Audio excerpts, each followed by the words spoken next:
you to sit next to your helper and not know, and leave without knowing. You're sitting next to your destiny helper. Perhaps they're just wearing that t-shirt. Yeah. He is the one, or that person is the one. So do me a favor, turn to the person next to you and ask of their name, where they're from. You never know. You may be sitting next to the president. You are in the spirit. I have already done that already. That was the first thing I did. All right. All right. There's one gentleman that I really admire today. He's here, but he's sitting amongst the people. So until we are introducing him to the floor, you may never know who it was that sat by you. Rather than sell yourself, sell the person you sitting next to you. People will shortchange you because people are always interested about themselves. All right. So who start the exercise for us? Lovely. Please tell us something small about yourself, and then we can pick it up from there. Madam, you are the first to do that for us. Thank you.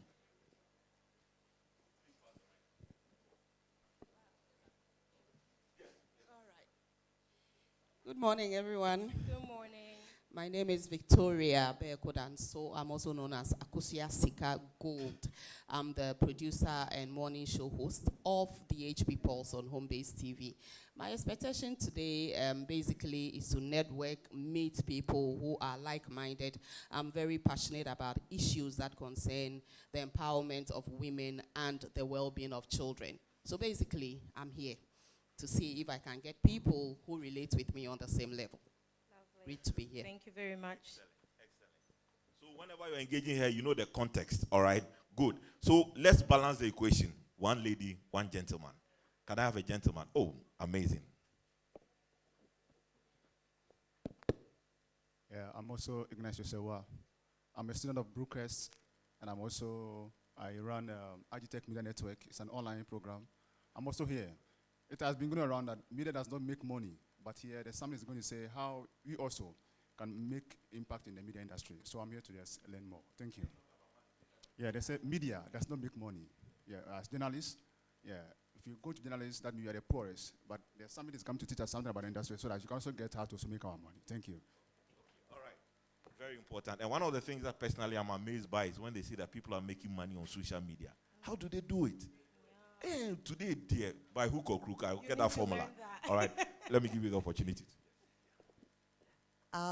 People are making money on social media. Yeah. In fact, I attended a piece last year, it might have been last year, Woody Maya, if you know him, had that piece at Mensvik Hotel, Grand Hotel. He makes enough money to build a house for himself and his mother. So some people are making money. It's what you decide to tell your story about. We have a story, and it's organic. And a lot of times we try to copy what the West is doing or talk about something we don't know about. But if you talk about what you know about, and you are coming from an organic place, people will catch on to you, and they will listen to you. And you too can build your house for your mom and yourself. Thank you. I'm Sherry Thompson. Amazing. All right, Cassandra, let me hand over to you now. All right, at this juncture, I would like to call one very prominent, energetic man. I met him once on our show, and fast forward, I invited him to my business show, and the knowledge that he unpacked was amazing. What I love about him is that heart of giving back. I'd like to invite the general manager of Yearly TV, and he is in the person of Mr. Stephen Selassie Isu. Let's put our hands together for the man of the moment as he gives us the welcome address.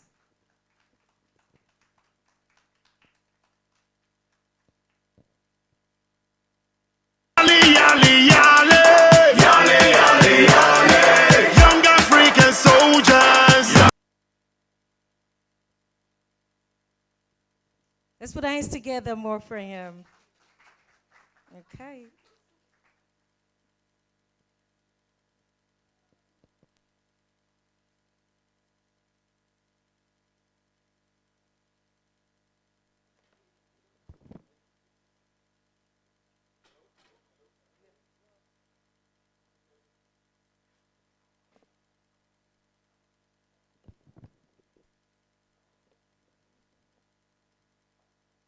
All right. Good morning, ladies and gentlemen. My name is Stephen Selassie Esio, and it is an honor for me to be here.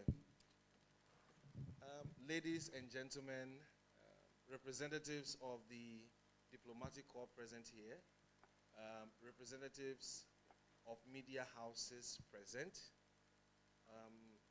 the rector of GIMPA, all other protocols observed. May I use the opportunity to welcome every participant, every delegate, every panelist, every speaker, and every special guest to this AGAS program.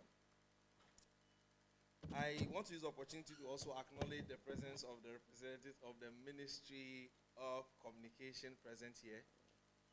I know we're expecting to have the Honorable Minister, but with the presence of a representative that actually represents the House. I know Ms. Nice opening her mouth and saying, "Well, did he just say that?" We were earlier on expecting to engage a number of government representatives here today to discuss the AGAS topic of investment into the media space. The Young Africa Media Summit began with a very humble journey in 2020, right in this facility, under the guidance of the then marketing director of Bluecrest University College, who now is the rector. So I want to use the opportunity to acknowledge the man who gave credence to the development of a young media platform into what it is today. Ladies and gentlemen, let's acknowledge the rector of GIMPA, Dr. Sujit. In 2020, during the high peak of the pandemic, we came together as young people, mostly fellows of the Young Africa Leaders Initiative, YALI, to find ways and means through which we could get the attention of investors, stakeholders, policymakers, as well as the private sector, to look at media, especially new media, as a channel for investment. Not just because we want to invest there, but because of its essentiality. We call the media the fourth estate of the realm, which comes after the executive, the judiciary, or better say, the legislature. We have the media. So there is so much value that this industry carries beyond just being an industry, but it holds the fourth realm of development of every economy or every country. So with this journey beginning, we started because of the COVID-19 pandemic, the restrictions. We had to minimize the program to a virtual program, which happened right here in October 2020, of which we have some notable personalities who are still present here who were part of that dream. The moderator for the summit himself was one of the speakers during that program. Fast forward today, we are here talking about this summit. In that very virtual summit, we agreed that it was essential we had a Young Africa Media Fellowship, a fellowship that will bring young media practitioners from across the continent, bring in expertise, especially from the diaspora, to share their experiences of how they've made media great in other parts of the world. We are aware of how powerful the media is. America is, for no reason, one of the superpowers, because if I say they are number one, there will be debate. So let me just be kind. They are one of the world's superpowers. Not because of anything. One of the key things they did was using the power of media to promote America. So when you watch the movies today, all superheroes in the movies come from America.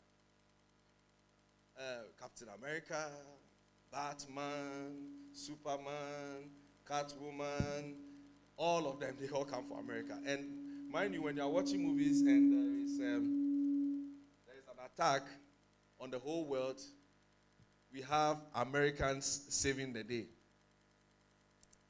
This has had its own influence on the psyche of every global citizen, no matter where you are, whether you're from Asia, whether you're from Europe, whether you're from Africa, wherever you find yourself. Much more is the mainstream media. We have CNN. Today, the big corporations in Africa, if you don't advertise on CNN or BBC, you have not gotten there yet. So the challenge is, who will be the next big African company that will be there on CNN? And then we begin to pat ourselves on the back and say, yeah, UB has done well. Maybe MTA has done well. The advert is on CNN. But when are we going to have Africa Media Network? Or when are we going to have our own NN? These are some of the discussions we had from 2020 up to now. So we believe that it was essential to build our capacity. Today we have new media. Centuries ago in Africa, for you to communicate between a town from one point to another, the medium that was used was basically maybe a big bonfire.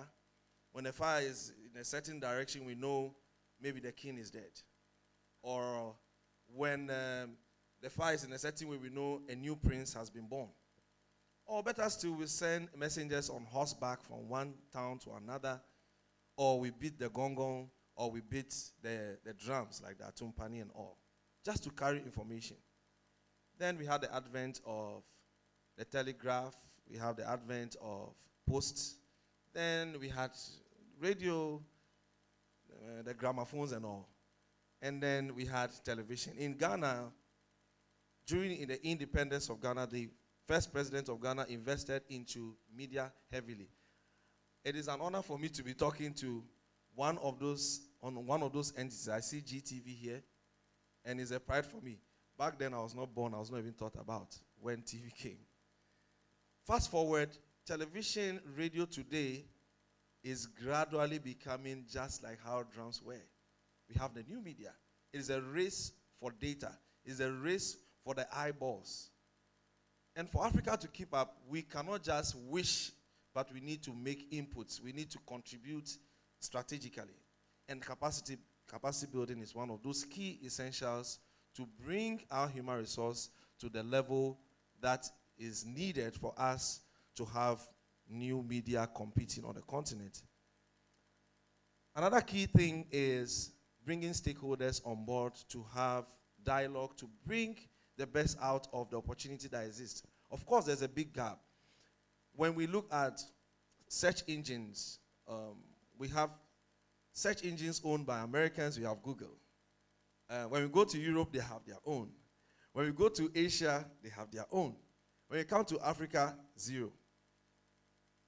When we talk about content sharing platforms, the biggest of them, YouTube, we have YouTube for America, and the list goes on and on. For Africa, we don't have our content sharing platform.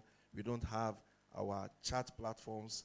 We don't have our TikToks and Instagrams. So the Young Africa Media Summit today is to bring in stakeholders. Can we make policies that encourage innovation in media? Can we defend the innovations with good policies that protect the intellectual properties of the young people who build these platforms? Can we have the private sector invest, see the young people who can program, who create these contents, like Madam Sharon Tolson was talking about with Demaya, and Amayal Debra, and Harriet Nate, who create content. Can we have a platform for them? And then can we encourage these young people to now build their own platforms? Can we work together? So that is why we're having this conference. So if you are here today, you are not in the wrong place. Don't be worried about the huge numbers. Trust me, the good book, the Bible says, wherever two or more are gathered, the Spirit of God is there. So wherever two or more are gathered, the spirit of innovation, investment, and progress is there. We just need an agreement. And we have more than two here. So this is a great gathering. So I could talk on and on and on because I was born to talk.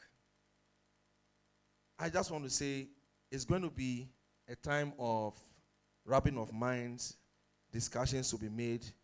The current generation will rub minds with the young and vibrant generation where we'll have ideas clash. By the time we leave here, it's our expectation that partnership should be built. A point of reckoning for stakeholder engagement should be captured. And we'll celebrate some of the young fellows who went through our training program over the past 3 months as fellows. Mind you, we had 12 African countries for this very first fellowship. I think we deserve a round of applause. From Ghana, Senegal, Nigeria, Rwanda, South Africa, Kenya, have I missed any? We had also countries from Angola, Mozambique. We also had Gabon, and they are watching us all the way from their countries. They were supposed to be with us here, but their program has been carried forward a little to ensure that they come to Ghana. We'll be looking forward to have some of them visit your organizations, pay courtesy calls, have internships. Be kind to us when the time comes. I'll be back again when everything is said and done to share my remarks. But I want to use this opportunity to once again welcome you who is watching us online and those of you who made time to be here today. Thank you very much, Madam Masi. Akbenami.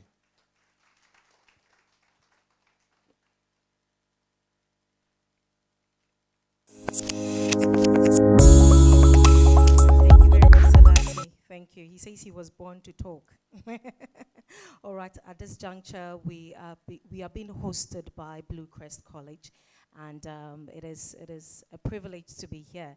I think I was inducted into Rotary here, right here in this room, so it brings a lot of memories. I'd like to invite the rector of Blue Crest University, Dr. Sujit, to come and give his remarks.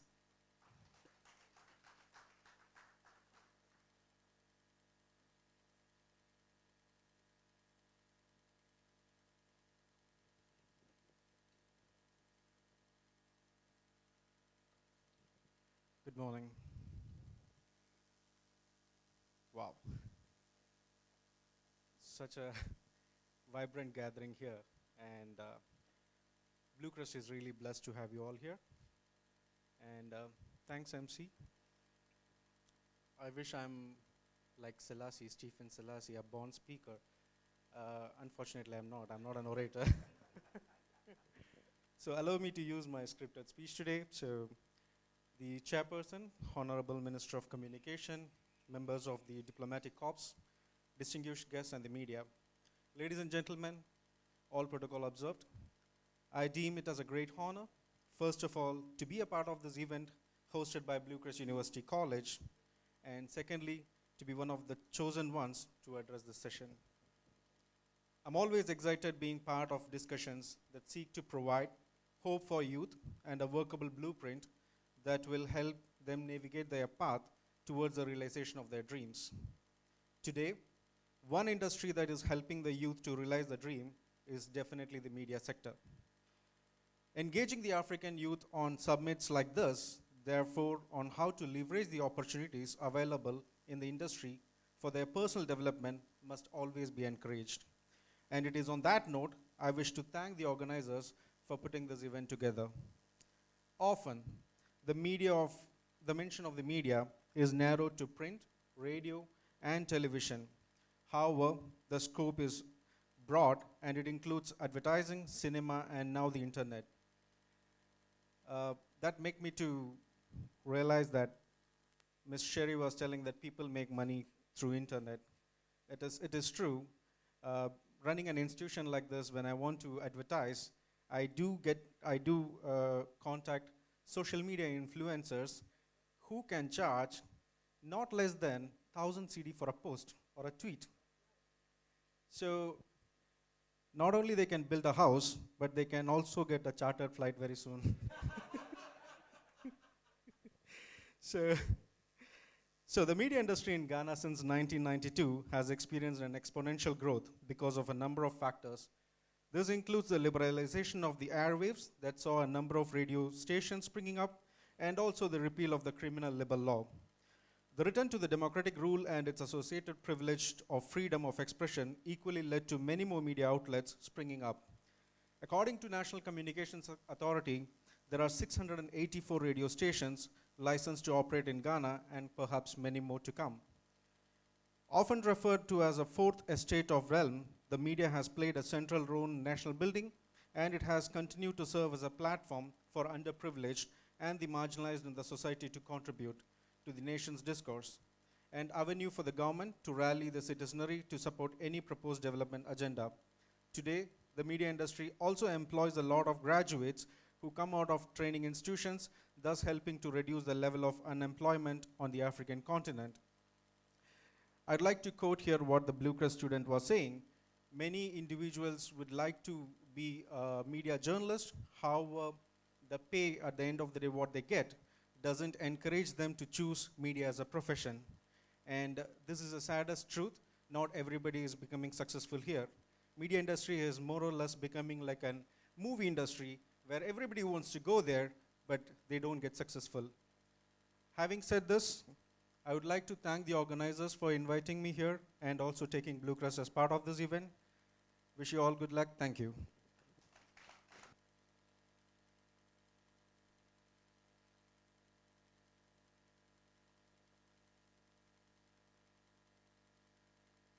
Thank you very much, Doc. Please put your hands together for him. They've been very supportive. They've given us their platform and this auditorium, and that plays a very critical part in the success of the summit. So we're going straight into the first panel discussion.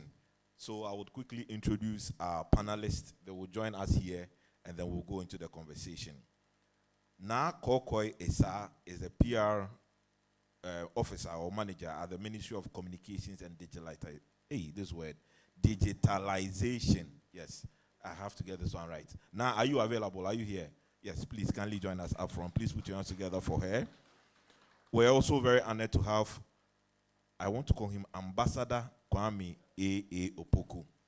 He's a brand architect, serial entrepreneur, digital marketer, and a TV host. We are very happy to have him here with us. Please put your hands together.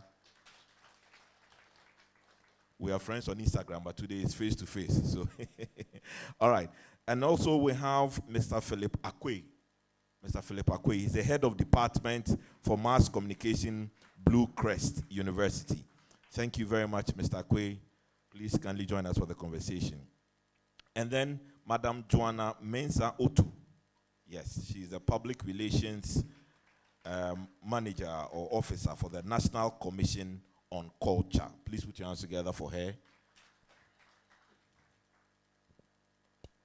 With the power vested in me as a moderator for this discussion, I'd like to rearrange the panel a bit for balance purposes and for one or two strategic reasons. So I'm sure you know what we have to do. MFMF, male, female, male. Please put your hands together for all of them. This is the microphone that we'll be using to engage with them. And as much as possible, I want this to be very interactive. So briefly, I will engage them and open the floor for you so they can have the opportunity to engage with them. So I'll say something small about myself to put a context to this conversation. My first access to the media was when I worked with Joy FM. I used to work with Joy FM as a producer on the morning show and news file. And then eventually later on, I worked with TV3 as a presenter on New Day. Now, I'm bringing this context in for you to understand. When people say that journalists, we are poor people, we don't have money and all that, there's a particular mindset you need to have, even if you're a practicing journalist, that can help you, all right? One of the tools that can be very helpful is the use of the new media. Because if you have access to traditional media, you can be very popular and very famous. But what are you doing with that kind of fame and popularity you have? Can you imagine being on TV for 20 years and you don't have even a Twitter handle? What are you doing in this world? All right.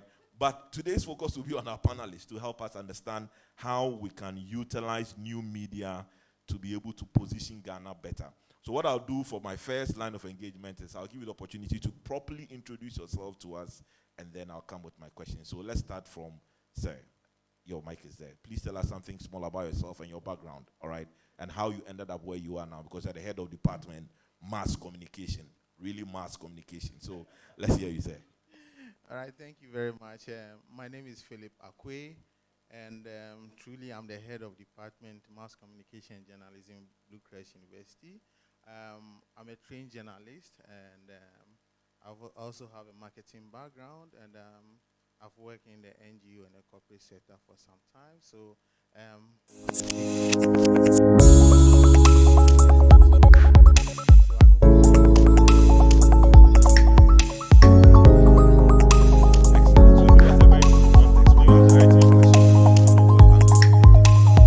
Okay, thank you very much for the opportunity.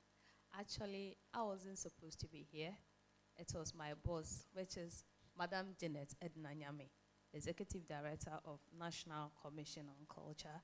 I'm privileged to be in her shoes today. I'll try my possibly best to do what she's been doing. My name is Joanna Mansan Otu. I am a media person. I did journalism and public relations. Currently, I have my master's in development communication from GIJ. So I think this issue we are here for, we all have a little background on communication. Thank you. Thank you very much. And with the mention of GIJ, let me balance the equation. I had my training in the School of Communication Studies. It's now the Department of Communication Studies, University of Ghana. And we are 50 years. And I'm sure GIG, you know that we are your bosses when it comes to the communication field. All right, thank you, madam. All right. So my name is Kwame Opoku. My day job is public speaking. So Selassie said he was born to speak. That's what I do. You know. For the context of this conversation, I teach normally young people online how they can make money online. And I've been doing that for about 7 years. So that's my context, specific to this conversation. You didn't add that you were able to fill the UPS auditorium. Because some of us are monitoring you. Anyway, we'll come back to that. Yes, madam. Okay, so before I introduce myself, I have to tell him that we are gladly his students right from now. I want to be a student. My name is Nakokoi Esa. I'm the head PR for Ministry of Communications and Digitalization. My minister always takes her time to say it, so I'm also taking my time to say it. So, like it was mentioned earlier on, I just want to correct the notion that I'm not sitting in the seat of my minister. I am here as a PR person to contribute to the discussion. I did my diploma journalism, GIJ, and Legon will try, but GIJ is the best. I beg, don't go there. I beg. I had my degree, GIJ, but I have Legon certificates by mistake. Really? And then I did my MA Media Management, Graduate School, Institute of Ghana, Ghana Institute of Journalism. So I'm a full-blood journalism student. So I did PR and I did journalism. GIJ, the best. Okay. We'll see after here. Anyway, so that gives you a very beautiful context to the caliber of people we have on the panel. So some have media background, some have all right. So my first question to you is what are the work that you do? Okay, for journalism, digitalization, you all agree with me that before we entered into this era, businesses were struggling and media isn't an exception. But the introduction of digitalization has improved things a lot. Before we were strictly newspaper and all of that, TV restricted views and all. Now, with the introduction of digitalization, it was said earlier on, you sit in the comfort of your home, you can publish a story, you can contribute to a discussion going on, you can feature on a TV set. Even as I sit here, I always get people from other regions trying to contribute, interview me on a discussion program, and I don't have to go there directly. They send a Zoom link, I join, and then when it is time, we have the interview. I think the introduction of utilization is one thing that we all have to applaud because it's going to help us and it's helping us. And like we say, it is digger time in Ghana. I think we are well positioned as media people and we are about to strive well. Thank you. So I think for me, the conversation about digital is, I'm probably part of the generation that can really speak to this, right? So personally, John, I have, for instance, thanks to digitization or digitalization, I have never in my life applied for a job with a CV. Never. I left University of Ghana in the year 2014. And for the last 8 years, I haven't. Why? Because literally in our world today, thanks to digital, your social media is literally your CV. So it allows you to present a track record of your expertise and competences, and people then don't need to believe what you go. Because if you think about it really, if you look at a CV, it is myself on paper. I have seen people give CVs to me, go, I'm an expert in communication, and then they come for the interview and you want to have a conversation, they freeze, right? So the CV was dying already. And so the point I'm making is I think that for me, digital redefined the entire landscape of the way we do business and exist as societies, point blank, period.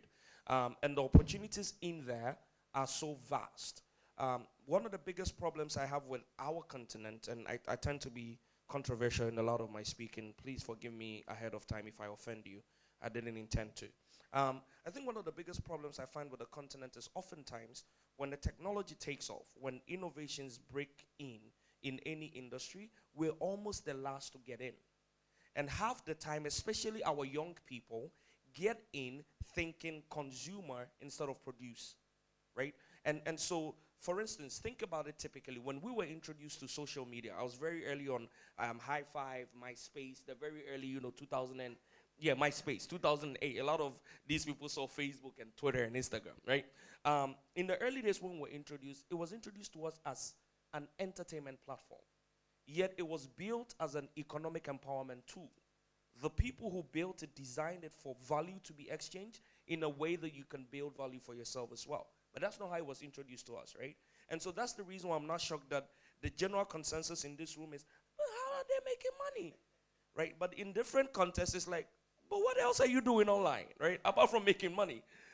So for me, digital changed everything. And the point I want to make with this is for anybody who is really serious about prospecting opportunities online, the ability to achieve and to do is enormous. It's just we need to apply ourselves to what is, and maybe when it comes around, I get opportunity to share where the opportunities are and how practically it can be accessed. Yeah.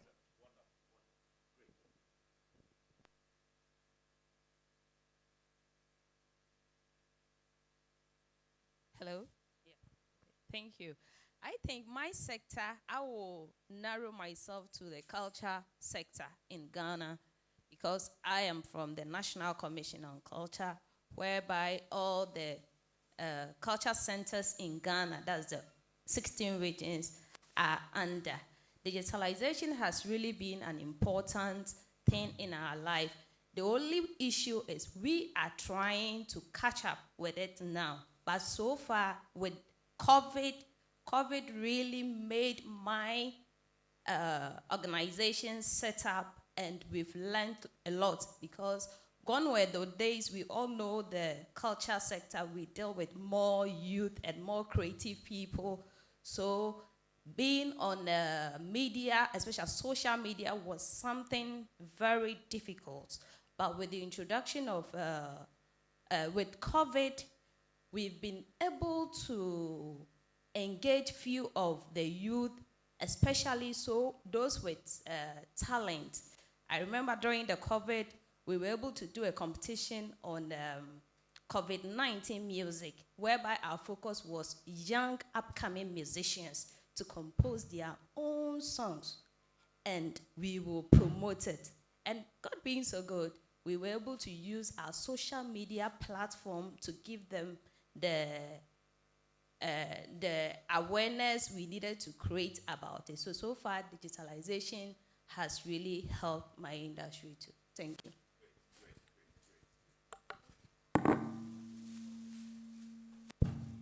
Hello. Yeah. Um, I realize that digitalization is a mouthful, so I will stay with DG. So please forgive me, DG or whichever way. It's okay with me. Okay. So yes, we are in a period where, trust me, if you are not making good use of the internet and the social media, you are off.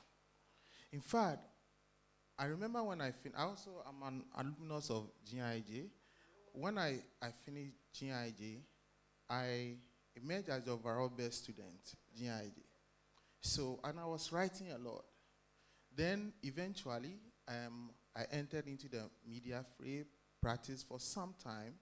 Then I wanted to go into the corporate space because I was told that, yeah, there's money there. And I needed money.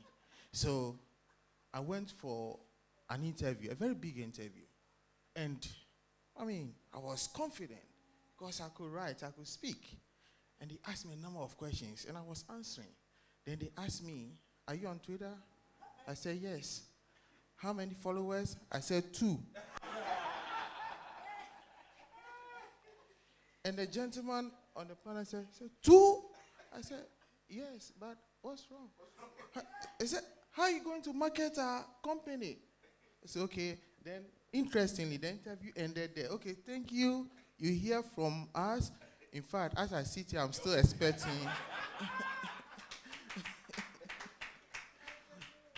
So when I came to the classroom, one of the courses I wanted to teach was online journalism.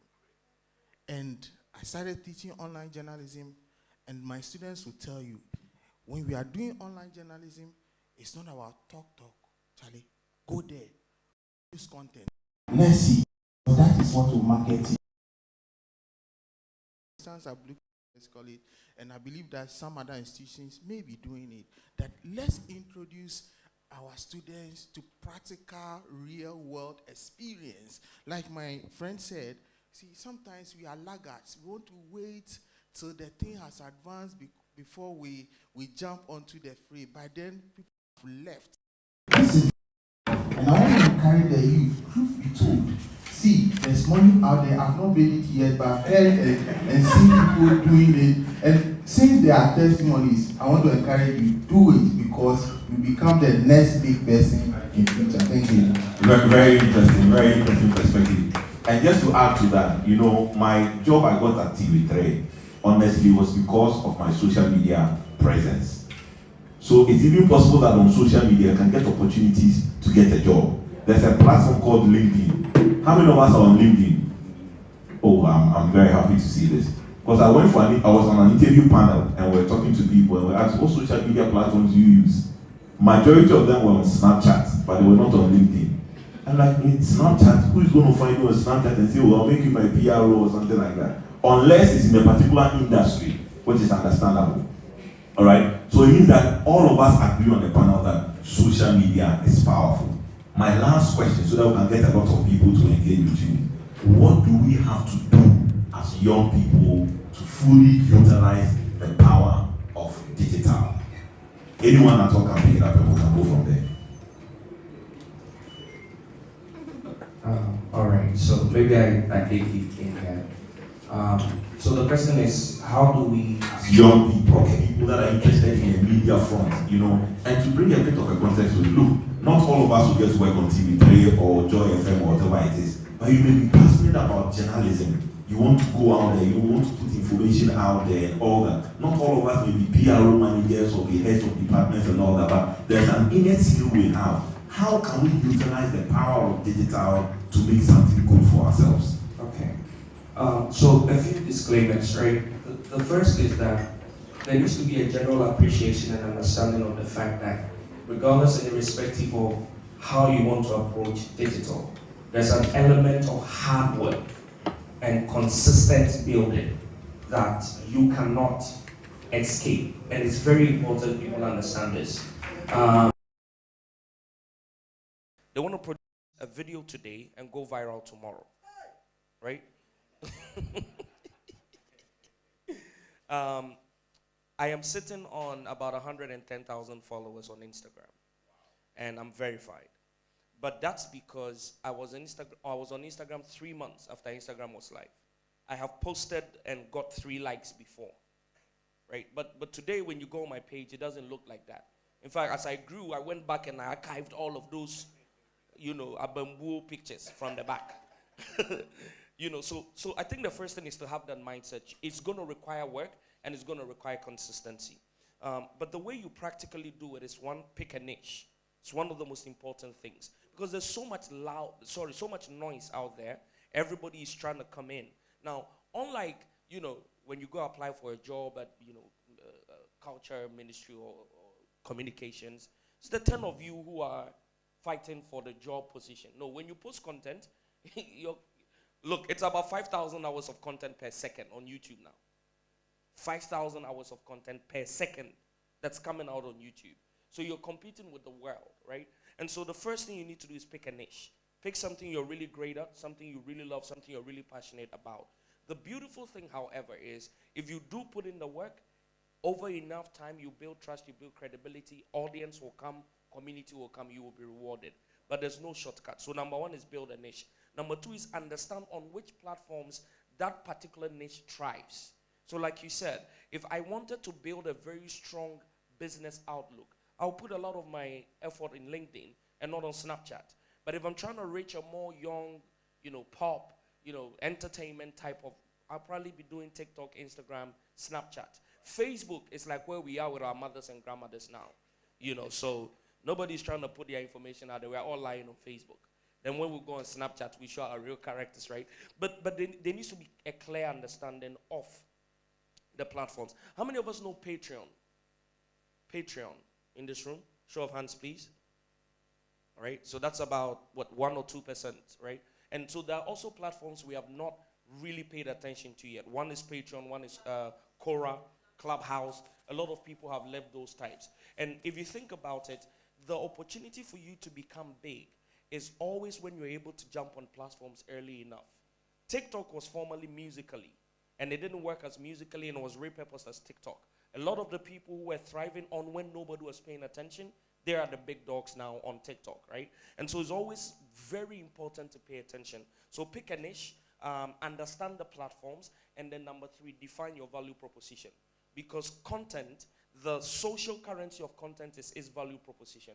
If what you're sharing has no value, and on the online space, we've learned 3 things: information, education, entertainment. Those are the 3 things. You need to be doing one of them.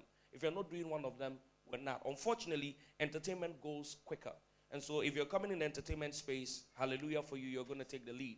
But if you're in the information and in the education space, you need to put in a lot more work. Because naturally, in this part of the world, our knowledge economy is like down, unlike other parts of the world, right? And then maybe the final thing I would say is partner.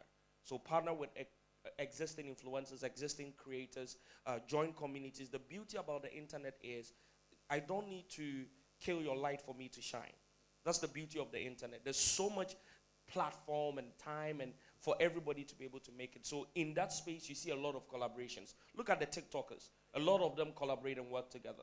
Look at the Snapchatters. A lot of them. That's not something you probably will see in the traditional media space. You won't see TV3 and Metro TV come together, and so we're doing this. So the final thing I probably would say as a practical step is partner.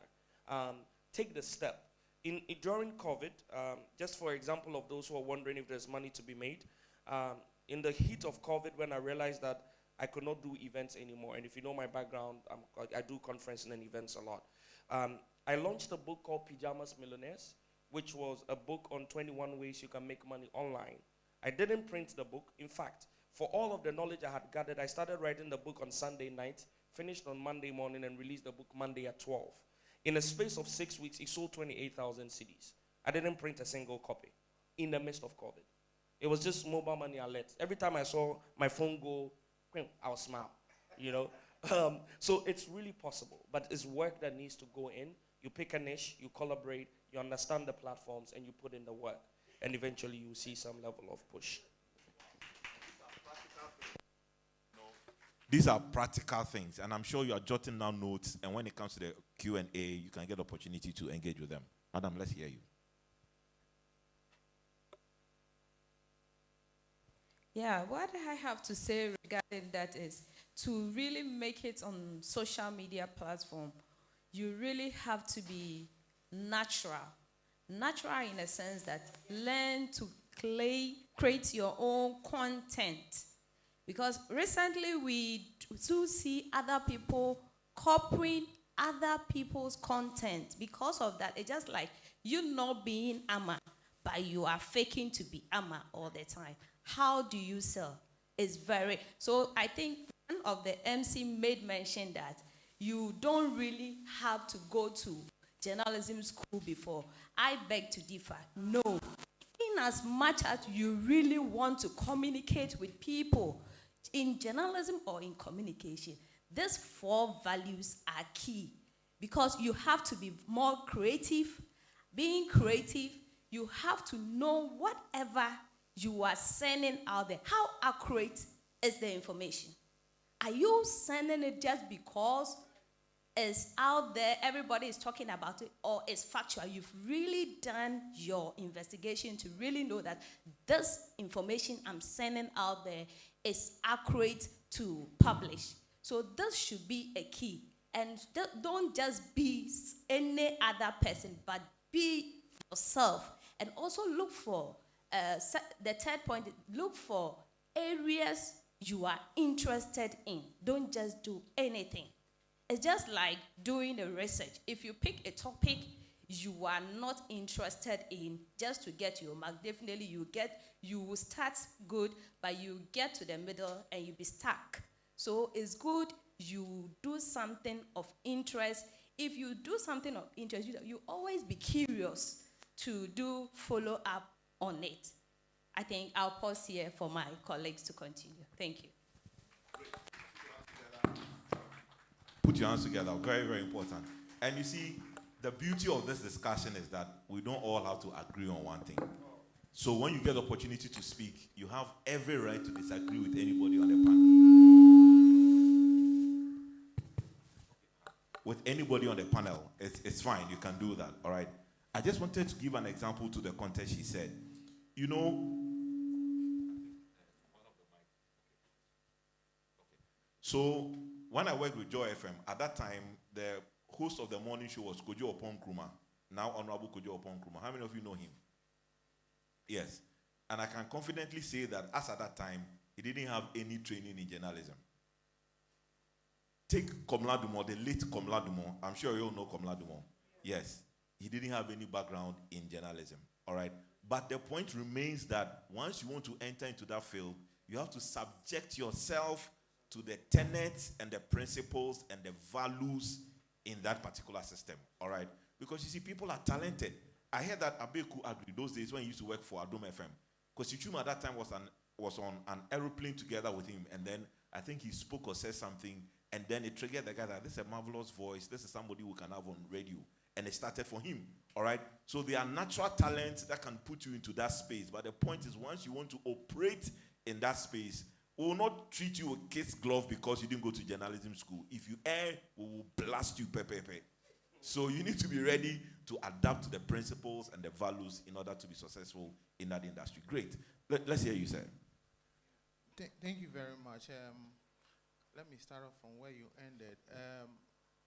It is true that social media is here for us, but it is not always the case that people who produce content ought to be called journalists.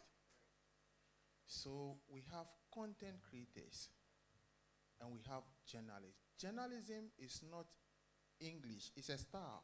It's a style of writing, you know. So sometimes I get a bit worried when people create content, push it on social media, and hooray, they say they are journalists.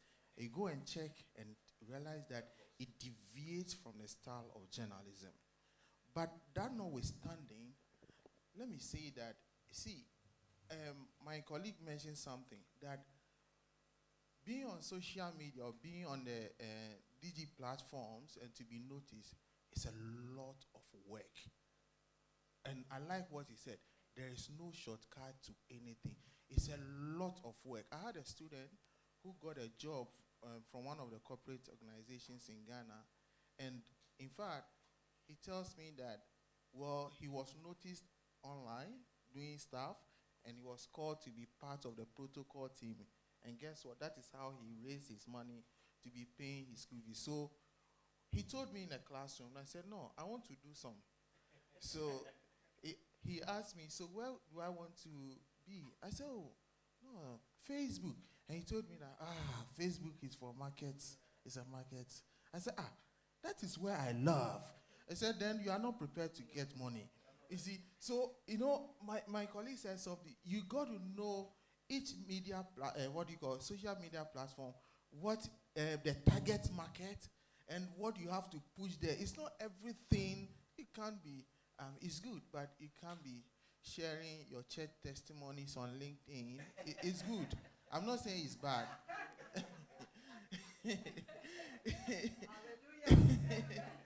It's good. I get to my point. Recently, Jesus was trending, and I saw that it was trending well on Twitter. I went to LinkedIn, and you push it there, and nobody likes your, So as much as possible, yes, let's know and understand the platforms, and let's be consistent. It's a lot of hard work, and I believe that by that, we'll be able to also speak well of ourselves and get the 28,000 that my colleague got. Amazing. All right, so at this point, I open it up to all of us. If you have any question or any issue on any matter, please let us know. Ushers, if you're around, please come for one of the microphones and let's go around. So you mention your name, and then the person you are directing the question to, you can mention the person's name. All right. Anybody to contribute to the conversation? You have a question? Okay. Any ushers available to help pass the mic around? Okay, great. Yeah. Thank you very much. Emmanuel, I'm the SRC president for Blue Crest University. My question is on content creating. When creating a content, do you target the people's expectation to actually get their attention? Okay, so to make it very engaging, please note it down so that we can move on to the next person. There's a lady, just, yes, I'll come to you. Let's take this from this lady. My name is Enyona Manye. I'm a journalist and a content creator. I'm the producer and the host of the Ghanaian Farm on Joy Prime Television. So Kwame is one of my favorite speakers. Anytime I encounter him, I listen to him a lot. Now, with regards to... Wait, it's been recorded. Endorsement for you. Please take that. Go ahead. So, up until recently, it's been 2 years since I started producing the Ghanaian Farmer. Previously, it was Business Trends on GH1, and now the Ghanaian Farmer on Joy Prime Television. And so, with money making, I must say that journalists or content creators must take it seriously, and it's time. It's time. Until recently, I wasn't too serious with Twitter. I was more of a LinkedIn person and Facebook until I started getting serious on Twitter. And guess what happened? World Food Program retweeted one of my posts. World Food Program in DR Congo retweeted one of my posts. And as I'm speaking, I have an invitation to go to Rwanda and work with farmers. And you know what? Just yesterday, I got my payment from YouTube. Less than 2 years, if I tell you how much I'm making from YouTube, it would amaze you. So all I pay your tithes. We're giving you the platform. Come and pay your tithes. Okay. So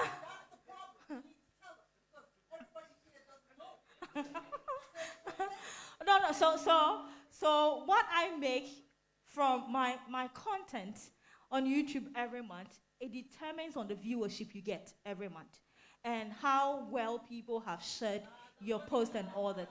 So, yeah, so the range, the minimum I get, the minimum is $500.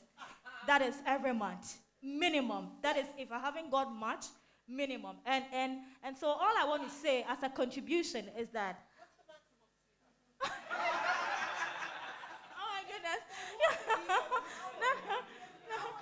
So maximum is 1,000 and then minimum is 500. That's how much I make from YouTube every month. So And so even the partnership I have with television, which is Multimedia Joy Prime, that money is not what I even rely on as we speak. If I'm not supposed to be on television, I am not even having issue with that anymore. So content creators who are here today, having this opportunity to listen to the speakers, I am just waiting to see Woody Maya and ask him, boss, how can I get to your level? Because that guy, Jesus, he's making too much. All right. Thank you very much. And Enyonam, I think some time ago I contacted you. There was an agric fair going on, so it is a small world. If you had done Kululu, I would have gotten you here. Anyway. All right, so it means integrity is important in all of these things. Any other person with a question? Okay. Good morning, everyone. My name is Akusika Nukuni Deku, and then I'm from GH Media School. As me being a deaf lady, I use sign language, and then creating of content. How do I get more views? Because looking at my community, we are few as compared to the general community. So how do I get the general people to follow me? Thank you. That's a very interesting question. Very interesting question. So maybe we'll take just one more and then we'll allow the panel to react and then we'll come back to the floor again. All right. There's an answer here. Okay.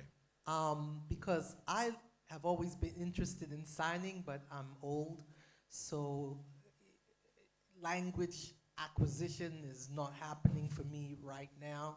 You know, the brain is now archiving and dumping and things are going and stuff is happening.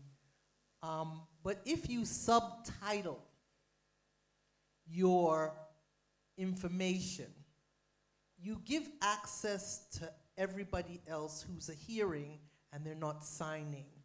There was a program on a series, long time, not so long, that had deaf people on this particular program. I love this program. They used subtitles as the deaf were signing, and I enjoyed watching this program because there was, I didn't even know, it opened up a whole realm, a whole world of knowledge about deaf and hearing impaired people and what they feel, what they think, what they argue about, because you people, you argue. And it was amazing to me. That's how you get us. You let us read you. We want to read you. Thank you. So let's allow our panel people to react to the questions that have come. We'll come back to the floor again.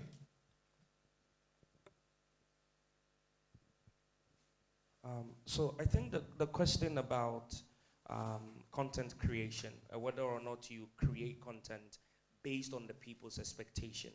So there are two things. I think that all content creators approach the content creation with different strategies, right? So you can create content according to the expectations of the people, but in a far more sustainable way, look at creating content within the domain of your competence so that you can sustain it long term, right? So you can tap into trends every now and then. There's a dance, bugao, everybody's doing. You can do bugao for everybody, right? For that season, but that trend will die. And so if you're looking at building a call followership and community, then your concern shouldn't be trends. Trends should be a complementary strategy for tapping into the numbers when it's happening and it's hot and it's buzzing. But you want to be known for one thing where if the person thinks this, you are one of the people who come to mind.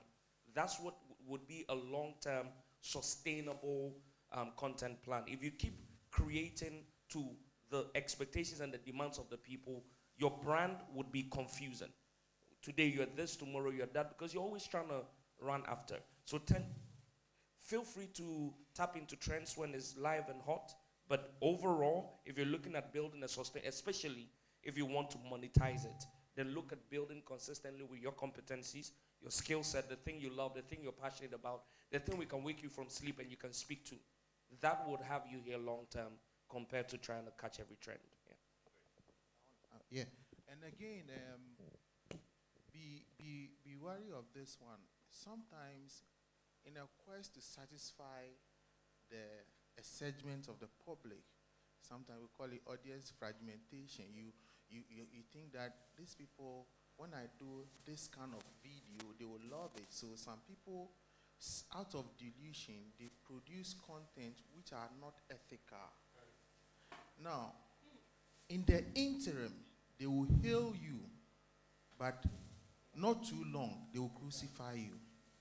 So don't, in the quest to satisfy a craving, which is unethical, thinking that people will hail you, so you go ahead.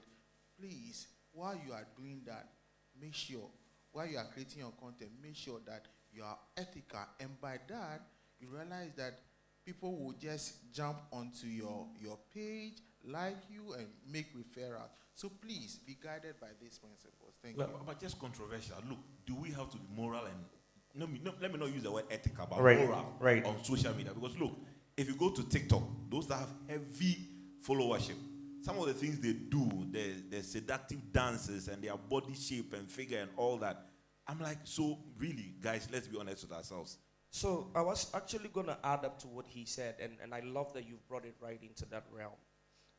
The truth of the matter is two things. Number one, if it bleeds, it leads. That's what the entire news, that's why nobody will go to the airport and report, oh, and today there were no plane crashes. It's not news. If it bleeds, it leads. That's one principle. Number two, your global community agrees, regardless and irrespective of age, religion, creed, race, whatever, that sex sells. It's a universal language. Point blank, period.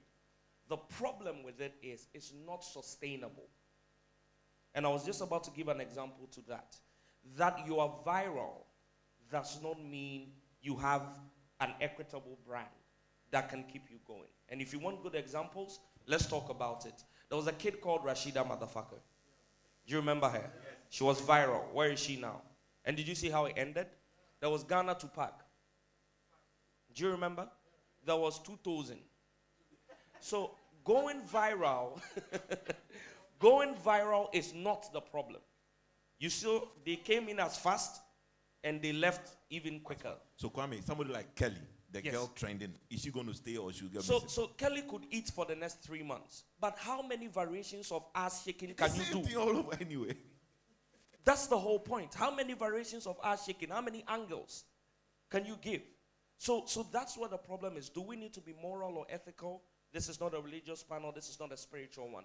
However, from a business and strategy perspective, it is not sustainable to go unethical and morally be repugnant. You would catch the crowd. They will come in their numbers. But then think about it. Today, there are certain super viral influencers and content creators, millions of followers, who no corporate in this room will have anything to do with. Because at that point, your 3 million is not worth the association, right? And so I think that even though it's hurtful, because it hurts me, I have amazing content on TikTok. I'm teaching people how to make money via crypto, understand the financial markets, make money on Instagram, make money on YouTube. 100 likes. Somebody will post their hair, just hair. You won't even see their face, hair. 10,000 likes. I'm like, why you people? You're the craze or something.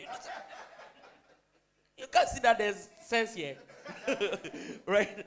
But then eventually, what happens is, in meetings like this, when you meet people out there, when the jobs eventually come in, you realize that if you take time to deliver value over time, it pays way better than trying to trend in the short term. Amazing, amazing. All right.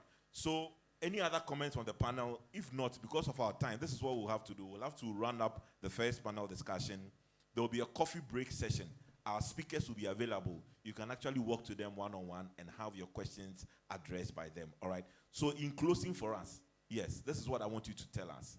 We have talked about how the individuals, young people can capitalize on this. What about the institutions, the organizations, the businesses operating in Ghana and Africa? What can they do to leverage on the power of digitalization to make something for themselves and to broaden their scope of impact? Institutions and businesses. For institutions and businesses, I think that now every institution is also moving. You can't stay in your comfort zone anymore. It's like they are pushing you to move. So if you stay there, I think back then we have very organic following. I think that my boys here will be able to explain that better. you have very organic, we buy followings and all of that, and you post something, you have like 10,000 followers and you have one like. So it's about time, like we have already mentioned, we need to work on our content creating, posting, and making sure that you are engaging. You have people who are following because they want to know more about what you are doing. If you are a business and you don't tell people what you are doing, continue to educate them, engage them on social media. Consider yourself dead, because it will come to a time when nobody will even look for you anymore. Like our ministry, digitalization, it's coming up. Every minute you want to go and post something there. If my minister delivers a speech and after she's left, I have to now sit and constantly be going to Twitter. I wasn't a Twitter person when I got. It was one media person who introduced me and said, this one, communications, what are you doing? So Twitter. That is how I learned. So for me, I always tell students, be willing to start from grade 1. It doesn't matter where you are starting from. Tomorrow when you are making the 20,000 and 30,000 cedis in your pocket, nobody will dare to be spending with you. Just like businesses. Our names are now going up. Business people are following, coming, and you'll be amazed how they even share testimonies of how you are doing on Twitter, Facebook, and all of that. And somebody will mention you to somebody, and you start making the name. All right, so my last words to businesses. I want to conduct a quick social experiment to send a message to businesses. Please, if you're in this room, 18 to 35, hands up, please. Let's do this together. Okay, so if you're a business, please pay attention to this demographic if they are your demographic. When was the last time you watched TV, proper TV? Anybody? Like proper, like GTV, TV3, Metro TV. You watched it in the last 1 week. Let me see your hands. Okay, so you can see the percentage. When was the last time you listened to radio? Like you woke up, turned on your own radio. All right. When was the last time you visited Instagram? This morning, like even whilst we were talking. TikTok. Okay. Facebook. WhatsApp. So if you're a business in this room, my point is made. If marketing is about delivering information to eyeballs, the people you're putting the information out there for are not where you're putting the information anymore. In fact, billboards are so dead. I don't understand. And they fall down. Yes. When it rains.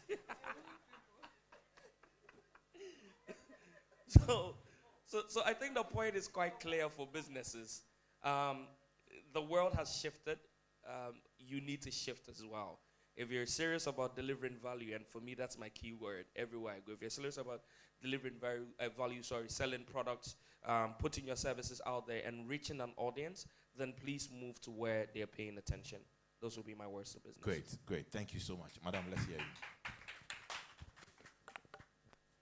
I think my colleagues have said it all, but just to add a few. As we all know, businesses, everybody is on WhatsApp, Instagram, here and there. So let's try to promote it very well. And the last thing I would like to add, and maybe you are coming from my sector.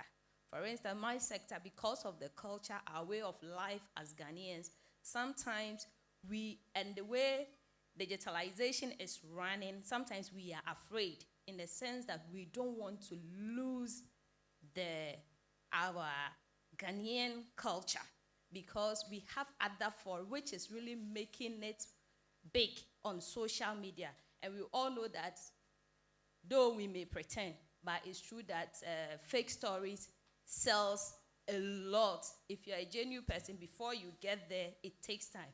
But still, what I have to tell you is, if you're a small business, don't lose guard. Small, you will get there. Just make sure that you make good use of all the platforms. Thank you. And I enter into classroom and ask my students, like my colleague asked, when was the last time you bought a newspaper? Newspaper. And Someone will say, oh, we use it for newspaper review, but please, I beg, apart from newspaper review. and you see, we no more buy newspaper. In fact, today, you find more consumers, perhaps, of newspaper than customers. How do I mean? When you have fewer people buying a newspaper, a lot of people reading. So in a big organization, let me take like Blue Crest or Snake or something, you'll buy one. And about 500 people are, what do you call it, consuming the content. Then I ask myself, how are these journalists being paid? If you are working, for instance, in a print organization, the only thing you may survive on is maybe solid. I beg, don't say that word here.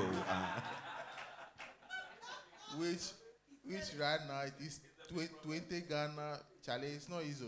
So you see, now the truth is that all of us, and I want to use the word my colleague, all of us have shifted. We are now on news portals. So if you're a media organization and you are relying on, they will listen to me, they will come and buy my newspaper, Charlie, you will still sing the same song of journalists are poor, journalists are poor. Always you will sing that song. So I think that let's also shift, because the world has moved. Let's move. Let's get there and create something. And of course, see, the truth is that I have a problem also that sometimes you go online, some of the media organizations, they put one content there and it takes like 2 days. I've realized that those of us who use social media, we are not patient. You know, you can't put a content there and it will be 1, 2, 3 days. We are tired. So always I want to look at my job online, because I know perhaps, I don't know their house policy, but maybe I think every 1 hour they do something. Are you getting my point? I am always on Daily Mail. The same story, they can change the headline, you know, and you know, everything is fresh. So I think that let's learn the tricks. Maybe you can see my colleague and he can help you. But otherwise, let's learn the tricks in there, because that is where we have all moved to, and that is where the money is. That's why in this institution, for instance, when COVID came, we were doing our exams online on a platform called Moodle. If you came here and hoping that you write on paper the whole of your lifetime, you will fail. So we mount courses like digital journalism, because we believe that that is where the world has moved to. And I want to encourage journalists and my colleagues in the media outlet, let's move online, because that is where the people are. Thank you.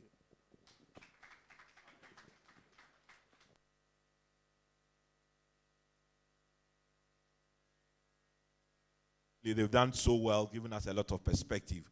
And just to round up the conversation, remember I said the Department of Communication Studies is 50 years. So I happen to be the planning committee chairman for the anniversary. We have we have visited a number of media houses. So we went to Daily Graphic, we went to BNFT and all that. And I'm happy to tell you that most of them now have created apps by which you can subscribe and pay money and still get content that you could have gotten in the ordinary newspaper. All right. So they are treading cautiously, balancing the digital and then their conventional newspapers. It's just to tell you that, look, digitalization is definitely the way to go. So once again, let's put hands together for our speakers. Thank you, Nako Koi Issa, who's the PR manager for the Ministry of Communication and Digitalization. Ambassador Kwame A.A. Opoku, who's a brand architect, serial entrepreneur, digital marketer, and a TV host. Mr. Philip Akwe, who's the head of department for the Mass Communication Department of Blue Crest. And Madam Joanna Mensah Otu from the National Commission on Culture. We are grateful for your time. Thank you very much. Yeah, so maybe we'll take a picture before you go. Please come around. Let's take a picture. There's a friend of mine watching online and sent me a text to say that now even billboards are going digital. So it's not a conventional one that after you finish, you fold whatever is on it and throw it away. It's just digital. And it tells you that we are all adapting and we are all changing. All right. Let me pose and maybe I'll be famous, Charlie.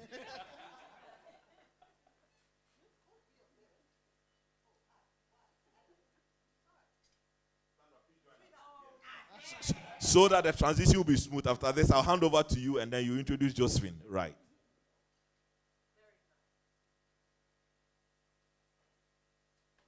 You heard our names. Google us. Go on Facebook. Send us friend requests. Follow us. All right. Thank you so much. Great. Thank you so much.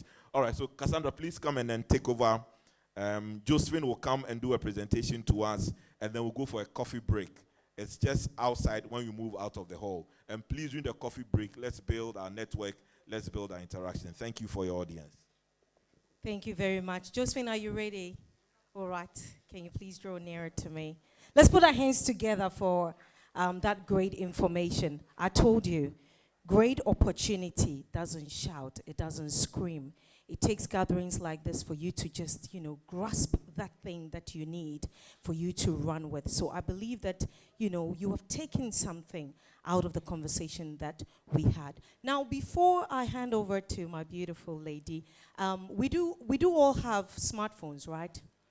Okay. So 3, 4. Okay. Let me just put it, technological gadgets. So some people have, iPads, and yeah. All right. Now, for whatever gadgets that you have, but I'm sure most of us have smartphones, let's do what we are here to do, which is what? Go online. So go and follow Yali TV. Do that now. Let's do that now. Do that now. Follow them, increase. I know the number of people here. Well, won't follow now. I know you. All right. Let me put our hands together for Josephine. All right. Please do follow right now, okay? On all social media platforms. Thank you very much.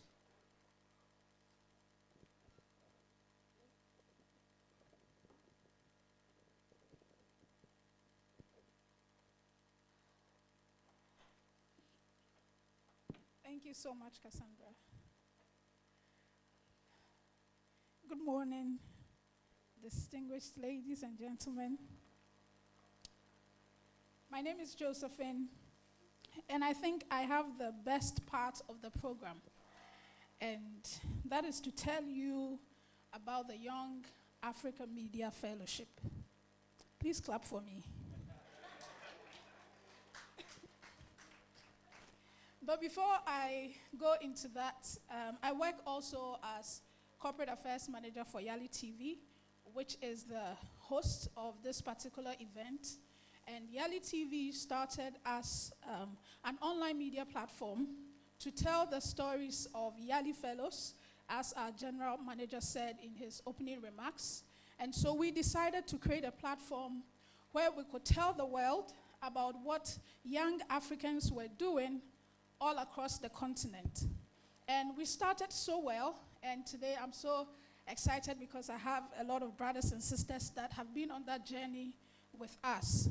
But along that path, we discovered the need for media capacity building on the continent. And so we added that to our very growing portfolio. And we are very excited to tell you that the Young Africa Media Fellowship is one of the initiatives of Yali TV targeted at media capacity building on the continent.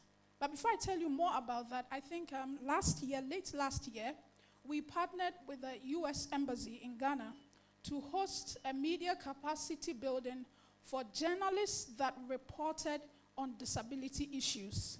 We discovered that in Ghana, we do not have a journalism program that trains journalists or communication personnel in how to report specific disability issues. And so we had that fellowship. It was a very novel, very, very insightful one. And we have some of our fellows here. Akushika is one of the fellows of that initiative. Please, a round of applause for Akushika. Yes, Mama Africa. And our brother here, who is actually translating for her, is also an MC Bird fellow. And if there's any other MC Bird fellow, can you give, yes, there's one other. Please clap for them. Clap for them. These guys know how to report on disability. They just don't say the thing as it is, but they say it professionally. And they are committed to telling the stories of people living with disability. And we are so proud of them to be the first cohort of the MC Bed. And we look forward, I think we are opening the second edition next month. And so if you're a journalist and you're looking forward to learning and improving your capacity in the area of disability reporting, once the applications are open, you can apply. I thought I brought good news, so you clap for me. I love the clapping. It helps me.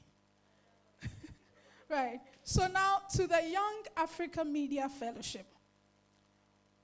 Early this year, we were approached by the United States Mission to the African Union, who were looking for an institution that they could collaborate with to organize a media capacity building initiative for journalists who use their platforms to report on arts, heritage, media technologies.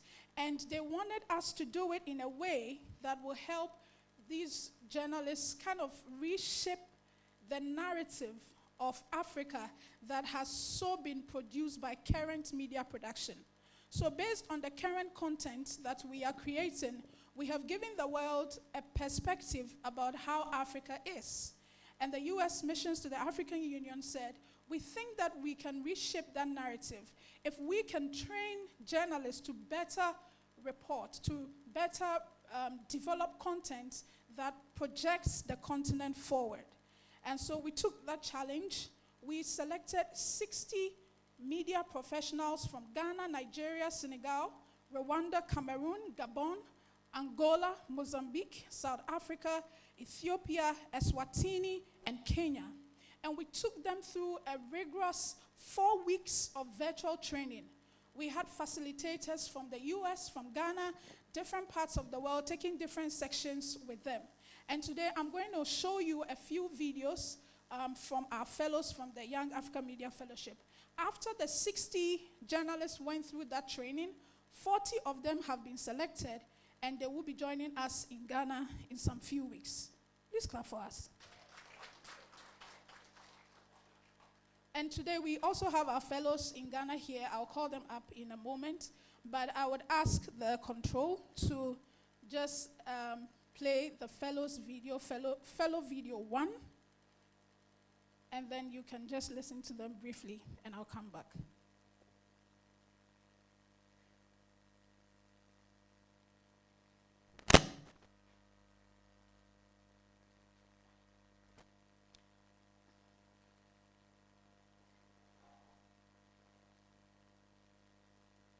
Can you give us sound, please? Okay, while we get that sorted, can I kindly invite the YMF fellows, Ghana fellows, to please come forward whilst we get the video ready. Please, a round of applause. Help me welcome them. Gifty is in the house. Yes. Dolly.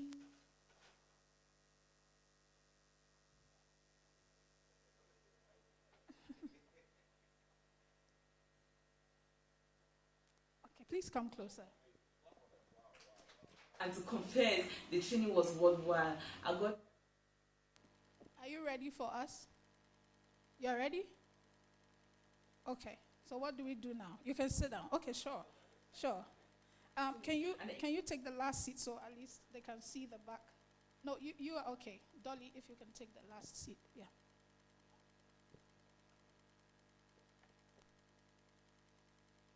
Angel from Cameroon. I am a development communicator and a reporter presently working for a grassroots women's-led organization that is the Rural Women's Center for Education and Development, Reset Cameroon. I am equally a photojournalist, a youth leader, a gender-based violence activist, and a quiz master for a Swiss online educational company. For the Yamf visual training, I was the group leader for Akoben, and just to mention, Akoben came best group into position for the virtual training. It was an exciting experience. I got to connect and work with like minds in the media industry around Africa. I equally got to learn so much from the facilitators that took us through the training on how to better tell the African story using art and other communication tools and strategies. Honestly, before getting into the training, I didn't know exactly what to expect, but to be honest, and to confess, the training was worthwhile. I got to understand how the media operates in different parts of Africa. I equally got a deeper understanding on how I could tailor my work and use the media to better tell the African story. And I equally learned how to create compelling visual content. I sincerely thank Yamf organizers, Yali TV, and other partners for organizing such an exciting and amazing fellowship as this, and also to say the Yamf is the next big thing Africa needs for its advancement. I can't wait for the next phase, which I believe will be more practical and engaging, and I also can't wait to meet the other participants and also my group members from Akobe. Indeed, I really want to see this fellowship move forward. I want to see many more cohorts or many more badges from this very fellowship, so that more media persons, many more Africans can be enlightened, and together we can work to see and to push forward the African agenda. Hello there, my name is Amaka Okoye. I work for German broadcaster Deutsche Welle as one of its West Africa correspondents, and I am based here in Lagos, Nigeria. It's been an incredible journey for me the past weeks through the training session, virtual training session for the Young Africa Media Fellowship.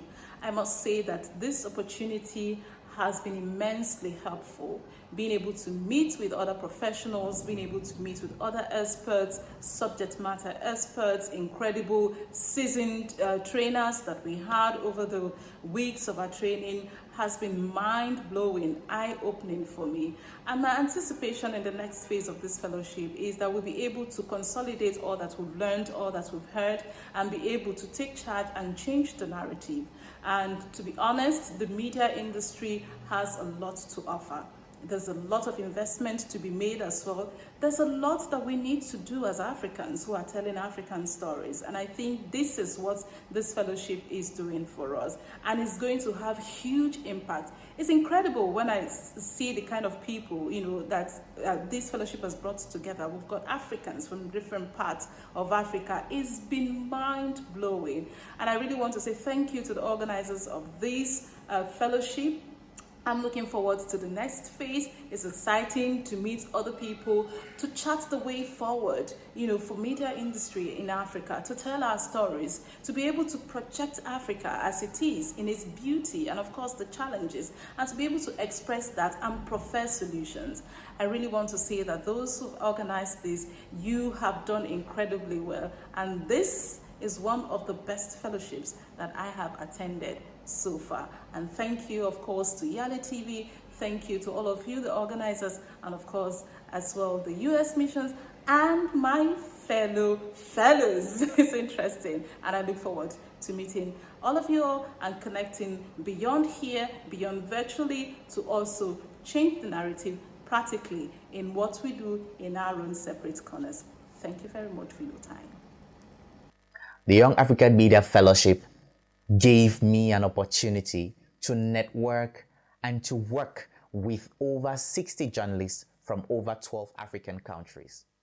The power of networking cannot be underestimated during this period, especially during this era when the African story has been told very misrepresentatively of the African vision. We want to see how, as young African media practitioners, we will rewrite our story. We will tell our stories the way they should be told. That we will not continue to allow people from outside tell our stories the way they think it should be, but the way we see it, the way it should be. I am even more excited because this fellowship has given me a completely new perspective of the African media landscape.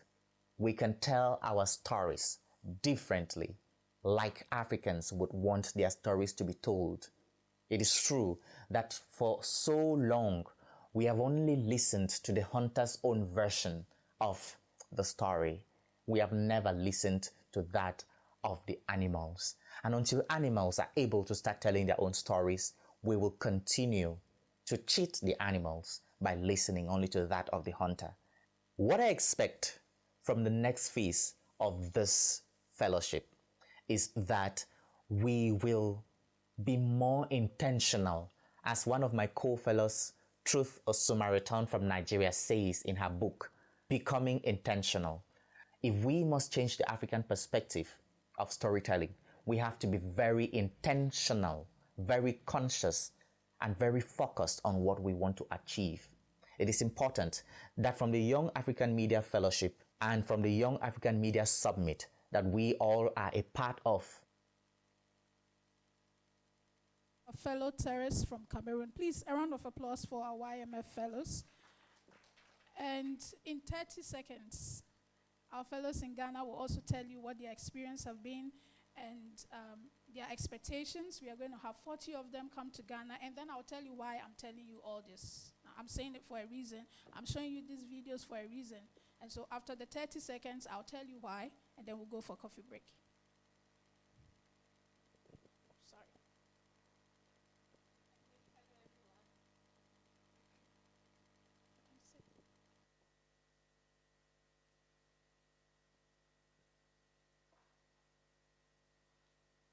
Hello, my name is Dolly Kafui Ama. I work with the H4P organization. Hello, okay. Yeah, hello, my name is Dolly Kafui Ama. I work with the H4P organization as a communicator, as a journalist, as a producer. We are into disability advocacy, and we use the platform of the media mainly for our disability advocacy projects. I had the opportunity to join the Yamf Fellowship, and it's been great. I got to know about the power of the media and how we can use it to tell our story our way. And I look forward to greater lessons, greater impacts as we tell our story our way, so that we can make impact as we want. Thank you so much. Thank you, Dolly. So my name once again is Enyona Manye, and I'm a content creator and a journalist. So my second content on television currently airing is the Ghanaian Farmer on Joy Prime Television. So I've been asked to take the mask off. So I am not someone who is so much particular about fellowships, but when I saw the link being advertised, I got enthused about it. I follow a couple of the fellowships and saw the impact is made on people who have participated. And so I started to fill the form, and after which I looked forward eagerly.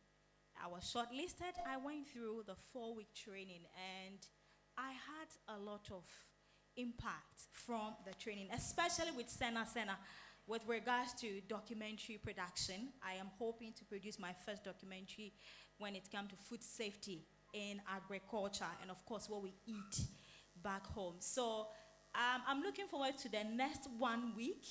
Of course, I know that we are going to get more enlightened with regards to the kind of people that the fellow, recommend to come and teach us. So I want to say thank you so much for this opportunity you've given to journalists, and any day, any time, I recommend to any journalist who is a freelance or working with any television station to participate in such a program. Thank you very much. Good morning. Good morning to us all. My name is Andio Pondinchi, a passionate student journalist and a blogger from Ghana Institute of Journalism, and I'm also the host of the Campus Show on YouTube. I will honestly say that I was really pleased to be selected among the 60 finalists and then the 40 finalists for this project, and to also give a warm thanks to the organizers of this awesome project. It's very inspiring to bring not only journalists, but put a focus on a light to young people. There are a lot of young people out there who are having the passion bursting within them to do something in the space of media. And I think if the focus would also shift to them a bit for them to display whatever talents they have, I think it will give them opportunity to explore the world. So as we move on, I want to really thank the organizers, my colleagues. As I network and made new friends, I learned a lot. And moving on, I'm more eager, looking forward to the next phase of this project. And I believe that it won't only hone my skills and talents as a journalist, but it will also harness whatever talent and skill I have within me to explore the world and showcase Africa in its whole. Thank you very much. Thank you so much. Thank you so much. So, ladies and gentlemen, these are distinguished fellows from the Young Africa Media Fellowship. We are sharing this information with you because we want to do it together with you. And so I'm just going to spell out ways in which you can collaborate with us as an institution, an individual, or in whatever capacity to be able to deliver this project in a way that leaves a lasting impact on the continent. And so you can come on board as a sponsor of the Young African Media Fellowship. Like I said, we are hosting 40 journalists in Ghana from across Africa. And so you can be a sponsor for that project whilst they are living here in Ghana for the next, I think they'll be here for about a week. And we could do that together. We are also calling out for facilitators. We are looking for experts in the area of content creation, media development, journalism, etc. And so if you are in that capacity or can recommend, you can also send us recommendations. We'll do our own investigations and get back to you. We also work with volunteers. Whilst they are here in Ghana, we'll need a lot of, especially students in the media space, who would like to volunteer for some of the projects that they will be doing whilst they are here in Ghana. And lastly, media partnerships. We want to host them at some of your institutions. We want them to come on your TV shows. We want them to be on your radio programs. We want that experience when they are here in Ghana to be a very, very memorable one. And so if you have that opportunity or that space that you can provide for the fellows once they are here in Ghana, please talk to me during the coffee break and let's see how we can work together. Thank you so much for your audience. I think we deserve a photo too, right? For us, very well.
Yali TV is a dedicated media channel created by young African leaders to provide a platform for the youth in Africa to share their achievements with the rest of the world and also get the opportunity to share their thoughts and opinions on matters and issues affecting the development of our continent.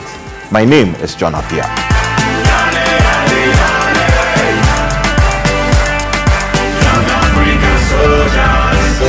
Yali TV presents amazing segments that takes you into the life of young change leaders across the continent. Yali News, Yali Time with the Experts, Yali Experience, and much more. I believe in Africa. Are you a youth leader, civic leader, entrepreneur, or involved in policy making? Yali TV is here for you. Follow us on all social media pages or visit our page www.yalitvonline.com. Don't miss a day. Yali TV, inspiring leadership. Keep watching Yali TV. Yali, yali, yali. Yali, yali, yali. Young African soldiers. Young African soldiers. Yali, yali, yali. Yali, yali, yali. Young African leaders. Young African leaders. Now, many a times as Ghanaians, we go for events like this. We go with our brothers and sisters. And when it is coffee break, you go around talking to your brother and sister alone throughout the whole summit. and you go home. Meanwhile, there are hundreds of other people that you could interact with. Let's put our hands together again for my beautiful panelists. All right. And next segment, we're talking about, or we want to highlight on media, new media today, harnessing creativity and innovation among African youth in media production. I'd like to start with, just like my colleague did it, and then I would open the floor for us to ask them questions. Now, personally, I believe that we've been subconsciously taught or wired to feel that creativity or innovation is all about creating something. So because of that, we sit and we create. Oh, I want to create a new food. And you're creating and you're creating. I want to create something that nobody has ever done. Then the Chinese decided to teach us something different. They take what is there and they improve on it. They take what is there and they remake it. And then we all consuming the same thing. So today, I'll be interested in what my beautiful panelists have to say when it comes to their thought about creativity and innovation. I've heard the word, or I've heard the phrase, think outside I'm like, oh my God, I'm in the box. How do I think outside the box? I feel like I'm closed in the box. How do I think outside the box? So today, burn the box, eh? So today, it'll be very interesting to, to hear from my panelists what creativity and innovation really means. What are your thoughts? Let me start with you, Senna. Okay. Is the mic there? Okay. So, yeah, from my perspective, we've been wired in a way that, it's almost as if you have to really create something new. So from everything that we had this morning, I'm thinking, okay, so I have to be creative. I need to come out with something, and because of that, I feel like that is drawing us back from doing anything. So what is your perspective on creativity and innovation? Is it building on something? Is it is it reinventing the wheels? Or is it just doing what's already there and, building on it? Okay, that's fine. I don't know what creativity means. I think creativity and innovation basically means different things to different people and the people you communicate with. So I don't know if I can ever define what creativity is or what innovation really means. I think it comes down to you, and it comes down to the people or the space within which you want to exhibit that creativity and innovation. So I don't think there's a box or a space within which you can fit creativity and innovation. I think it's just be the free bird, do whatever you want to do, and hopefully you're able to get people to respond to it.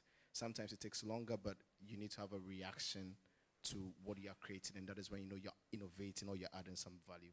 Yeah. Be a free bird. Harriet, what's your perspective on it? Right, good afternoon to you, ladies and gentlemen. It's a privilege to be here. I'm super, super excited. Let me use this opportunity to sell myself, since we've been asked to market and sell Absolutely. Go on. So my name is Harriet Nate. I host Diplomatic Affairs, and I serve as the Dean of the Press Corps at the Foreign Affairs Ministry.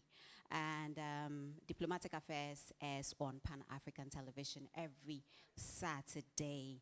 And we were the first, and I think we still continue to be the original when it comes to projecting happenings in the diplomatic community in Ghana and beyond. So if you haven't come into contact with Diplomatic Affairs, let me please, you have to make time this Saturday at 4 p.m.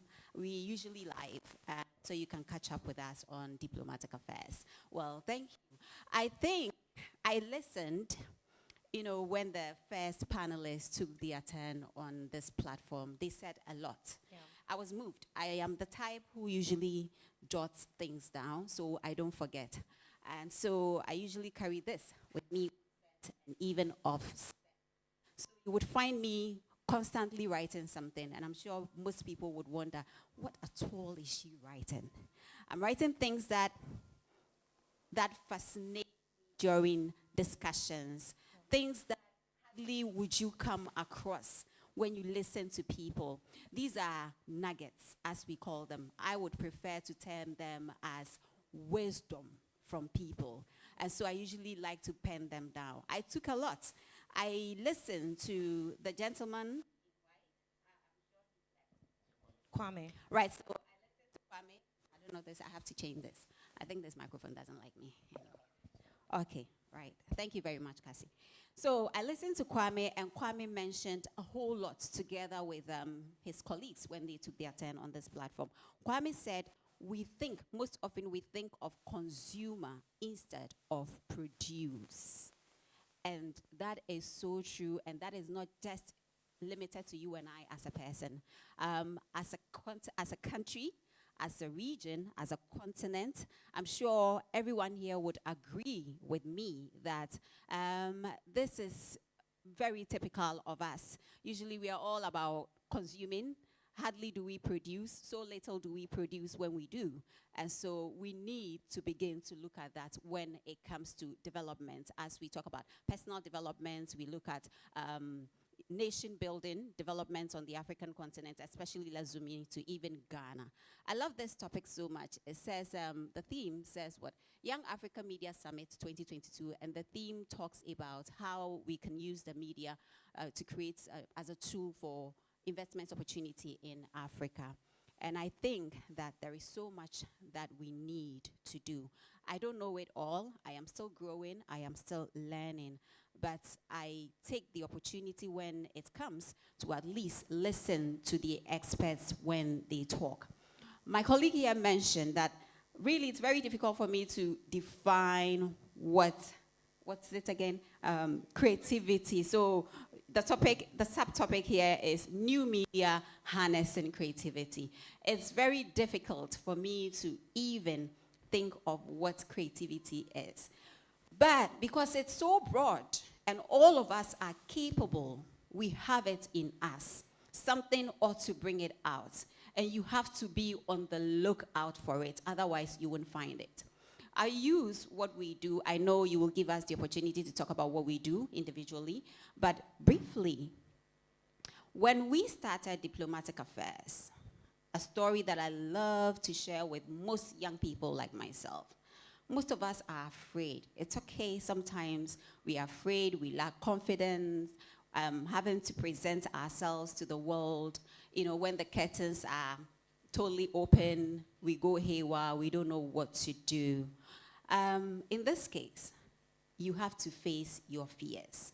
It's become sort of like a cliche where we hear people talk about, oh, you have to build your confidence, you have to develop yourself, you have to do that and you'll be fine. It's not that easy, you know, it's not that easy. For us, I executively produce Diplomatic Affairs. I'm like 90% of Diplomatic Affairs. And Diplomatic Affairs came into being before I was appointed as the Dean of the Press Corps at the Ministry of Foreign Affairs and Regional Integration. And I can see that it was for Diplomatic Affairs that actually birthed my appointment at the Ministry of Foreign Affairs and Regional Integration. Why? Because we were doing something different. We had started something different, something very unusual on most screens.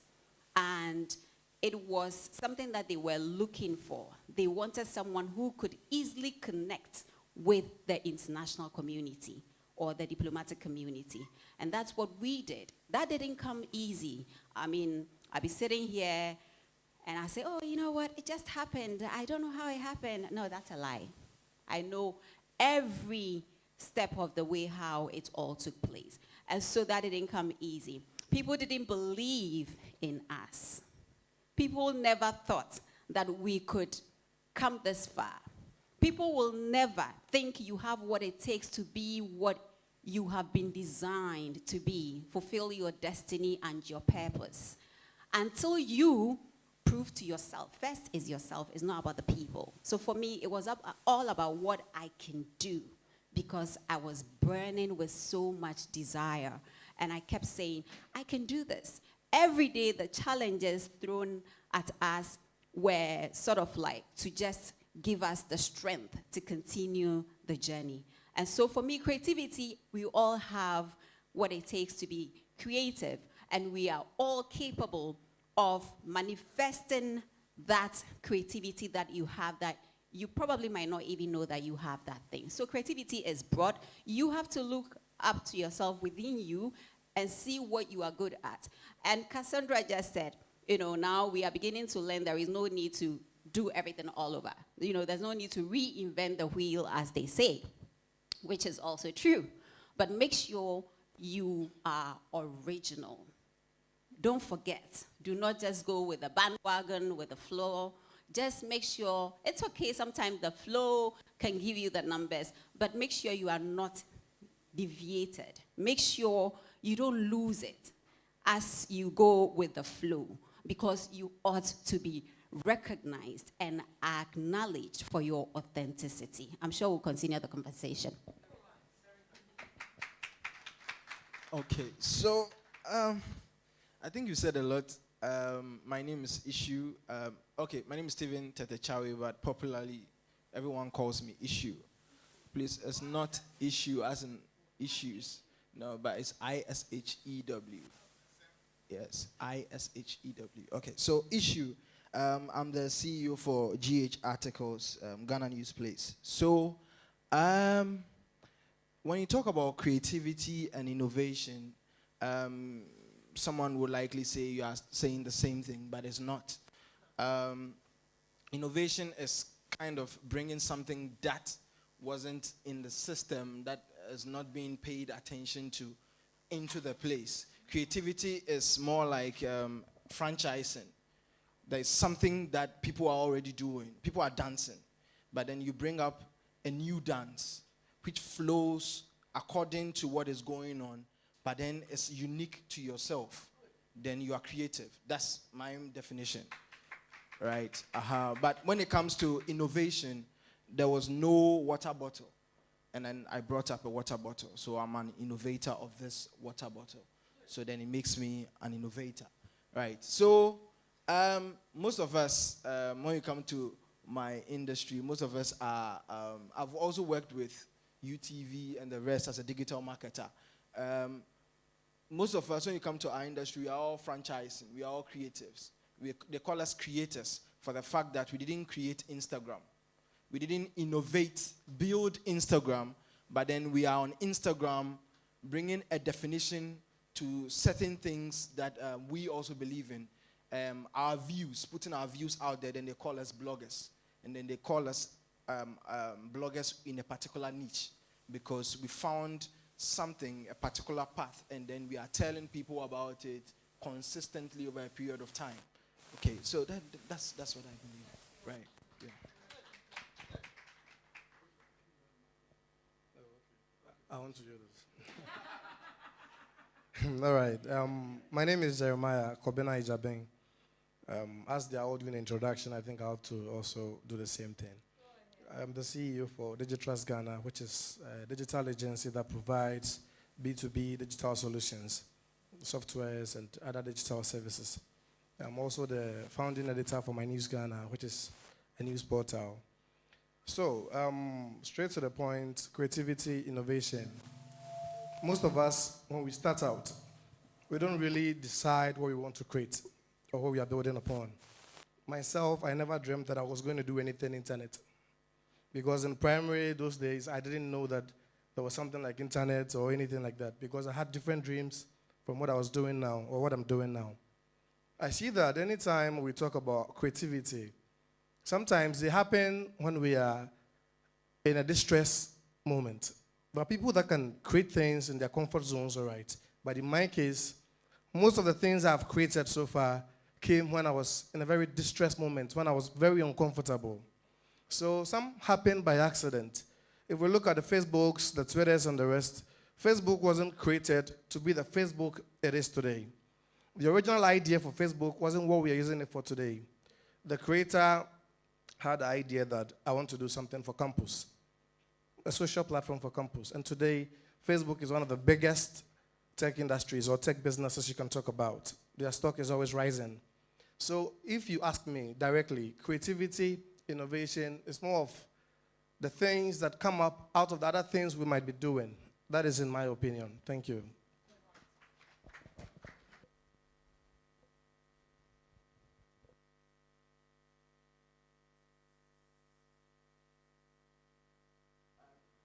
One. Okay, yeah. So I think I'll hijack the mic at this point, and I don't like the fact that you made me go first. I think next time I should come next. Okay, so just because I didn't introduce myself, I think I went straight to the answering the question, and I realized everybody introduced themselves. So I'll just go straight to the point. My name is Senna. I'm a film producer and a documentary filmmaker. I make TV and then films, and I also produce travel shows for BBC and news for Voice of America. Thank you. Lovely, Senna, lovely. Now, you were one person I was, waiting to hear from, and that's because one lady earlier on did say that you taught them how to make documentaries. So now, in this, you so now, with the same topic we're discussing, creativity, innovation, what is the process that you go through? With everything you've told us, you're there and you're making it happen. So what is the process of creativity and what inspires you even when you are not in the mood to get there? Because a lot of us are here, like you said, you rightly said, you can't describe or explain what creativity but you feel like, just being you. But I'm positive that there is a process. Harriet also said, if she sits here and say, oh, I don't know how it happened, she would be lying. She knows exactly the process. So for someone who came to hear what is really the process?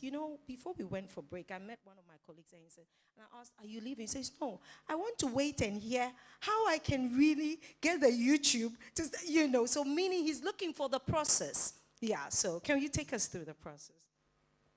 All right, Cassandra, you made me go first the first time and then I missed the cues and you're making me go first again.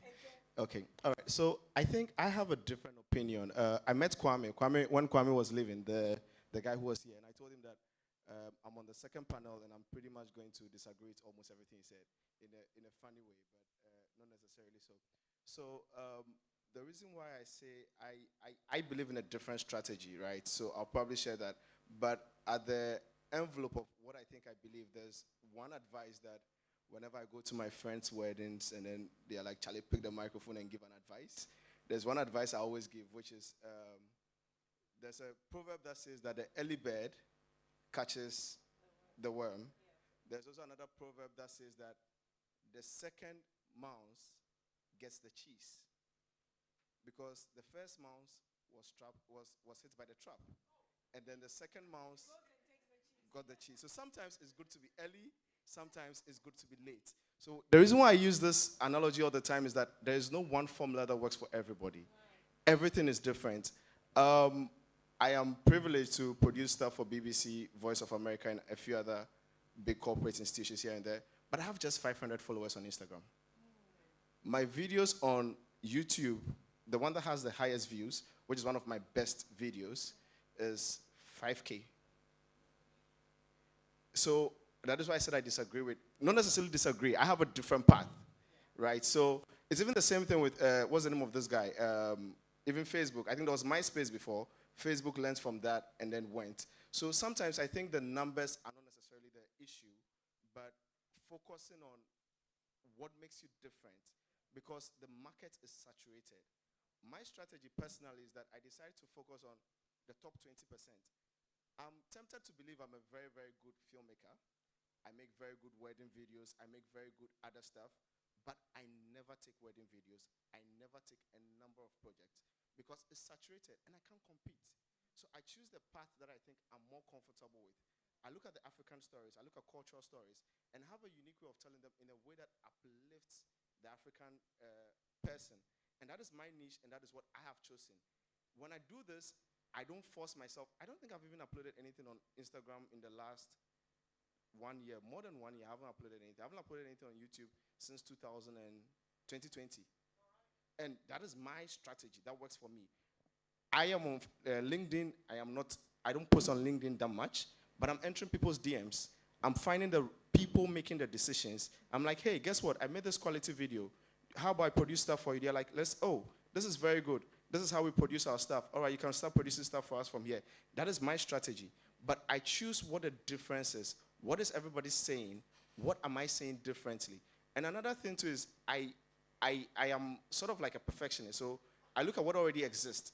And I think that is the biggest thing. If you are competing with people, just know that there are people who are far ahead of you. It's a global village now. You are trying to get audiences here, but the person you're trying to get his attention is looking at a Hollywood movie or something that is high standard. How do you keep up? I am someone, I've been to a few film festivals, I've seen videos, and I'm like, wow, I have similar videos, but I never put them out. I would make sure that no matter where I get to, my list is at least comparable to what already exists, or I'll find a way to be better at it, and that is my strategy.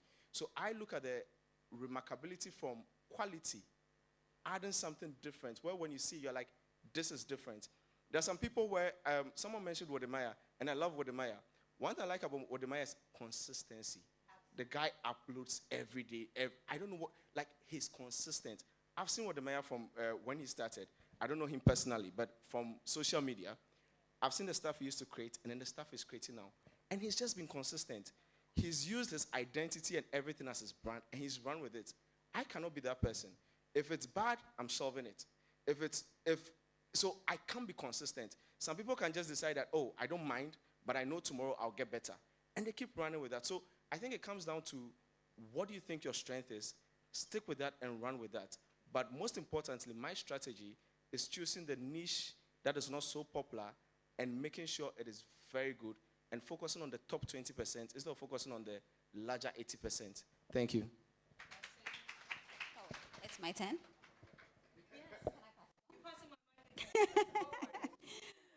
Right. Okay, so Senna. Nice name though. So I have a different, I have a different view when it comes to Senna's submission. I think there's a problem. Okay, all right. I'm being signaled, so, So Senna shares his opinion on what works for him.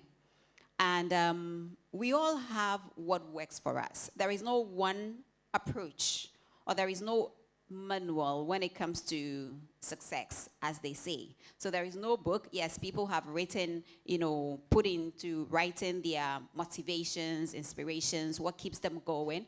But there is no book that says that if you read this book and, consume the content of this book, you are marked for success. It doesn't work like that. You would have to start. You would have to get ready to fall. You would have to learn how to pick yourself up. Even when people are watching, you would have to be determined. How do you get determined? You would have to find an inspiration. What keeps you going? What keeps you going? And most of the time, you would agree with me that the people who succeed are people who do what they love to do. It comes natural to them. And then they find a way of fine-tuning it, eventually polishing it, making it more professional, making it more attractive, and appealing to the right audience, and then they hit it. But it doesn't happen in a day, does it? No, it doesn't.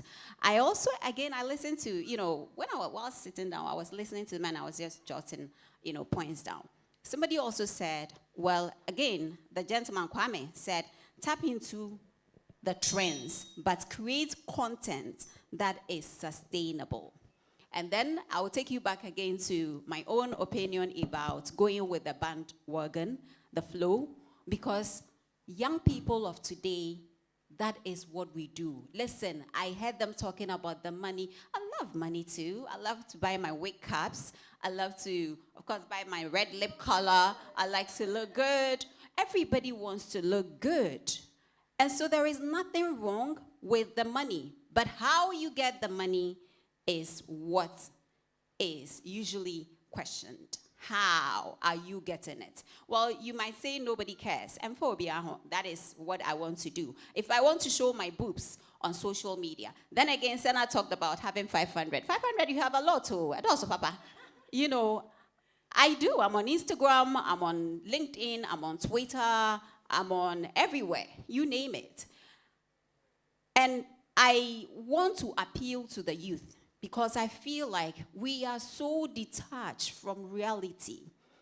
We are so detached from reality, and that is a serious concern to me as a mother, as a sister, as as a woman. When I go, recently I was having a conversation with the dean of the diplomatic corps, and she said, you know what I have observed on social media when it comes to Africa?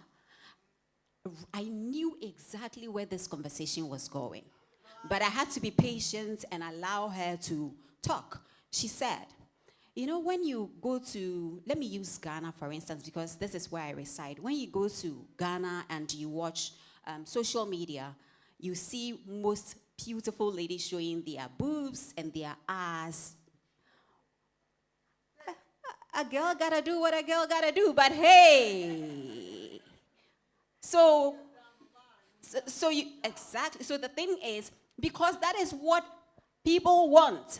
If that is what is going to make me the money, as you were talking on TikTok, somebody is making so much from YouTube, somebody is making so much. So now I even heard yesterday in the salon that a young lady had quit her job as a nurse and now is strictly doing TikTok.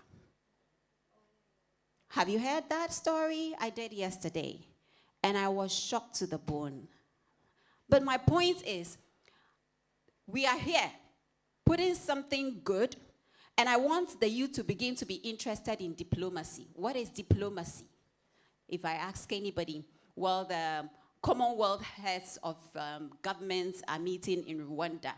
Can somebody, one time I engaged the youth of over 100 of them in a room, and I asked, who knows what is happening? Let's just say international relations. What is happening outside our jurisdiction? And nobody could share that with me. Okay, so now I started thinking. Once again, they say nobody can be something they can see, right? If you can't see, if you never have engaged a medical doctor or a pilot before, a farmer before, can you say, I want to be a pilot, I want to be a farmer? That's difficult because you don't even know what that is. But things you can relate with. So out of this, again, that's the inspiration. The motivation first is, I thought, I'm sure there is a group of young people out there who would rather want to balance their information diet. So entertainment, I probably might want to watch something funny, smile, get the stress, shake it off. But when it comes to also knowing what is happening, can we just now begin to take ourselves seriously? So policymakers can begin to take us seriously. They won't take us serious if we don't take ourselves seriously, Anna. So that's the point. We are asking for a seat at the table. Are we ready when the seat is given to us? As a woman, I like to look beautiful. I like to have the swag. I want to talk sense when I open my mouth. I don't want somebody judging me. One time I walked into a space and someone said, oh, usually they look pretty and dumb. Yeah. This was before I took my turn on the podium. I was like, who even raised this gentleman? Mama didn't actually taught you well, because what you do usually is you don't judge people. So I took the stand. I got on the podium. Actually, he gave me that energy. So I started talking, and right after I got done and people were coming by to say hello, he was the first. I said, oh, this one isn't dumb, huh? But is he to be blamed?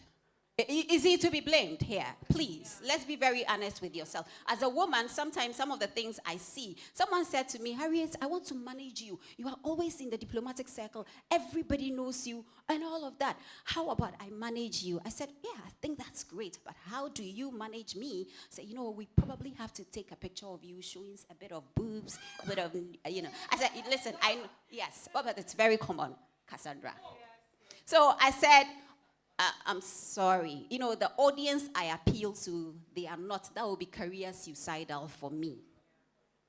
Because if I'm traveling out every now and then with the foreign minister, traveling with diplomats for assignments, coming back and putting it, and do you think I got approached because I showed boobs or ass? I know I have them, they are fine. But no, that's not what I want to do. So we are talking money. My point is, we are deviating. So people, they are not taking that serious as they should. You can look gorgeous as a young lady, look pretty with your hair, with all the swag, and everything. But please aim at also getting substance. We'll come back to that. Wow. Yes. You've said a lot. Before I say my bit, I want to disagree a bit with something you said. I think that young lady you are trying to talk about is Asantewa. Yes, there are many of them. In fact, I have taken social media as a full-time job. So mostly, I've worked with Abeku Santana for a number of years. So he calls me social media president, right? I've taken it as a full-time job, and I would advise anyone who is doing so well to quit their job. Okay, why am I saying this? Now, everyone is looking for a path, okay? If what path you are on now is not working, and then maybe you found another one.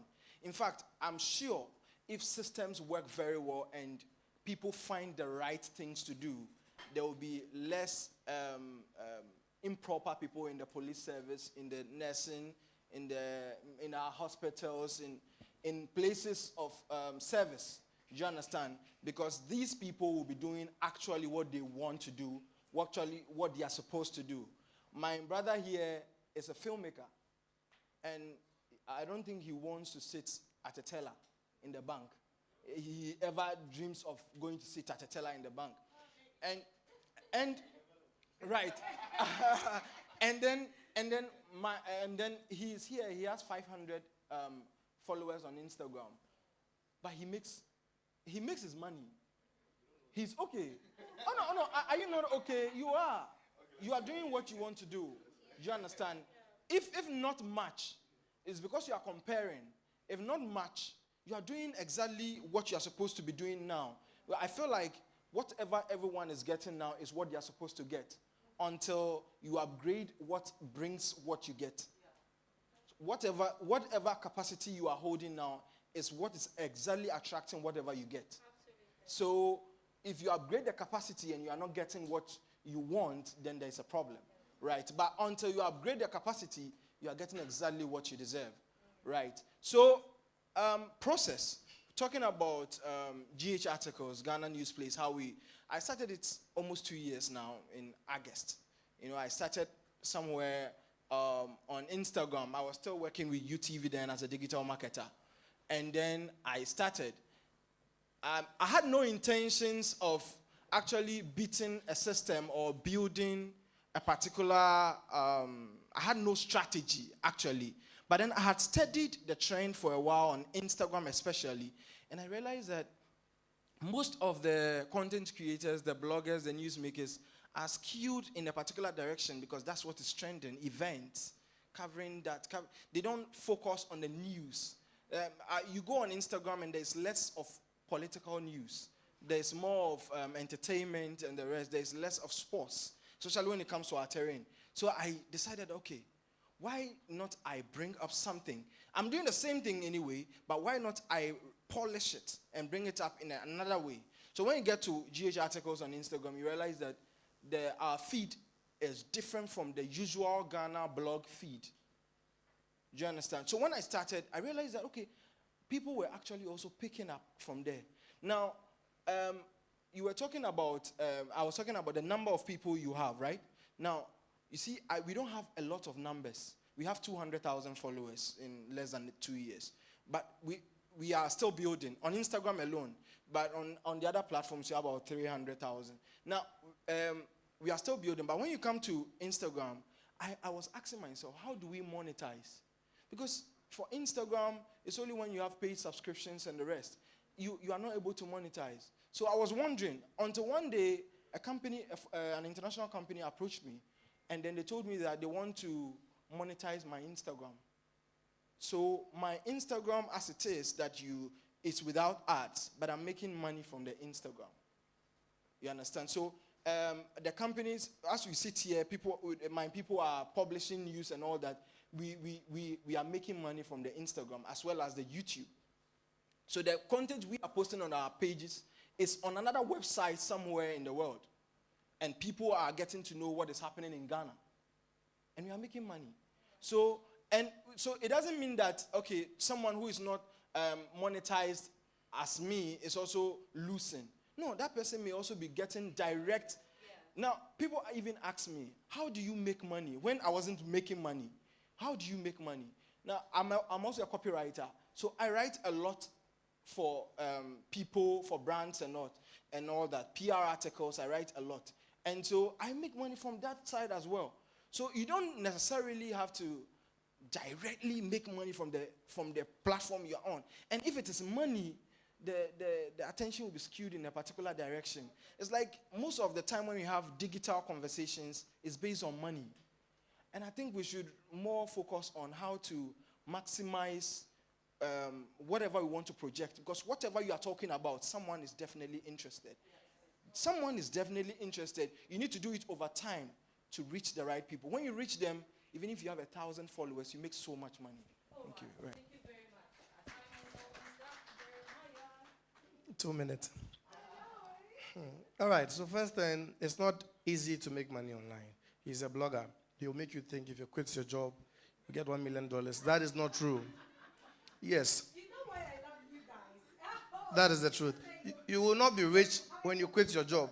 You will go hungry and eventually maybe even pass out. It is very difficult.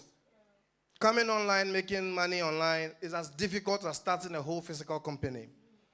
Because when I started, for 2 years, I had nothing. I made nothing, not even one peso from what I was doing online. That was 2014, 2015. And at that time, I was only happy because people were reading my news. Nothing else. I would take my own food money or chop money to the cafe, go and write news for people to read, and come home. Just watch and observe to see people reading my news. That is the only satisfaction I was getting. So if you're here and maybe a blogger will tell you, Asantua quit her nursing job to go and do TikTok. You follow the same step. Maybe you will come back and blame us. So please, don't follow Asantua. Asantua, you say, and if any better boabo, and then nice baby so. Asantua might have another thing that you don't know about, which is not on TikTok. So before you take this step, if you have someone paying you 400 cedis a month as a salaried worker, please take it serious. If you want to come online and start something, give yourself the timeline. Schedule something, put a plan down. Don't just jump into it because someone is making $1,000. I posted in March, April, I posted a screenshot of one Google AdSense transaction that I received. A lot of people came into my DM. I stopped going to Messenger because people were just all over. Someone was saying Photoshop. Other people were just saying, show us the way, show us the way. There is no way. Yes, and that is the truth. But sometimes, that thing I posted because I was doing a masterclass. It was a digital entrepreneurship masterclass. So people didn't really believe that Google was paying people in Ghana. So I posted an Access Bank payments receipt, I think about 40-something thousand. And a lot of people, in my Facebook Messenger DM, I was like, hey, where from these things? They will not come to learn, but they want you to show them the direct thing so that tomorrow morning they also make 48,000. And that thing has taken about 7 years to get. Yes. So if anybody wants to start, you questioned about the creative process. I, for once, I wasn't focused. I was doing so many things because I thought I could do so many things. And that was my biggest obstacle. Because if I start something, look at Wadimaya, over 1 million subscribers, and he's still doing the same thing that got him 1 million subscribers. For someone at even 500,000, they will start to think, then they go and waste their time elsewhere, and then they risk whatever made them that money. So Wadimaya is still doing what he did to make the 1 million subscribers. So that is focus. That is one thing I didn't get anybody to teach me from the beginning. So today I build this, tomorrow I build this, I build different types of portals because I think I can do it. But if you are focused, that is where you can grow. So, 3 steps. The first thing I consider is my interest level. If I'm interested in what I want to create, that is to your question. So if it is a news portal, I should be a news person. I should be someone that likes news, want to watch the news or read the news before I can actually feed people with news. So that is the first thing, my passion or my interest. The second thing I look at is the profitability. What I'm going to do, we have no time to waste because this is a time we can make money. If it's not about money, I won't waste my time on it at all. So, is it profitable? Yeah. What you're going to start online, whether TikTok, Instagram, everywhere on the internet there is money. On Fiverr, I know most of us know Fiverr. It's a freelancing platform where you can hire people. As I sit here, my agency, that is a digital agency, in a month, sometimes our cash flow or our inflow, 50% will go on Fiverr because we outsource a lot. I hired a Nigerian, I don't know how they call it, but she's into video commercials. She just takes your script and then she records it in front of a camera. So we built an ERP system for corporate institutions, and we wanted a video commercial. She charged $850 to do that, and it was 30 seconds.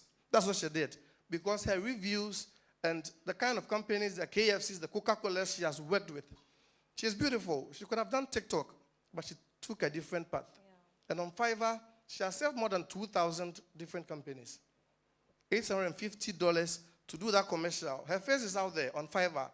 Corporate institutions know her very well, so they will buy into it. So that profitability is also a key thing.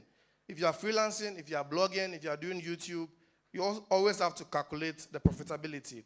Then the final thing is reliability. Is this something you can rely on?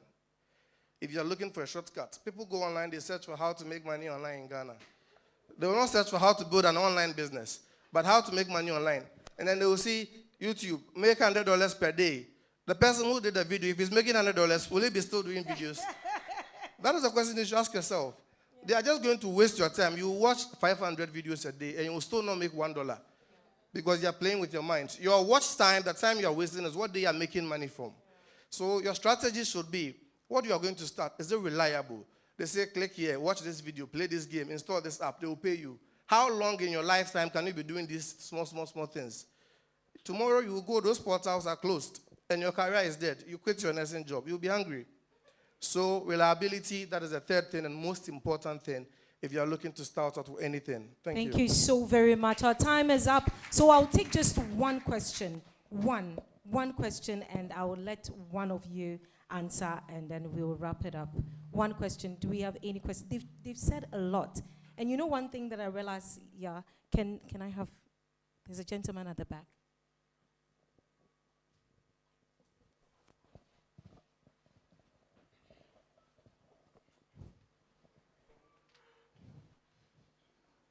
Your name and your question sharp, and then you'll decide who will answer it. It depends on what the question is. All right, thank you very much. My name is Amin Mohammed. Honestly, I've been following the conversation for quite a while, and I would like to touch on the aspect of quitting your job. We today, the interest is that we are expecting so much in a very short time. You don't quit your job when you don't have an alternative. So please, my question is regarding these online things. Personally, I'm a speaker. I do public speaking, I do transformational training, and I'm a neuro-linguistic programmer. I used to organize seminars, trainings, and other stuff, but it wasn't working. And so I had to channel it in a way, and then I started YouTube not long ago. I think it was in November. And I met Ishiu, and he gave me some guidelines during the Ghana Bloggers Summit. He gave me some guidelines. I applied, and God being so good, within some 4 or 5 months, I've been able to get 1,082 subscribers. Now my issue is SEO optimization. It is one thing I've been trying to learn over and over and over and over again. How do I do that? The goal is not purposely to make money on YouTube. The goal is to sell myself as a transformational trainer and a public speaker. And so I think YouTube can get me that kind of vehicle to get to the destination. How do I get there? Through the SEO optimization. Thank you. Senna, Harriet, Stephen, Jeremiah, who will answer? Jeremiah. Okay. All right, so search engine optimization. I think that is a whole university program on its own. And we can't really answer that here. But I will just give maybe a quick tip. I have a blog that is not in Ghana. I have the writers in Ghana, but I don't have a Ghanaian reader on that blog. The target is because I'm targeting a state in a different country, and those are my target readers. So what I do over there on that particular blog, if you go online and you Google whether or not I have optimized my blog, because I'm the only one talking about it, you will see me on Google. I don't know, do you understand that? Yes. So with your YouTube channel, whatever content you are creating, it is two things. Either you compete with the masses or you slim down to a niche. There is something in Ghana you can do on YouTube that nobody has done it on YouTube. And when I go and search for that thing, obviously your video should come. Because YouTube is a search engine. And it thinks like a human being.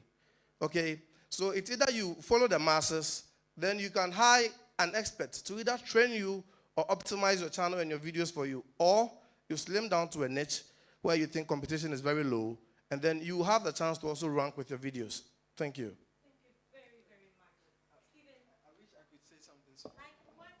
Yes, just 1 second. You see, I believe that search engine optimization is very excellent. But when you want to start from the beginning, and actually you are starting something that is, the niche is very saturated, you should look at platforms that can blow you up very faster than some, so that you can now channel. A lot of people are doing that. If you should pay attention, TikTok is working with YouTube. Now, so if you're able to build up very fast on TikTok, because TikTok expands your reach faster than any other video sharing platform now.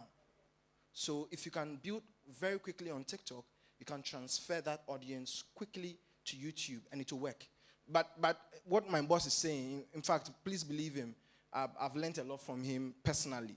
We do something behind the scenes. Yeah, thank you. Thank you so very much. Let's put our hands together for my panelists. Let's put our hands together for Mr. Jeremiah Jabeng, CEO of Digitrust. Thank you very much. Harriet Nate, broadcast journalist, Pan-African TV. Thank you very much. Pretty with brains. Thank you. And Sena, filmmaker and producer, and Stephen Tetechawe is a blogger. Thank you very much. We've learned a lot. And I love you guys because, you know, today we've understood it's not one straight jacket. So whatever it is that you picked from it, that is what is for you. Thank you very much. All right. Let me, okay, let's take our picture. But I would like to know if Anthony Kumsin is around. Okay, so he would be replacing John Appiah. He will also come and sell himself. Okay, let's take our picture.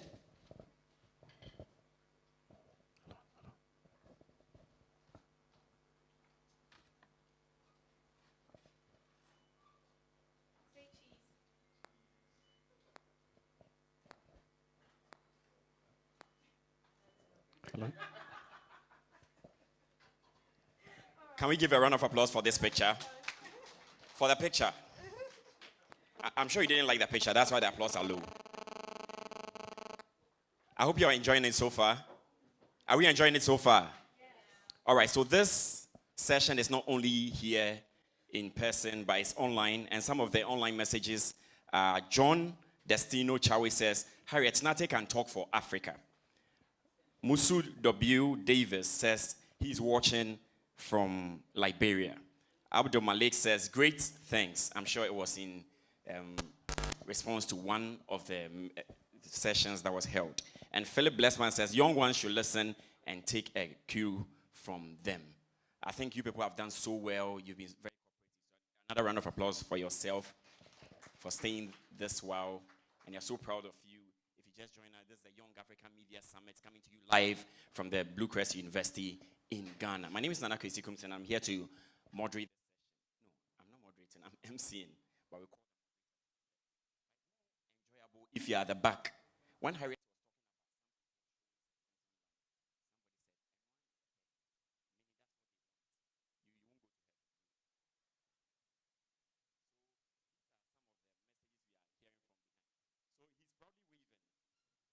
candidates for hell. All right, is Mr. Jesse Ejapon around? All right, so we'll give Mr. Jesse Ejapon 2 minutes and call the others as well. Mr. Akwesi Ewa Babio is a director for the Diaspora Affairs Office of the President. With a round of applause, let's welcome the boss himself. Until he's here, please don't stop clapping.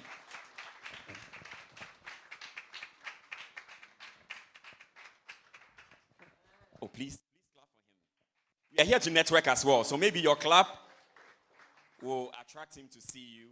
He's from Office of the President, if you didn't hear that. Mr. Cecil Sunkwam Mills, Executive Director of NTSS Ghana. Oh.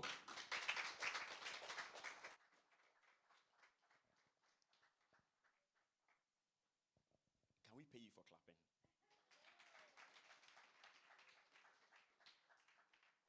And Mr. Stephen Salase you would also join this panel. He's my general manager, so if I'm not paid, it's you. Please. Until he comes here, please. He likes the applause from the beautiful ladies. So all the ladies, please clap for him as he joins us. And we're still waiting for Mr. Jesse Ejapon.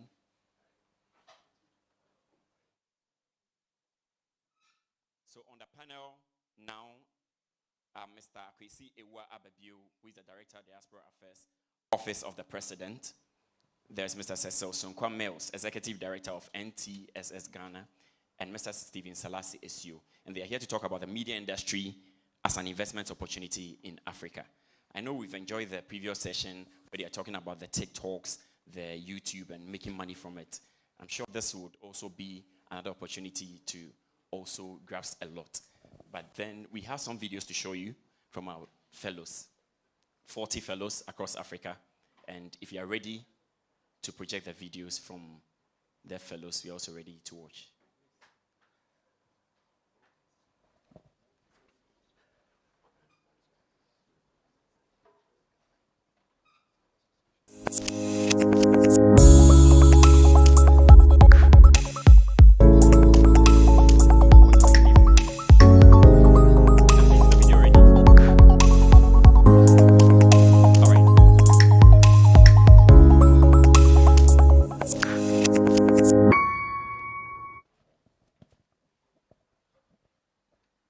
I've been doing this for over the last couple of months since I joined the organization. My experience from the YAMF virtual class was something that I never expected. Having to work with people from different countries in the same team, people I never seen before, people I never knew before. But the experience was great. Our facilitators, the classes were very engaging. Sitting down for straight 2 hours to listen to a class and I was not tired. The assignments were done properly because I had the best team, the Akuben team. We were able to even finish in third place with the best team as the third place. And all of those experiences for me really shaped me in understanding that I could meet and interact and work with people who have the same mindset and the same goal. My expectation from the summit is seeing the African story going global, the African story being told by Africans who are sure of what they have, who are sure of their roots, and they are not ashamed. One of the things I'm so proud of is to be a Nigerian, and beyond that is also to be an African. I believe that this is going to connect Africans. Their roots is about, and I want to commend the work that is being done to get this summit out to the world. And my recommendation is that we should get more people, even those who are not even Africans, to come see and make this summit more or less an exhibition to the world. My anticipation for the next phase of this fellowship is to meet, interact, connect, and even collaborate with other young African media entrepreneurs who are doing something in their own little corner in their country, and we all together come together in one class, in one location, to do what we know how to do best, but this time around, doing it to make more impact and increase the reach of people who can hear, see, and feel what we feel in our heart. Because I believe that every person who is into media, especially communication, we are actually trying to send out a message. And the joy is for people to see and feel what we feel before going behind the camera, before going behind the microphones to get the story out. I want to say a very big thank you to the Yali TV for this opportunity, and I am so grateful. My name is Wendy Omanga from Kenya. I am a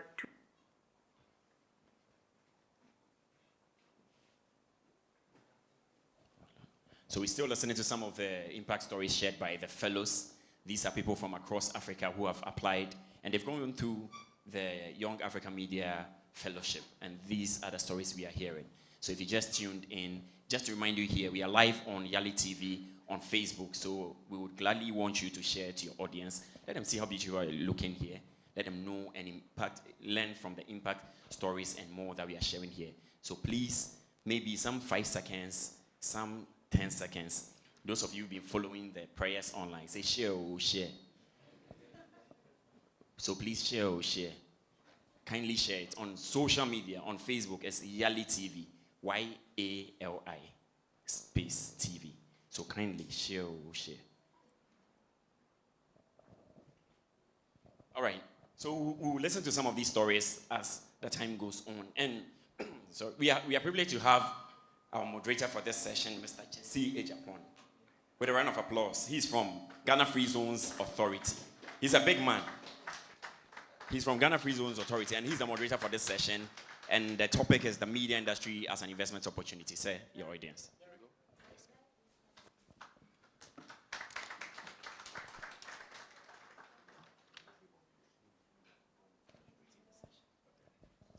Hello. Good afternoon.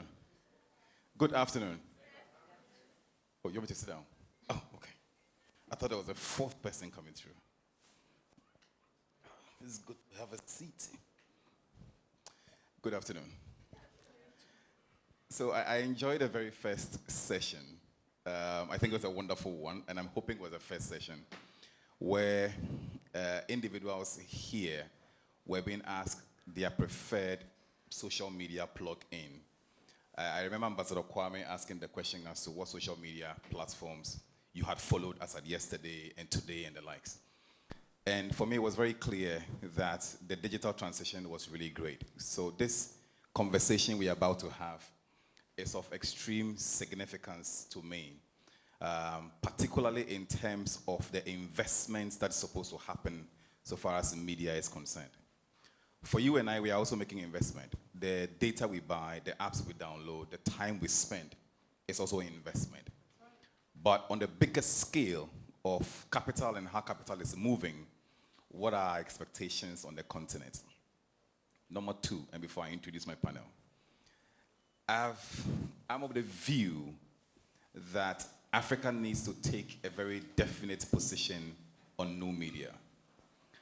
And because of the likelihood of dwindling revenues on the continent, so far as traditional media is concerned, and I heard from the first panel, when the likes of social media, Facebook, Instagram, are changing advertising dynamics in Africa, are we benefiting from it from a tax point of view? Are we benefiting? Because if Joy FM, Peace FM, who've invested a lot of money, are able to pay taxes for development, now they're not making as much money as possible. No media is making the money. So how do we continue to build our roads? Is it time for the continent to take a decision that let's meet these global giants to tax them for our development? And I'm hoping that my panel can help me in my crazy thinking. So welcome to this panel discussions. Please put your hands together for the team. So first, I'd like to introduce Mr. Akwesi Ewua Abibio. He's a Director, Diaspora Affairs, Office of the President. Please put your hands together for him. And then I would also introduce Mr. Cecil Sunkwamels, Executive Director of the NTSS Ghana. And need I introduce our General Manager and our boss man? I call him Charlie Stephen. Please put your hands together for him. So maybe let me start with a preliminary question just to tease out our thinking, just to ascertain the current state of the Ghanaian media industry, the progress and the challenges being made so far. And don't mind, I'll start with you. Yes. Hi, okay. So first of all, I had told the gentleman that for this purpose, I want to be introduced as the president for the Ghana Independent Broadcasters Association because it's relevant for the topic that we have. Okay, awesome. I've been in media for about 25 years within that. I've worked with MultiChoice for like 15 years. Awesome. Yeah. So, the current state of media. Yes. Ghana is in a very unique situation. I think if not the world. We have the largest number of radio stations and TV stations currently that are working. We have about 141 authorized TV stations and close to 500 radio stations. This has actually put a lot of pressure in terms of revenue generation. The numbers are crowding and fighting for a specific size of advertising revenue throughout the country. Those who have the capability have diverted into the digital aspect, which is online. But besides this, you've also had radio and TV stations coming into the space, not regulated, but beaming into Ghana and doing television and radio. So it's really, really tough. Currently, there are even some other conversations going on because they're looking at how they can get a lot more taxation from this difficult sector. The other thing that has happened in the sector is because we've had a lot of stations being authorized by the regulator, okay, they've also further reduced the coverage that they have in terms for both TV and then radio stations. So when they broadcast, remember that the number of listeners or viewers you have tends to determine that. So for radio, they have actually reduced the broadcast radios, which has had another impact on their revenue generation capacity. We will not talk about the impact of COVID that has come through. So the industry is currently in quite a strenuous position. And because of the large number, you also find that people start to fight for attention. They want to get eyeballs, they want to get ears. So they become a bit extreme, a bit, they want journalism that people want to grab and listen to and watch. And so you find that a lot of them start to fall within the area where you have infractions. They try to break the boundaries of ethics just so that they become popular. Like Madam said, they want to show things that people want to see.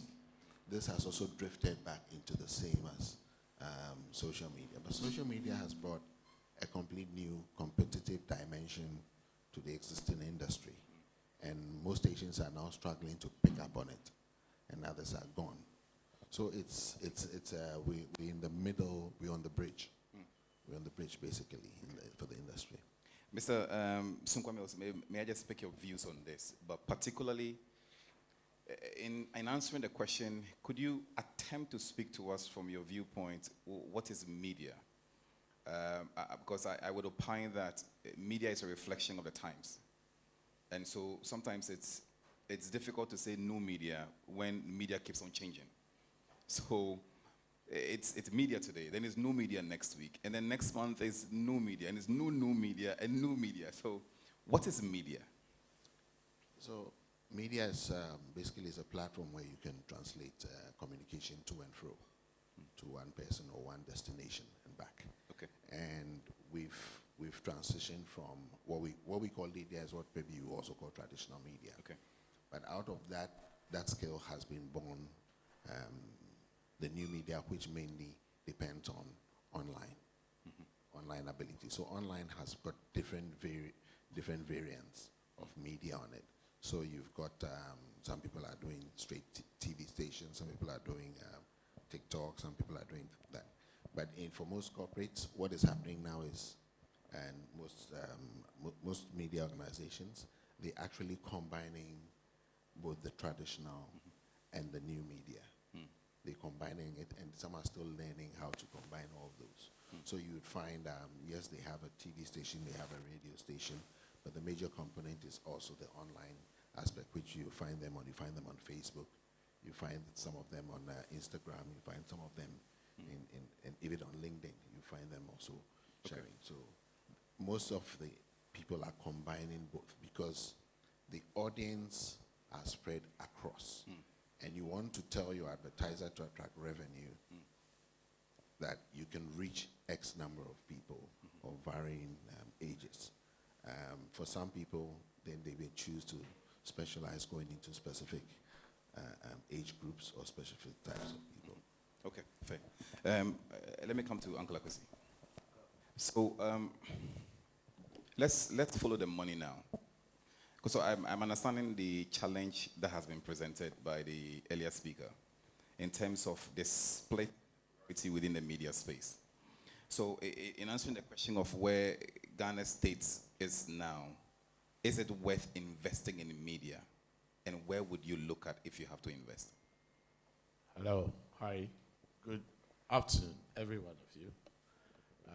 It's nice to be here. I'm glad you guys have given me the opportunity to come and be with the younger ones. I don't know how I fit into this so well, but certainly past my pension date, and I'm still hanging out with the young ones. So I'm so grateful, and thank you for this. I think to go right to the point that the question that you asked me, I believe it's worth the investment, knowing what we have experienced with the media and how the media can be an engine for growth, an engine for so many achievements. I believe the investment is worthwhile. We just, the raw benefit of experiencing this was when we had our year of return, and this is what I can relate to, and I know how significant it has been for us as a nation, as people, as the steering committee, the people in general, and the cause and the narrative that we have been able to sort of put across, because there exists that media, and I believe it has taken advantage of both the sections of the media as you have defined it, the regulated, the unregulated, and all those others that exist out there. But I think there are issues that, as you've prompted us, we really need to look at. If these major investments that media houses are making, they are at risk of not getting the rewards that are due them, then we really need to re-examine how we can embrace certain aspect of what we do, which I believe is the thin edge of what we did with the what do you call it, this e-levy, to basically reach out to a community that may not be captured in the normal way of doing things. In the same way, we have to think outside of the box to see how, again, we can do things differently other than how we've been doing it, to make sure that the benefits that are accrued to those who are putting in investment can be there for them long term. Else we risk that sort of investment that they may be doing, and others will be doing it underground.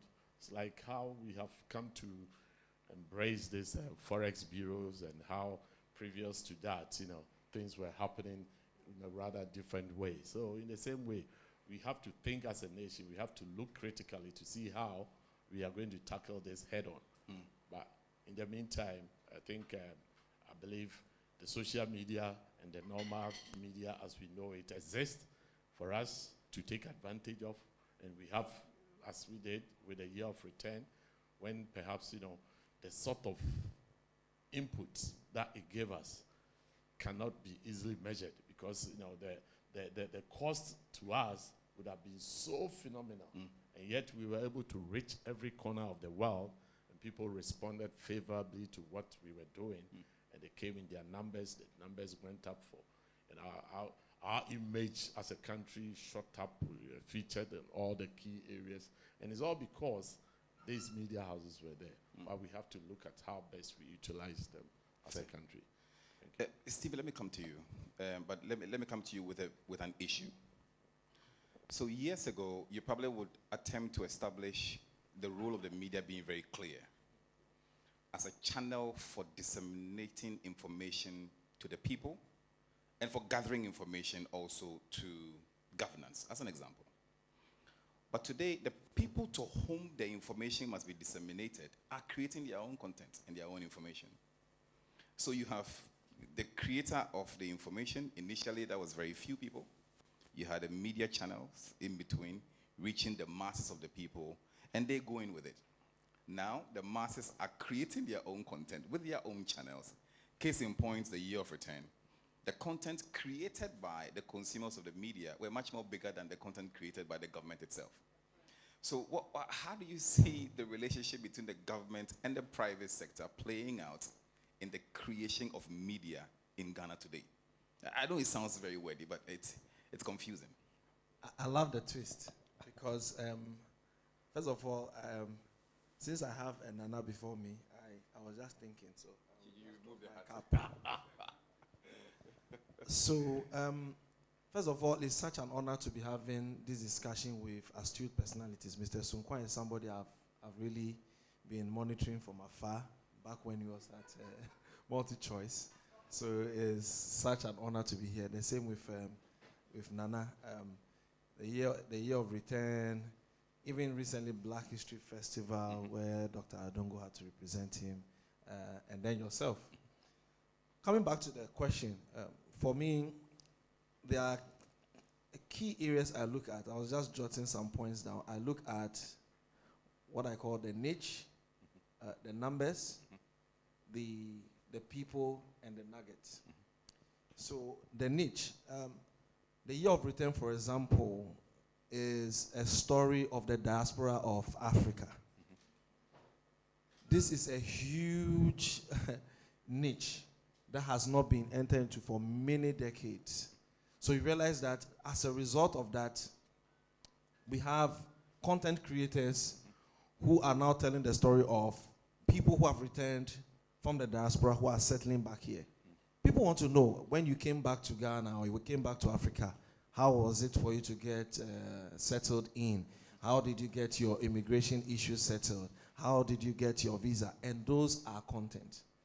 So then that connects us to the people. So you realize that the people want that information so much that they're not getting it on their regular TV or radio. There's no radio program for the diaspora. There's no TV program regularly talking about the experiences of the diaspora. In the past, we used to have Nana Ajwa, a window, traditionally. But how many people watch TV nowadays? So the eyeballs comes in for me, the people. How many people go on TV to watch television programs? So it means that people will then create platforms to get what they want. I want to know about them. So maybe I've been in Ghana for 3 years. I jump on my Instagram account. I start giving account of my experience in Ghana. Fast forward 3 months, the guy is making money already because he's giving content to a platform. So for me, the nugget is, how do we begin to look at media as an industry, not just as a platform to just disseminate information, but as an industry worth investing into? Take, for example, the money. I wish I could quote the revenue of YouTube for 2021. I wish I could quote the revenue for Twitter. Well, I can't quote that, but I know they got a recent investment of more than $44 billion. Come to think of it, if Twitter was an African-owned, a Ghanaian-owned, what would that have meant for our economy? So these thoughts really go through my mind, and it comes to the point where we realize that young people with our bubbling ideas could be tapped into. Could we then now look at how the various stakeholders, government wants to make revenue, we want to make more taxes. The private sector wants to make money, so we've invested into media, and it's not happening. The young people of my generation want to get information. We are ready to do it anyway. So we'll spend our data, we'll spend even our money to promote our pages like some of the panelists spoke about, and pay it to YouTube, Facebook, Twitter, Instagram, Clubhouse, just to get our content out there. Could we now have a dialogue and think about a national dialogue or identity to media? For example, if we could have discussions. There's a technology school here. They train programmers, web developers every year. They train hundreds of students leave this school. What happens to them after that? They create one blog, they try, it doesn't work, they leave it and they get an employment somewhere, get into an office and they're okay. Could we tap into the ideas they have and begin to look at creating our own Mark Zuckerbergs? Could we have an investment fund, for example? Could we begin to drive the human resource of the diaspora? We have experienced media people who come into the country every year. Thank God the work of the Diaspora Affairs Office and the Ministry of Foreign Affairs has been great. Could we look at bringing the human resource of these people to bear on us to begin to think in that direction? So I think for me, concluding with my input, we need to have a dialogue of interests. Interests of government, interests of the private sector players, interests of professionals, and interests of the people who create the content. And I'm very sure when we begin to look at it that way, we will begin to reap the benefits for it. I simply say innovation drives investment. So if we can invest into discovering innovative ideas in the area of digital technology, which is now leading the new media race, I'm very sure Ghana will not regret making sure it did so. And I can boast and say that Ghana has the opportunity to be the media hub for Africa. Fair. I would come to. Sorry. Do you want to chip in? Okay.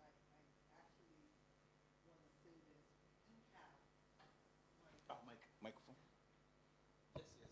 The Diaspora TV and all. Yes. Okay. When you say we don't, because Year of Return opened up a whole group of people that decided to concentrate on us and tell our stories. Woody is making his money on us, to be very honest with you. Most of the people, yeah, he is. I mean, he started with China and during the pandemic, and then he switched, and all of a sudden he's doing diaspora. Denta, Lady Denta Moating, pretty much does stuff, most of the stuff on the diaspora. She did an interview on me. I went viral. I didn't know I could go viral. And it was like, wow, okay. And I didn't know I was an influencer. All of a sudden, I'm an influencer. Not influenza. It's not the flu. So, I mean, we have. And then Jermaine just did another interview with me and a chief. So we are getting our story out there. There is a problem, though. And the problem is we need to have the political will of government to support us. I was talking to the deputy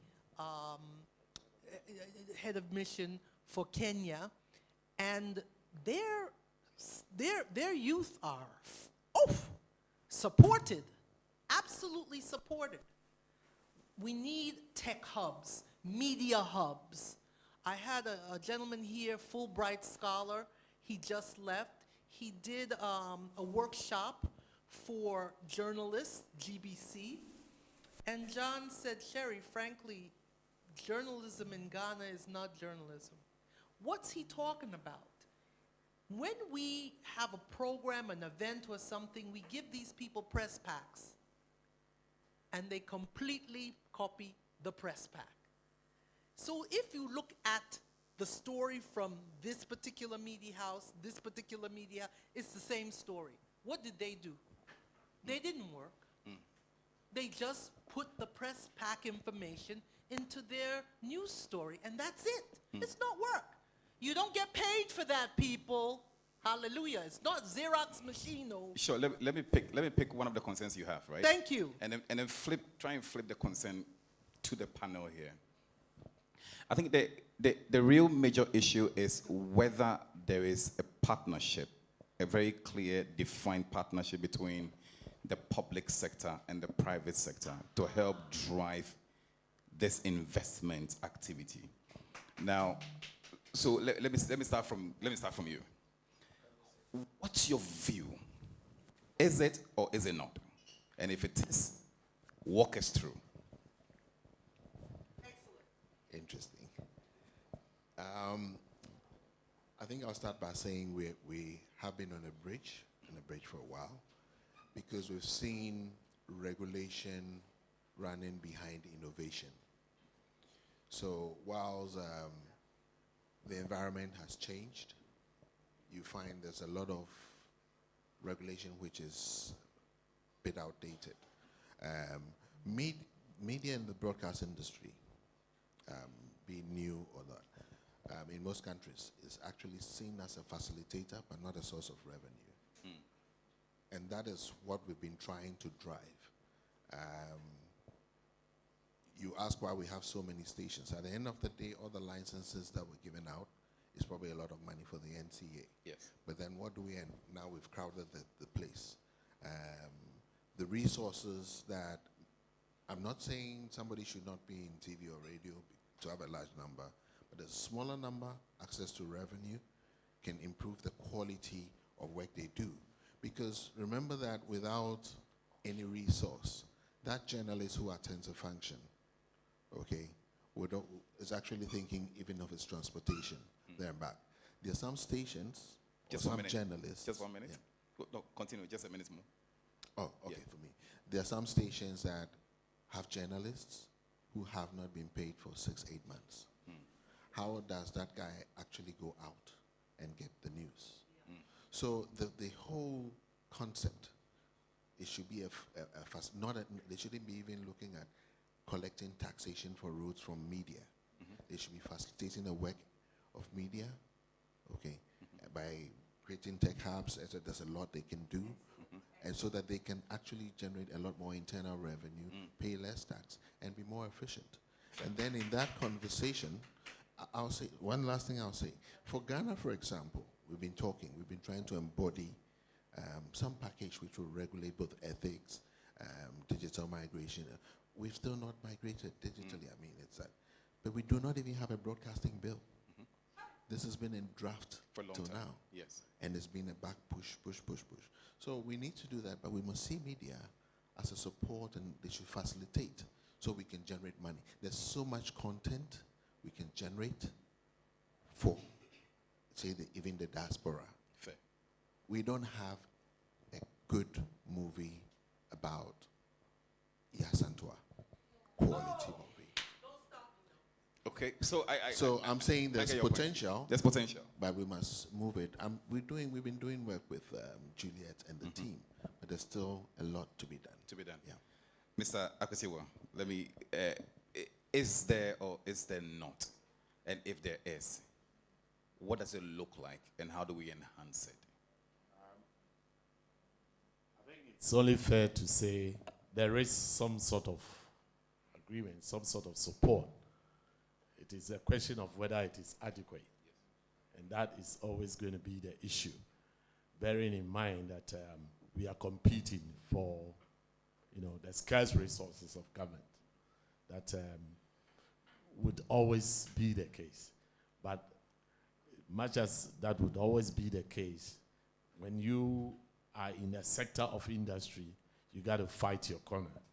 And I believe it's only right that the media sector, the media industry is equally looking to see how they could get that attention, that investment, that direction, that push from the government and from the public sector to really enable them to do as required. But I would caution that on the basis of what I said earlier, that knowing that there is scarce resource and there's always going to be that issue about how much you get from what support, how much support. You don't have to sit and wait for things to happen. Every dilemma that we have, every issue, every difficulty presents opportunities. And it is about how we exploit that. I mean, I've been fascinated. I've been away from this country for so long. Of course, a point in time, perhaps I'd lived outside Ghana more than I'd lived in Ghana when I came back. And I was excited when I came back to see how a media house like the UTV, which was, delivering on this local language, was doing so well.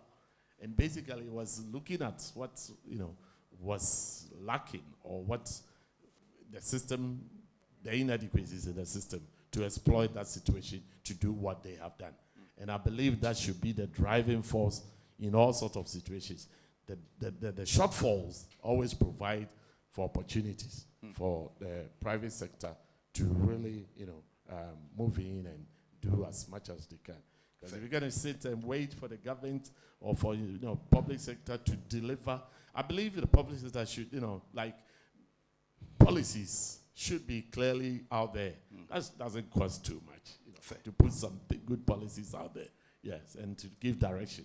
But other than that, the real take-up should come from the private sector, individuals, people, knowing that, perhaps how do I look for this solution here to make my money? Fair. I believe that should always be the aim. So let me, Stevie, let me come to you, but let me disrupt it a little bit. I like to do that. So let's say I don't believe the two of them. Let's say I don't believe the two of them. Let's say I don't believe that the state has to do more beyond what Nana has said. Because at the end of the day, today we are seeing individual brands being more powerful than the state in terms of communicating. We've seen personality brands bigger than media houses today. We've seen YouTubers who have a voice louder than presidents today. What's the role of the government? To give you the rights to speak, to provide the infrastructure that allows you to communicate. So today, Ghana is at a point where young people in this room might have Twitter following and influence larger than anybody else we could have thought about those days. So what else should the state do beyond creating, as the state would always say, an enabling environment? What else must the state do? I'm happy because I'm part of the young people who want to say what we want. So I will see myself as a mouthpiece for my colleagues. One of the things that I crave to see. Oh, and I do believe you. I just want to disrupt him. One of the things I crave to see is policy, as Nana Akwesi said. If we could have a policy, for example, for one, investment in new media. Two, a policy to protect the intellectual property of these innovators. Three, create a policy direction for these young people, my folks. Yes. Can we have a media hub where we can go to, if I don't have an office, I can go there and create my content and make money for Ghana? Can I have a fund that I can apply to, like we have NEIP and all, but just for media, where we'll unearth the new ideas and own our own platforms? I'll be grateful. Can I pause you there? In terms of media, let's break it up. There is a content creation part of media, excellent, and then there's media as a channel for communication. Yes, yes. In terms of content creation, there are funds you can access. I'm sure if you go to the agencies and say you want to build a documentary for Ghana on something, Mr. Who in a team, I give you 100,000 cities or 200,000 cities to go do your job. Wow. Okay, my team is listening. We'll take action. So, yes, both ways. It goes even in three ways. The human resource capacity development, then in the area of investment into the platform. For example, if I develop, there's a Nigerian who has done a platform, he's a good friend of mine. He has a platform called Crowd.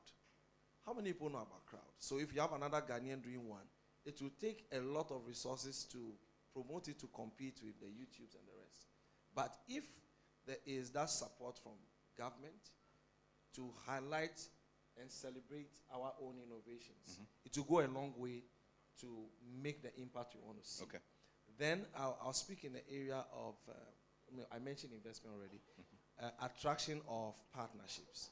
The office of the President of Diaspora Affairs is already doing a great job.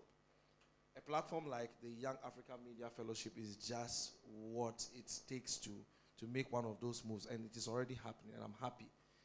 If we could connect, a lot of the facilitators in the program were people from the diaspora who were brought in, who either came to Ghana before or have been to Africa before, sharing their experiences of what we can do.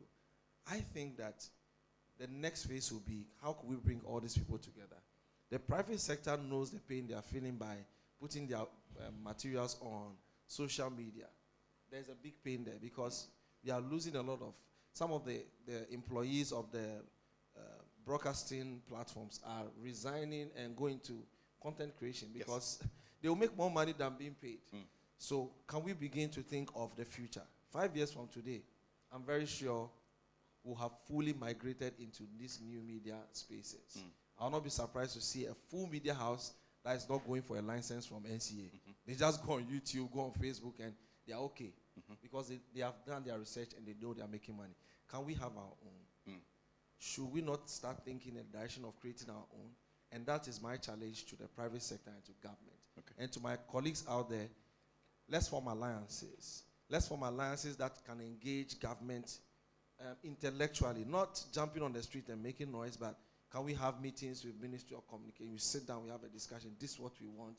Can we work on that? Let's have dialogues that transform into policies. And I'm very sure we'll make progress. I'm very open, as I said. As you made mention, I'll start writing letters to the agencies and we'll start beginning to develop content. I have just about 8 minutes to go, so I'll start from the very left. So let's make very definite statements about how we would the future might look like.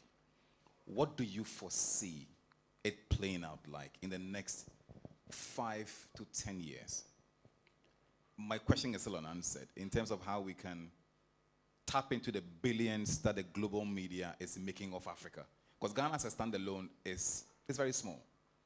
But so how do we tap into that and how do we accelerate our potential as a country within Africa? So I think it's already in progress. We should notice that even though we have what we call new media and traditional media, we're having convergence. And the big differentiator is that what you would have watched on your 32 or 60 screen TV at home, okay, people are now tending to watch also on smaller devices for younger people. So there's convergence. Technology has come through, internet has come through, etc. Content creation is still there, but you find that when they create the content, now access to platforms is a challenge. The bigger entities have the ability and resources to create these platforms. The company that I work with and I still consult for, we moved from the traditional DSTV, and we went mobile. As I speak, there's a platform that was launched 2-3 years ago called Showmax. It's got a lot of Ghanaian content. And even on DSTV for the first time, we had a dedicated channel for Ghanaian content. We started 4 years ago with music called Trace Jammer, focus on music content. So it's the focus was to create a platform where people could place their content and still make money and monetize it. So the monetization was the thing. Now with Showmax, it is just like Netflix, it's streaming. Now it's gone into Europe, some parts of Asia. So you're able to carry your story much further, but you're giving money and before it is licensed. The entity has also commissioned some work. You know, they worked in terms of partnerships with the NFA. They had a recent program, Juliet, where they put a lot of people in production together. I've just forgotten the name. But it was mainly sponsored by our entity through a partnership. So I believe there's convergence and we need to keep speaking together. Because at the end of it, much as you say you must have your own and then you go out. And remember, there's something called fake news. So at the same time, much as you let it go out, you should make sure that it is within a certain confines of regulation or ethics. Because on the flip side, it can be also very, very dangerous. It's in some places, wars have broken out because of things just going out. So we need some regulation because we are not the same. Some people's heads are shake more than others. So whilst we still move in that direction, we must do it together, but we should be empowered through policy as facilitators to make this happen. So that is, I see convergence, I see improvement in policies. The broadcasting bill I speak about covers areas of regulation, it covers area of, then there's infrastructure by an entity, there's another entity regulating content. But we realize that both have now joined. It's two, it's one. you cannot have infrastructure. If you don't have the infrastructure, the content doesn't move. And it's more accessible. So these are all conversations. Regulating online is a global challenge. So it is still a conversation which is ongoing. But that conversation must be sustained, and we need to put speed to it. Fair. And I think that in the next few years, for us, particularly in Africa, with what is happening in the world, I was watching the Juneteenth celebration in the U.S., the Asantehene in the U.S. There's a wave, and this is our time. Okay, fair. So we must look at it and move with time to make it happen. Okay. Mr. Wa, this is our time. If you had $1 million today, you had to flip a coin within the media investment space. Where is your money going apart from me? Great. I think I'll pick up from where he's also coming from and still, see how I can situate it in this question as you've asked. I believe, he's mentioned a lot of things, among which he earlier mentioned the broadcasting bill law that has to come in, which I believe is going to create the opportunity for everybody to know exactly how they need to behave in the bigger scope of the industry. And therefore, investors would even know to take advantage of it. So that is going to be critical. And there are two things at the moment, or two technologies that are conspiring in the favor of the media industry. And I believe that is the camera and the phone. These two powerful combinations is, when you think about what it has been able to do and what it is capable of doing going forward, it is unimaginable. That, when you look back, even on social issues, the commentary were only coming from some few learned men in Legon, like, Legon Observer, only few people could write. Now it is not the confines of just a few. It is, for the broad masses, for everybody to take advantage, to show how they feel, how they express themselves, so it makes everything so difficult. And therefore, they need to, the social media monitoring. And there are all sorts of, opportunities, even in the monitoring aspect, that people can invest in to make sure that they get their rewards as well. So when I mentioned that every, issue basically presents opportunity for investment across the board, the media industry, there are those issues that one should be looking at for opportunities to invest.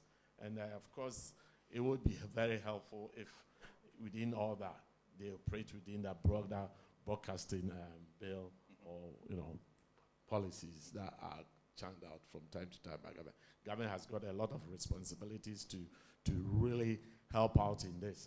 I can understand that even despite what I've said about how few are the resources and therefore, that the expectation shouldn't be that much coming from them. It's an obligation. If you think about it, like he said, that, a whole security of a country could even be at stake. If not, if we don't do the right things, then we really need to know that there is the need to invest in this industry to make sure that we safeguard our, country, our identity, our heritage, our everything that belongs to us needs to be, safeguarded in this respect. And then more so, when we can actually take advantage of the narrative and put out the things that we want the world to know about us, the content generation that would suit us and not how, other people are going to look at us. That is all an opportunity for us to invest, and it's a calling on us to really make sure that we can do that. 10 seconds. Where would you put your investment? Content creation or content dissemination? Sorry? Would you create the content or you open the channels for the dissemination? I would say yes. The government has a role to play in making sure that the policies are going to enable people to know that content, creation could still be with the public out there to really, fill the gaps. Because invariably, that's what's going to happen. Okay. The general public is going to take up that opportunity and fill the content. And it's already happening. Yeah. Good. Yes. Steve, you will wrap this up for me. Do you see the general public, like you're saying, ultimately being at the forefront of content creation and muting traditional structures? And with that, you would share your final views.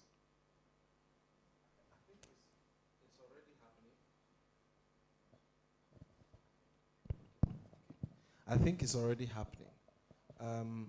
I know a few colleagues who were journalists with media, traditional media platforms who have resigned and they are doing their own things. So that is already happening. What I'm looking forward to, what I will pitch to Mr. Sunkwa and to Nana Kwesi will be, please invest in human resource of Africa. Invest in our young people to, one, develop our human resource capital in the area of content creation and creating the platform to disseminate. Because once we own our platforms, we can easily tax our platforms, right? Imagine if YouTube was owned by a Ghanaian. It would have been good for the government of Ghana. So let's go in that direction. Let our media schools, our film schools begin to also bring in the new face of media. So it should not only be that we teach the same old things that we were teaching in 1956, 1970s, in 2022. Let's revolutionize how we train practitioners. Number two, let's begin to create a competitive environment for innovation. Once there is once there is a fund, for example, that people know they can access, creativity will shoot up. There will be competition. And those will be my closing comments. And Nana Kwesi said, the phone and the camera has revolutionized communication. Right now, we are streaming on Yali TV, and we're having people watching in more than 12 African countries from simple gadgets, iProduct, an iPad, an iPhone, and we are reaching the world. So if we can train ourselves well, build partnerships in the academia, bring in new media technologies, I'm very sure Ghana can leapfrog and we'll be able to support the private sector in the place they really need it, and we'll make progress as a continent. Fair. Please put your hands together for them, and then I'll come to the people here. I'll take maybe 2 or 3 questions. Okay, so I'll come to you first. Can he get a mic? Please tell me your... Oh, okay, so I'll just do one question. We're running out of time. I'm so sorry. Let me just do one question. Yes. Can I do 2? Okay, thank you very much. My name is Senna. So I think I've enjoyed this conversation very well. And once I have some of the gatekeepers here, I think I'm going to speak of the essence of time. Like, time is very essential when it comes to, I think you guys have said everything. Innovation precedes regulation, but innovation has preceded regulation long ago. And it's time, sometimes when people are coming to invest in media, they need to have an assurance of security. How am I getting my money back? Which cinemas are you going to show it from?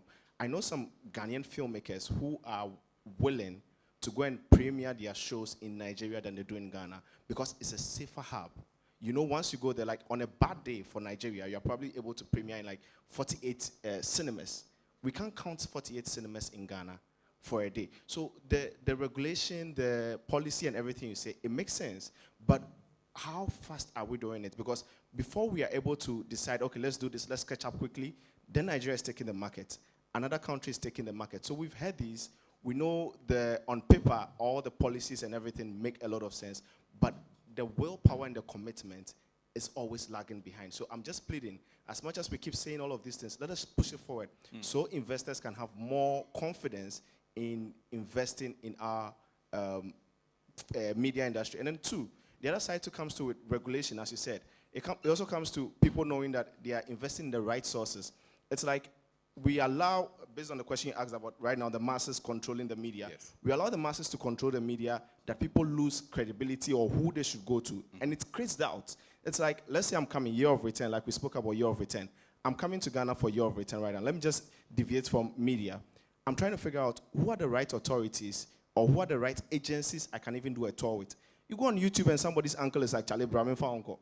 Somebody's Instagram. It's like there's no regulation. So who are the right people we are supposed to invest with? Who are the right people we are supposed to, we don't consolidate them and we allow the masses to keep floating it, and it affects investor confidence. So I think time is of the essence, and then let's do it quickly. Thank you. Thank you. Please put your hands together for him. It wasn't a question, but any of you wants to just feed on it? Just 10 seconds? Or we're done? Just 10 seconds. Nothing major. Yeah, I'm so glad it's not a question, but it's a comment. And I think it's duly taken. I believe, perhaps some of these generalized comments and observations that we also do have from time to time may not be entirely the case. Seriously speaking, during the time of the year of return, we were dealing with established tour operators, and there are several of them in the country that were doing what was required.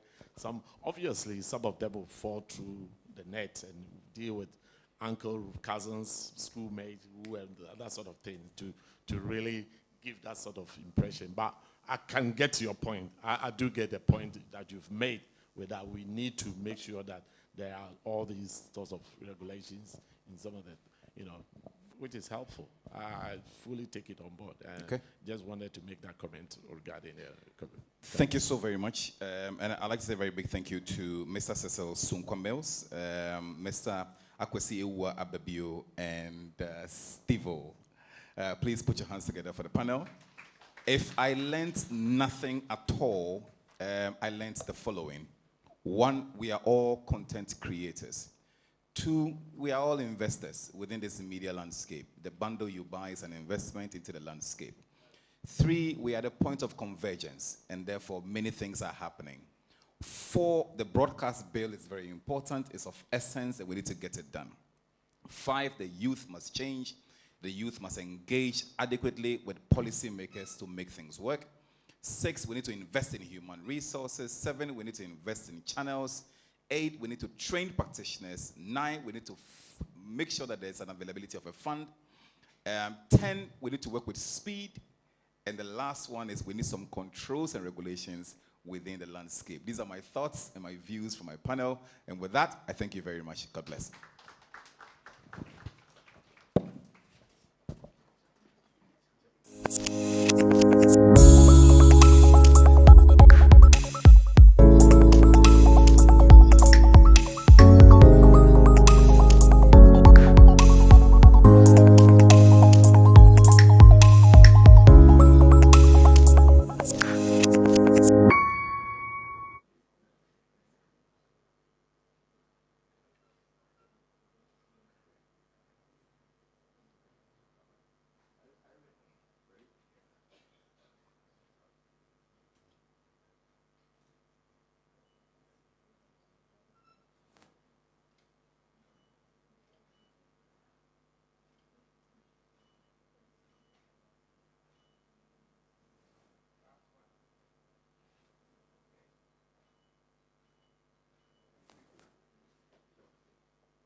Thank you very much. Please do not leave. We do certainly have brunch for you.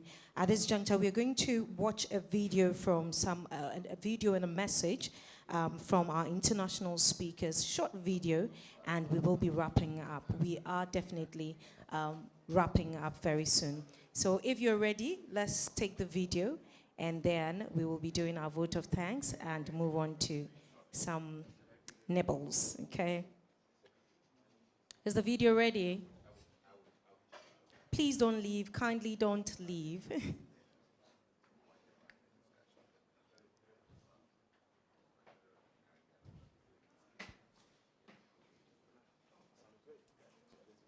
We've definitely prepared nice brunch for you, so please don't leave. We are wrapping up very soon. Right after the video is the vote of thanks, and we will be out of here. While the video plays, please do follow Yale TV on television, on Facebook, and on Instagram is Yale TV. Okay.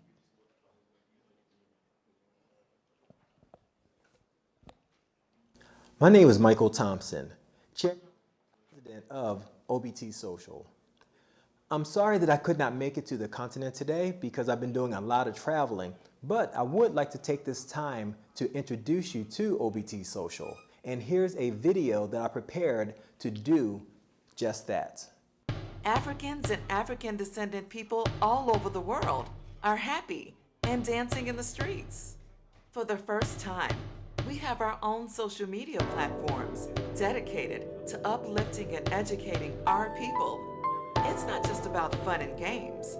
No longer do you have to worry about being censored for speaking the truth. It's our platform as a people, and we make the rules. OBT Social is the name of the new platform that is 100% Black owned and operated, with servers in more than 150 cities worldwide.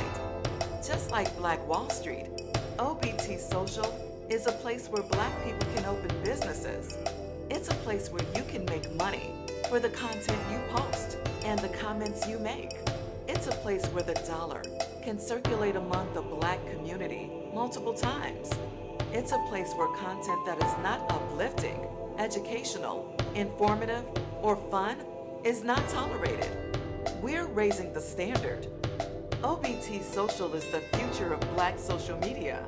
And in 2022, don't forget to vote, because no matter what you think, your vote counts. Download the OBT Social app at Google Play or the App Store, or visit us online at obtsocial.com. This is such an exciting time that even our engineers are dancing, and they can't dance. OBT Social. Join the movement. Remember to vote.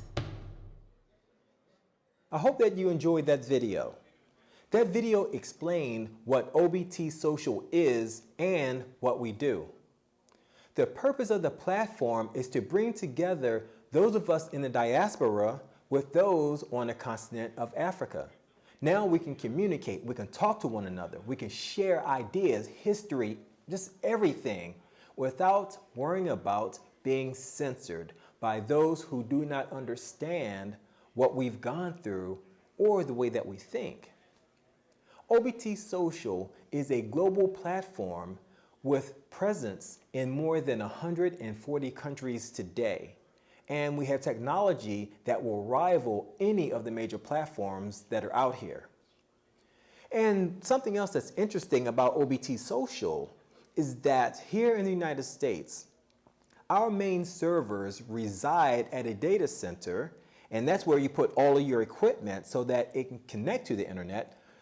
We have all of our equipment in the same building and facilities as Facebook, Amazon, AWS, Netflix, Cisco, Microsoft. All of these major companies share the same infrastructure, same building as OBT Social.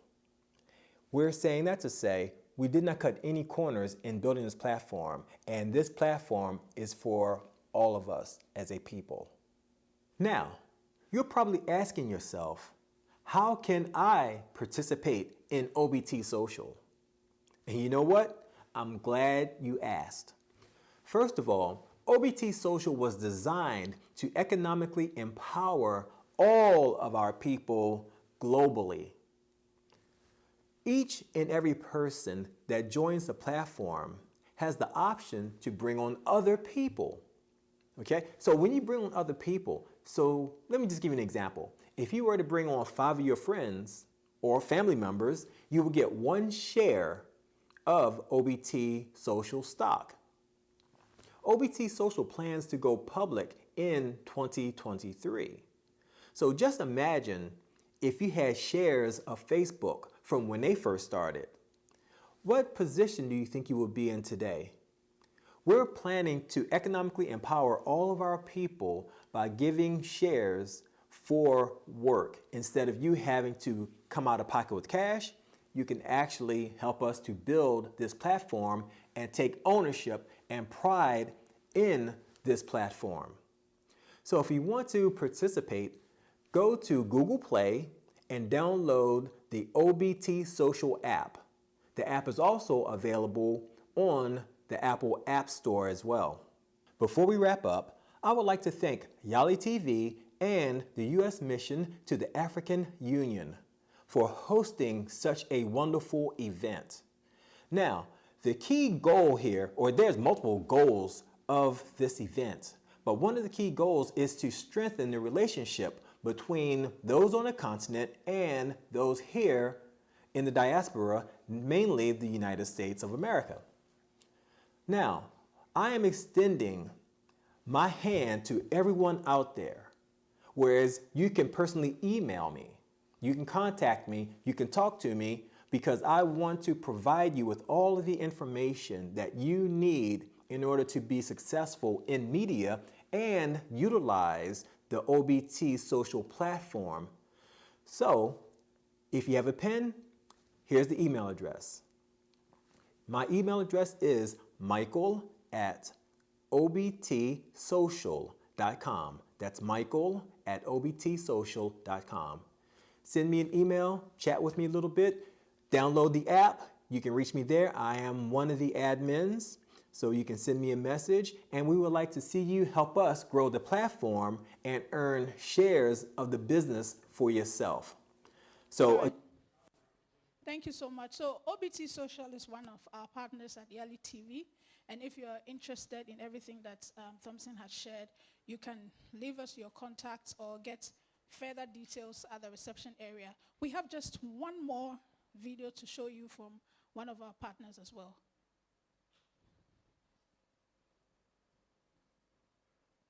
Very brief, I promise you.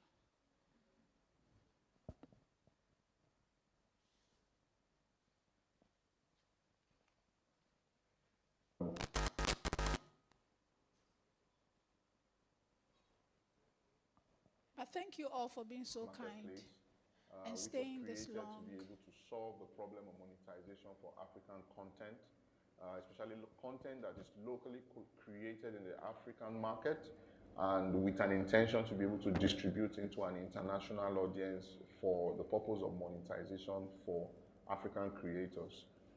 We've been enjoying quite a lot of success, in the growth process of this product. Why? Because we believe that Africans have found themselves to be one of the most innovative, to be one of the most creative population on the internet space.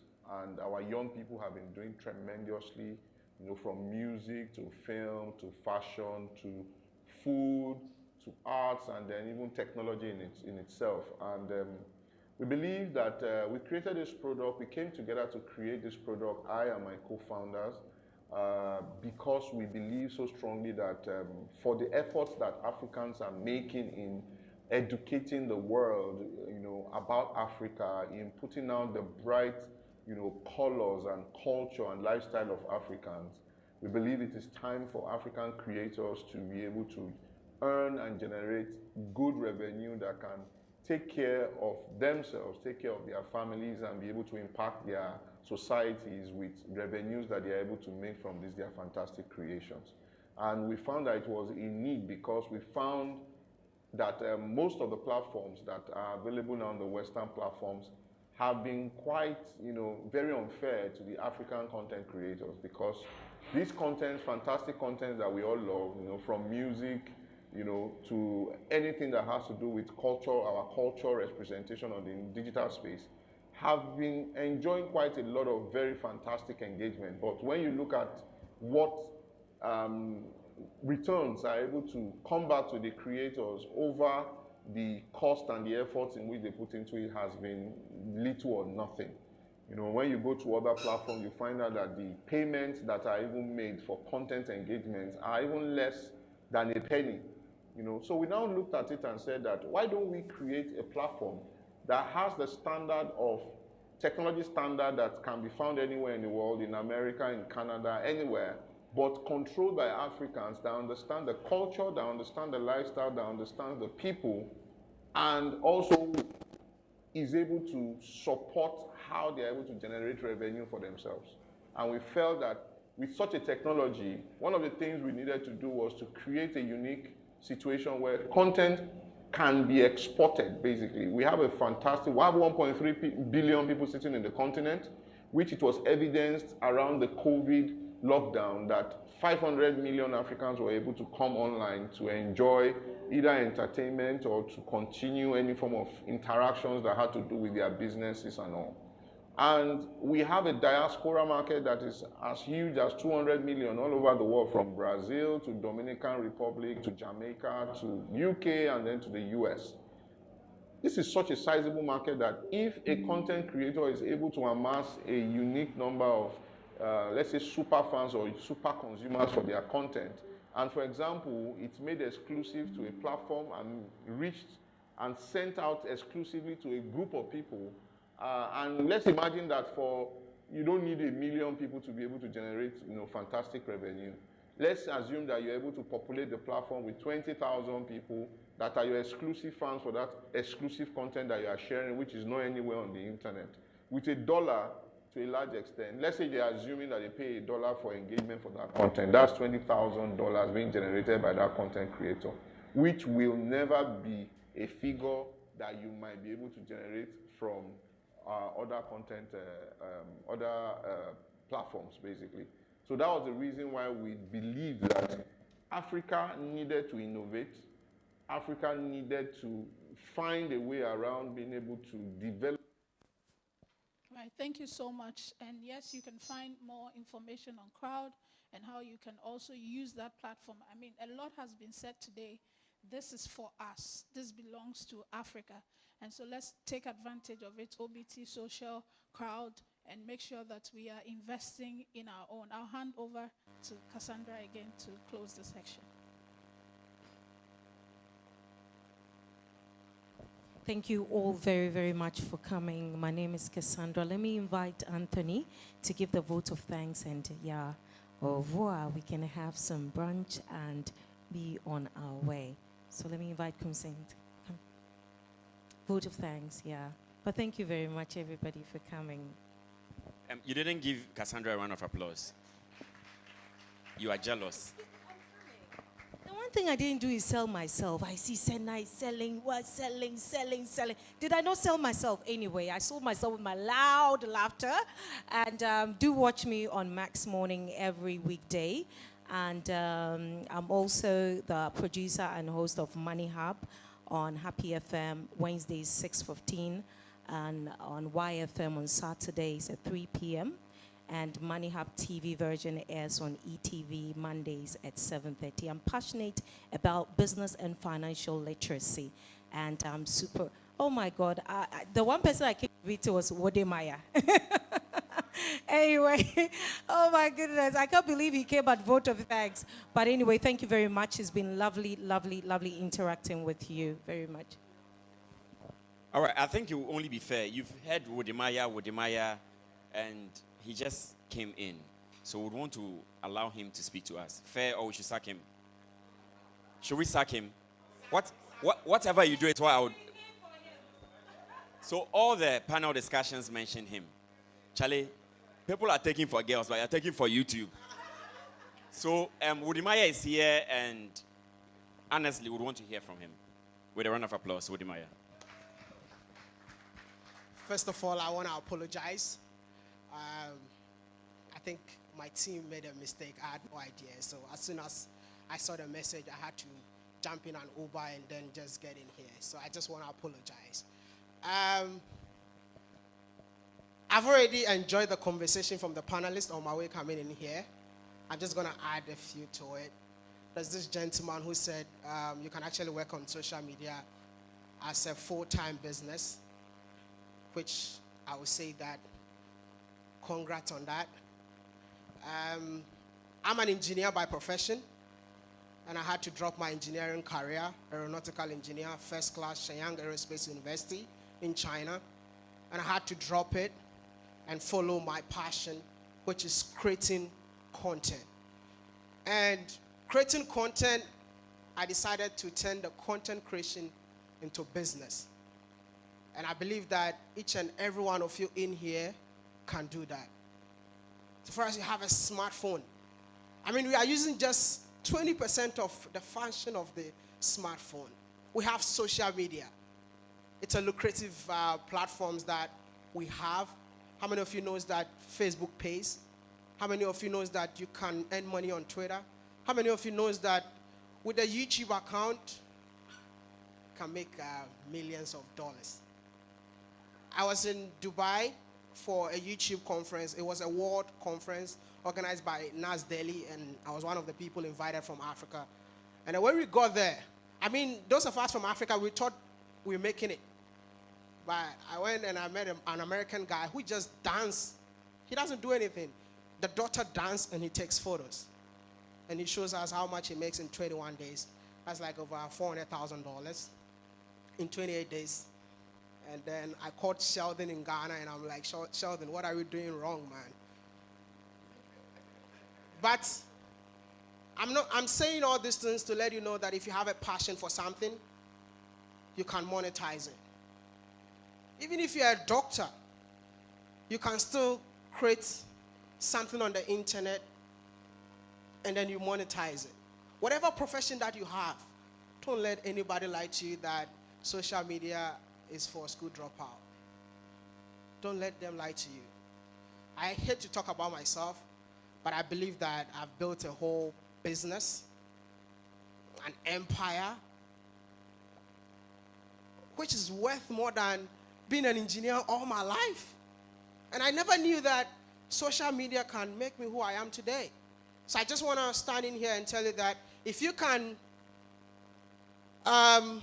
become a full-time content creator, go for it, but you have to know the tricks. Don't just wake up and say, I want to be a content creator. You end up being hungry. Thank you so much, and I wish I had more time, but this is not the end. I know my guys will definitely do something, and I'll come here, answer all your questions, whatever you need to know. I'm a very selfless guy. I'm willing to teach for free.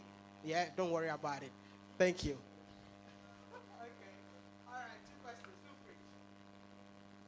All right, so we'll allow 2 questions from you. All right, so.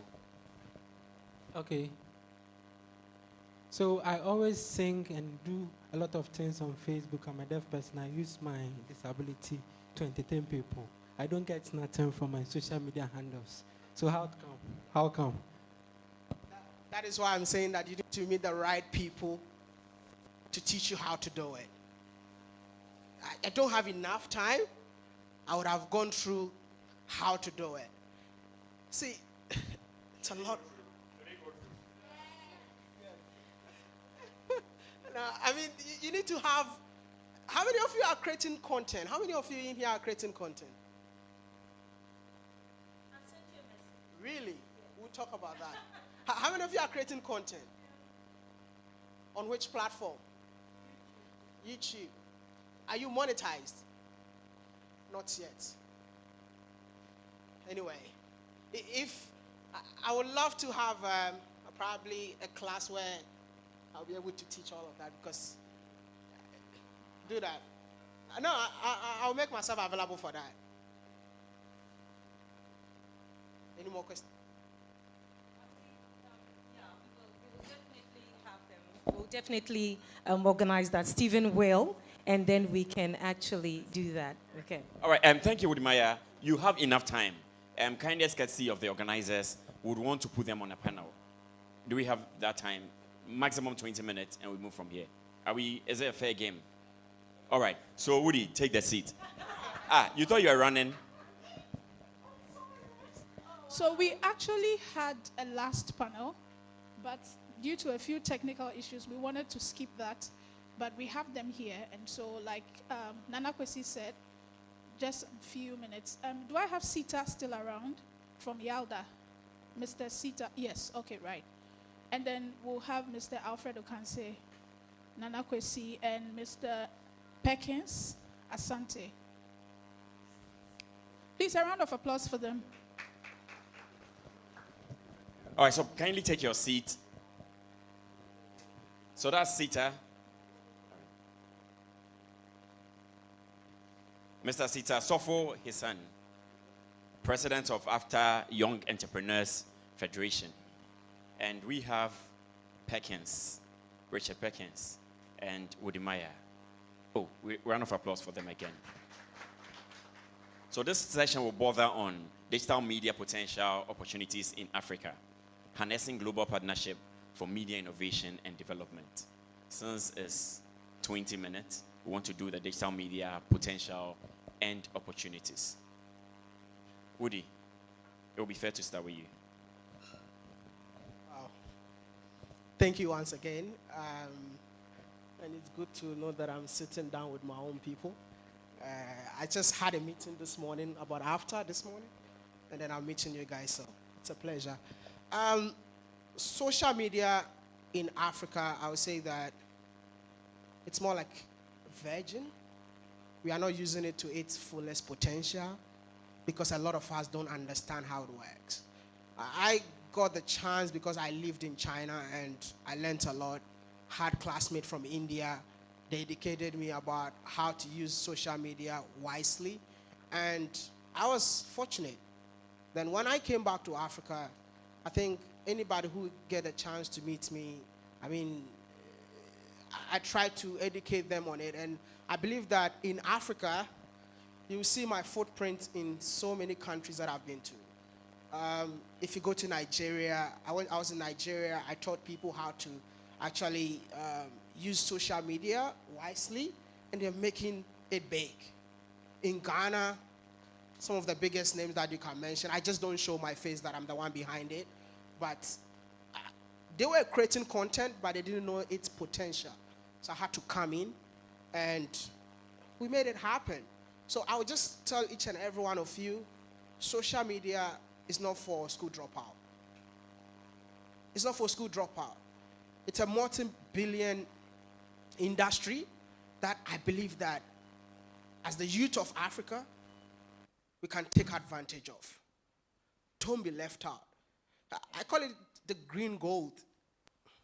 See, can you believe like what passion, any passion that you have, you bring it on the internet, you sleep, you wake up, and you have money in your account. How many of you love eating? You are eating, and you are just eating for free. No one is paying you for eating. Do you see a doctor that travels around Africa? He travels the world. He was a doctor. And all he does is to eat. He travels to eat. And when he eats, he gets paid for eating. I mean, it's going to be nice knowing that you eat and they pay you, right? Like we sing. There are people who got powerful voice. They only sing when they are in churches. Can you just sit down, sing something, post it, and you get paid for just singing? Whatever passion. For me, I'm just going to make it a brief social media definition for YouTube. It's my stronghold. Definition for YouTube is equals to passion. Secondly, it becomes a business. Thirdly, it becomes an ATM machine. You know how ATM machine works? That's the definition for YouTube. Don't let anybody lie to you. I was in a conference in Ghana, and people had mics, and they were saying that, oh, YouTube doesn't pay. Then I felt so bad because I was sitting right there. So after the conference, because I didn't want to disrespect him, he's an elderly person, I called him behind the scene, and I just showed him just one video, how much YouTube pays me for a video. He said, Jesus Christ, I think this can pay for my entire production. And I'm like, when I go back home, he was in my house. And I had to put him through. And now he doesn't need anybody to come and sponsor him before he does whatever he has to do. Because the videos itself has to pay him. And I just want to tell you guys, don't be left out. You have to start now. Thank you. Great. I don't know if you're looking at the feet. I don't know if your slippers is content enough. Anyway, Perkins, let me come to you. Potential of digital media. You are in the tech, fintech area. Oh, okay. So basically, Thank you. Okay, so I'm the director of Tekoba, a tech community in Africa. If you Google right now, media companies, the first company that will come, the biggest media companies in the world, will be Apple. We all know Apple is a technology company, but it is a media company.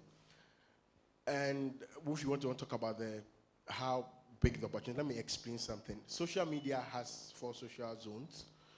So we have the social community. And so, for example, Facebook, if you want to put your identity, what you do, or LinkedIn, you want to put your work, it means that it has the community where you can have your own life and all that. But we also have the social publishing, where people can Medium, YouTube, like what Maya said, you can put content, your creatives, if you're a poet, if you're a musician, if you're a videographer, whatever it is.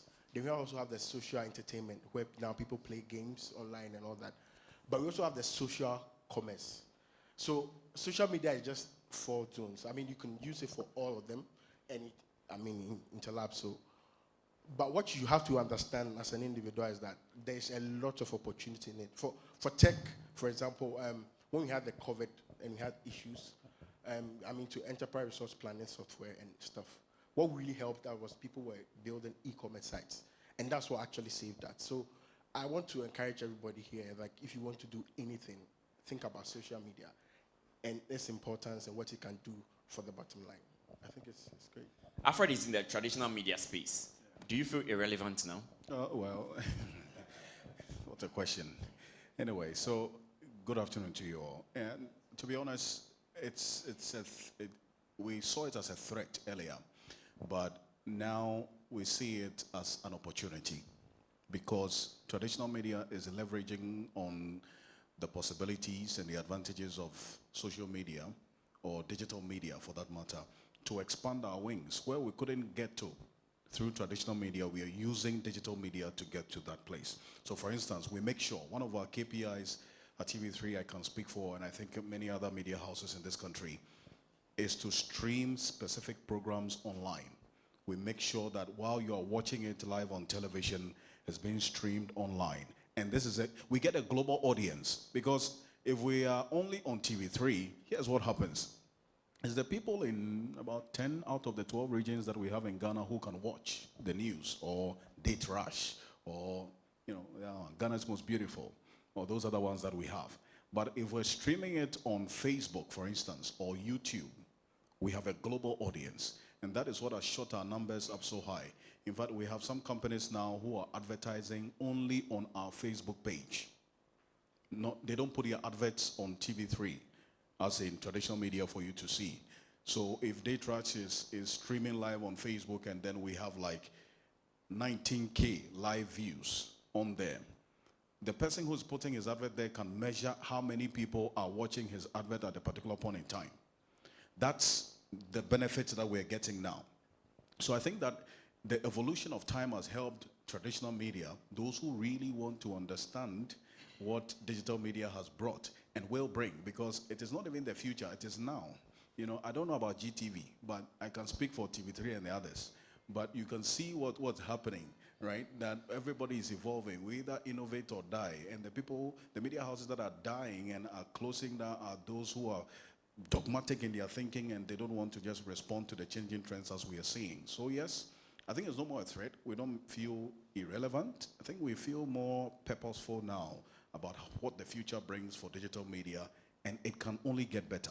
Yeah. All right, so the conversation is still on social media. We have some couple of messages here, very relevant and brilliant questions being asked by the moderator. This is from Nawas Abubakar. Philip Blessman says, once you are determined, you are going to get there. Amaka Okoye says, this is a crucial session, investment in media. Salifu says, great discussion. Mamiefo sensing here saying, here is very hot with the conversation. Usika says, I'm proud to be part of Iyali. Mr. Sita, let me come to you. At the after, does social media feature prominently in your discussions?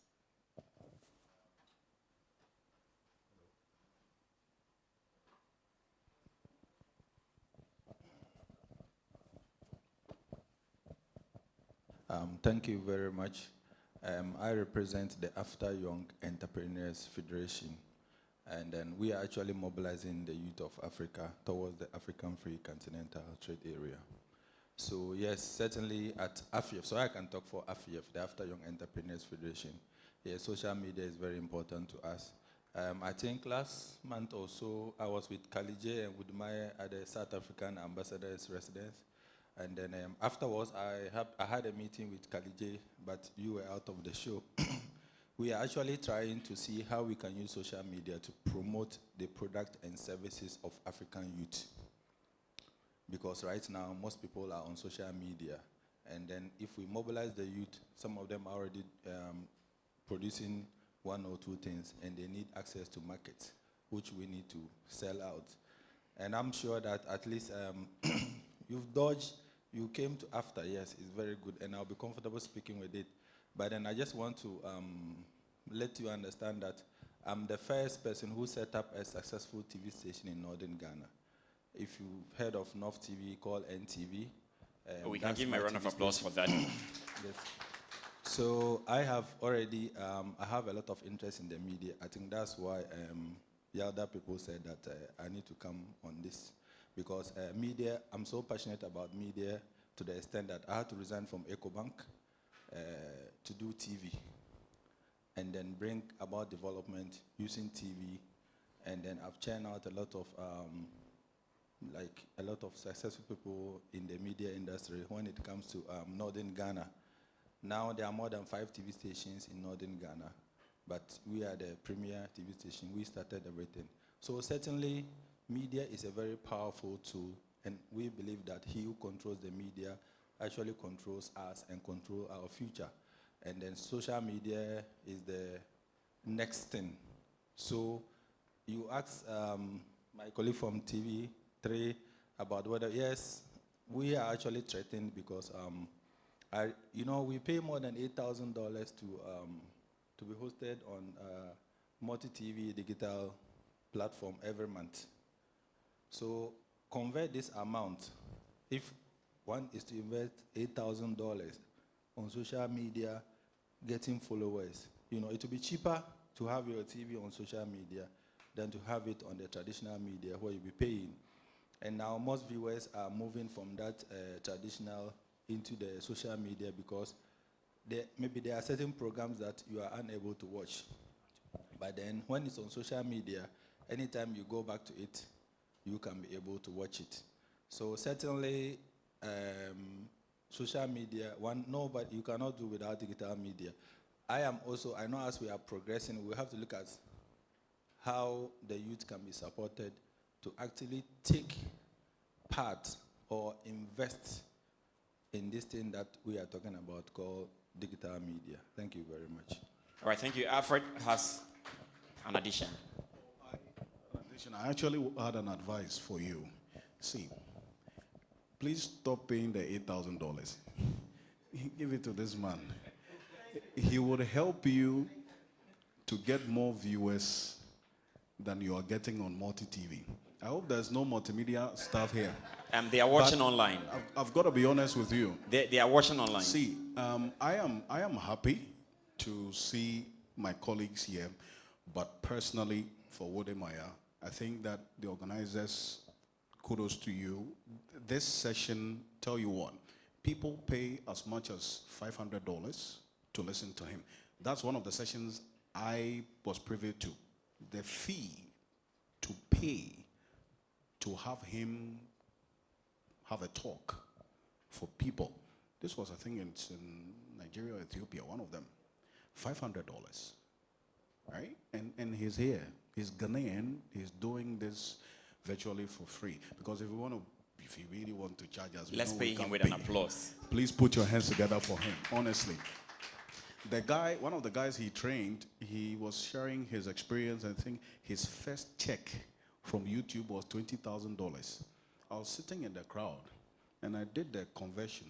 I melted it into Ghana cedis, so I can understand exactly what the figures look like. That's 160,000 cedis for that matter. And you divide it by 12. You'll see how much you are getting at the end of the month, and how much somebody is getting as his first check. For just streaming on YouTube, it's a big deal. And I'm going to learn more from you so that I'll make more money and probably resign and go and sit at home and do things. But thank you so much. Yes. All right, great. We want to make this very engaging, so we have 10 minutes more to wrap up from this session. But then again, you all bear with me that if you have this educative content on YouTube and any social media, it doesn't fly. Let somebody just twerk. Let somebody come and remove some parts. It's always flying. That's why you're here. So this question is directed to Wodemaya. What is happening? Listen, educative content actually pays you more than the person twerking. This is the education that a lot of us don't have. When it comes to YouTube, the amount that everyone earns is different. And it's different based on your viewers, based on the content. So I don't know if somebody's talking about finance. Person who is talking about finance, he makes maybe double of my salary. But he has less views. I don't know if you, but the twerking, the comedy channels, they can have millions of views, but their views can never be compared. Let's say a comedy channel had 1 million viewers. My 100,000 views is stronger than the person who had 1 million views on comedy. So it all depends on the kind of content. And let me tell you something, create evergreen content. I call it evergreen. Content that you'll be sleeping. You see, we have content that we call fast food. Oh, if your Schwarzenegger has said this, it's called fast food because tomorrow it won't be relevant. But let's say this man is a fintech guy. I interview him. This video, even my children will come and watch it. And for that reason, I'll be making money every day. So I can sit here. I mean, the channel is running because people are watching videos that I did maybe 5 years ago. So it's not all about twerking, and don't follow those things. It doesn't pay. Yeah. All right, thank you so much. But how long did it take you to get your major breakthrough? Major breakthrough, I would say that it's during COVID. Major. COVID, that was 2020. Yeah, COVID changed my life. I'm so sorry. A lot of people died. May they are so rest in perfect peace. Yeah. But COVID, that's when I discovered my own potential. That's when, see, I used to travel a lot, but I was just traveling out of passion. I just want to travel and celebrate beautiful stuff in Africa. Until COVID. Then I went to Kumasi for the first time. My mom was even mad at me for traveling during COVID. And when I got there, that's when I brought content about Africans that are doing stuff in Africa. Because Africans never believe in themselves that they can do stuff. And it was an insult. Somebody insulted me. That, you keep on showing us good stuff about Africa, but these things are for Lebanese, Chinese, and the rest. No African can do this. Then I asked this woman, you said, how long did it take you to build this? He said, it took me 4 years to build it, but this is mine. And I told their story. And it went viral. And when it went viral, I realized that, oh, COVID, a lot of people are home now. Yo, I didn't know anybody. See, I was born in a village. You see the slippers I wear? I wear it so that, try and show it on camera, yeah? So that people that were born just like me, I was born in a place that, sitting here is a privilege, man. I was born in a place that when you get there, you'll be like, oh, what am I is from here? You won't believe it. But that's how I was born. So when I told the story of the woman, I told her, you know, your video went viral. Do you know that? He said, yeah, people are even buying me jet skis to support my business because they never believed that a woman can do it. I didn't know anyone. He said, oh, I have a friend. And this person will say, I have a friend. I have a friend. That's how I got to know. See, I spent a week in the house of Kasapreko. You know, how many of you know the founder of Kasapreko? He has never granted interview anywhere. No TV station in Ghana has interviewed this man. No one. But he invited me to his house. You know why? Because he said that, I love the fact that you are going out there telling people that you're a village boy and you're living the village life. I'm a village man. And this is what I want to, this is what I've achieved. And I want a village boy to tell my story. He built a castle in a forest. How many of you know Signature? Have you seen the building Signature? Yeah. You know the owner? It's for him. That's his signature. See, successful people in this country are not known. Don't let anybody lie to you. The richest people in this country, TV3 is not talking about them. The ones that you see, forget. Okay. Next question. All right, so it will only be fair to give you the chance to engage them. Any question from you? And let's make it balanced. So you point to whoever you want to interview, ask the question, and you direct it. All right, so thank you for the opportunity. So I want to ask Woody Maya if he's taxed on the money he gets. I want to find out, like, if there is anything like that.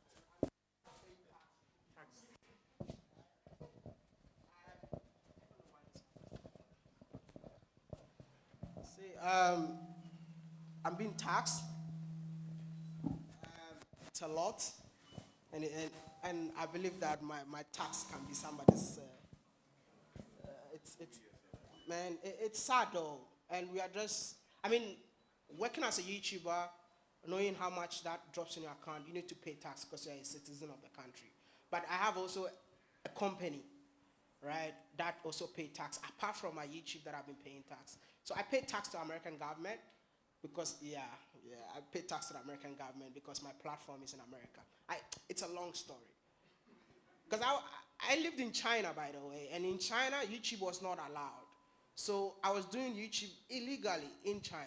So I had to get a VPN to change my location to America so that I'll be able to access YouTube in China. So to today, I sit here, I get my viewers from US, and I have to pay tax on it. And it's a lot of money, man.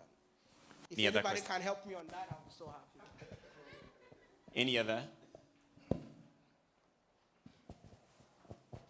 If you wanted to ask a question, now you can see. Please come here. My name is Francis Ofoju. I do building construction.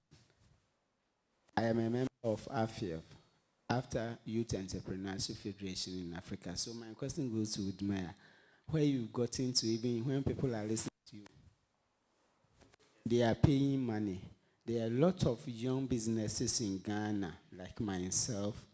Sometimes we need just small opportunities. So my question is, where you got into in the social media space, everywhere, are there some platforms or means that you are using it to help those of us who have started our own business, not in social media like my building construction? Somebody, my editor said, when you go to the north, some are using share better to produce products. Those businesses which are not in the social media space, are you using your means to help them? I think if you really watch my YouTube channel, you'll see that I'm doing a lot.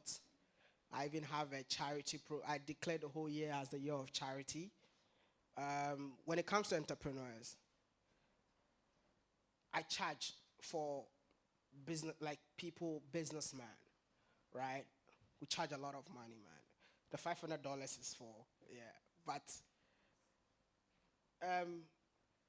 apart from that, I've never charged any young entrepreneur.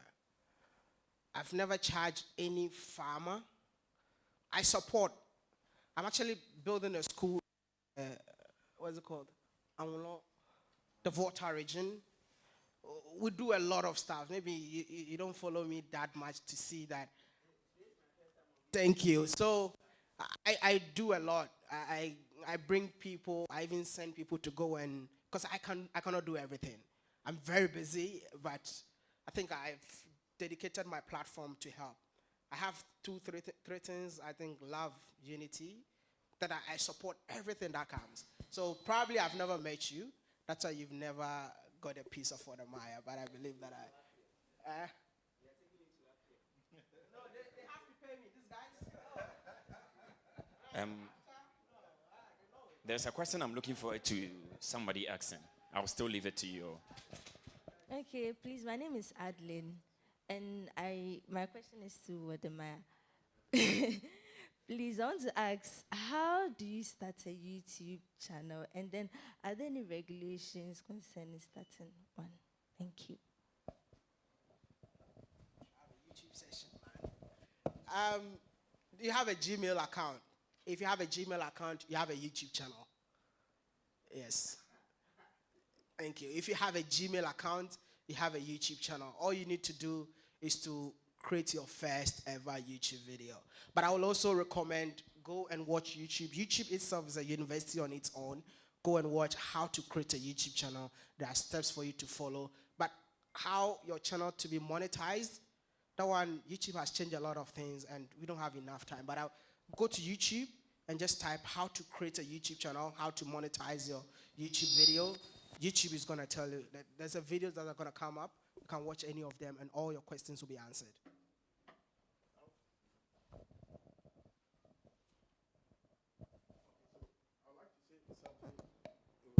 Okay, so I think that a lot of people look at Udumaya and then they want to do what he did. You should understand something about pay setting.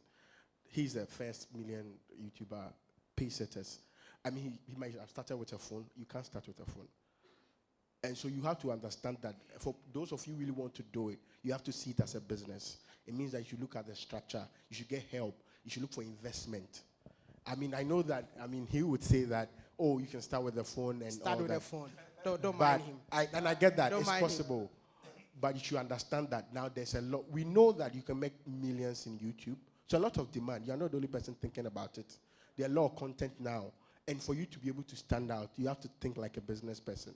If you need investment, for example, you can write a business plan and show somebody, as we would Maya as an example, that if you can invest in me, I could be the next Udimaya. And you can get the needed resources to be able to get to where you want to get to. But he's a pay setter. So you have to now think more business-wise. Thank you. That's a very good point. But I also want to say that probably if you don't have the resources, trust me, your phone is the way to go. Thank you. We are happy to pick a very last submission question. Please come here because of the microphone.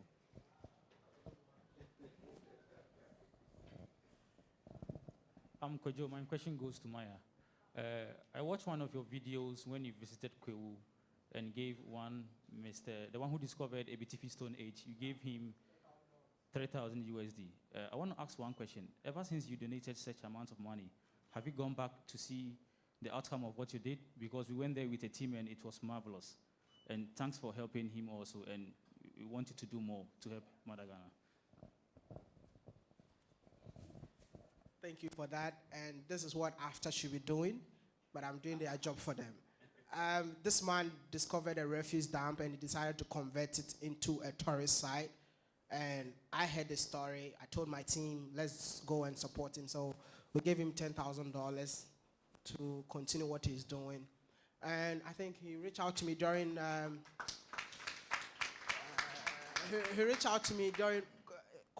have something,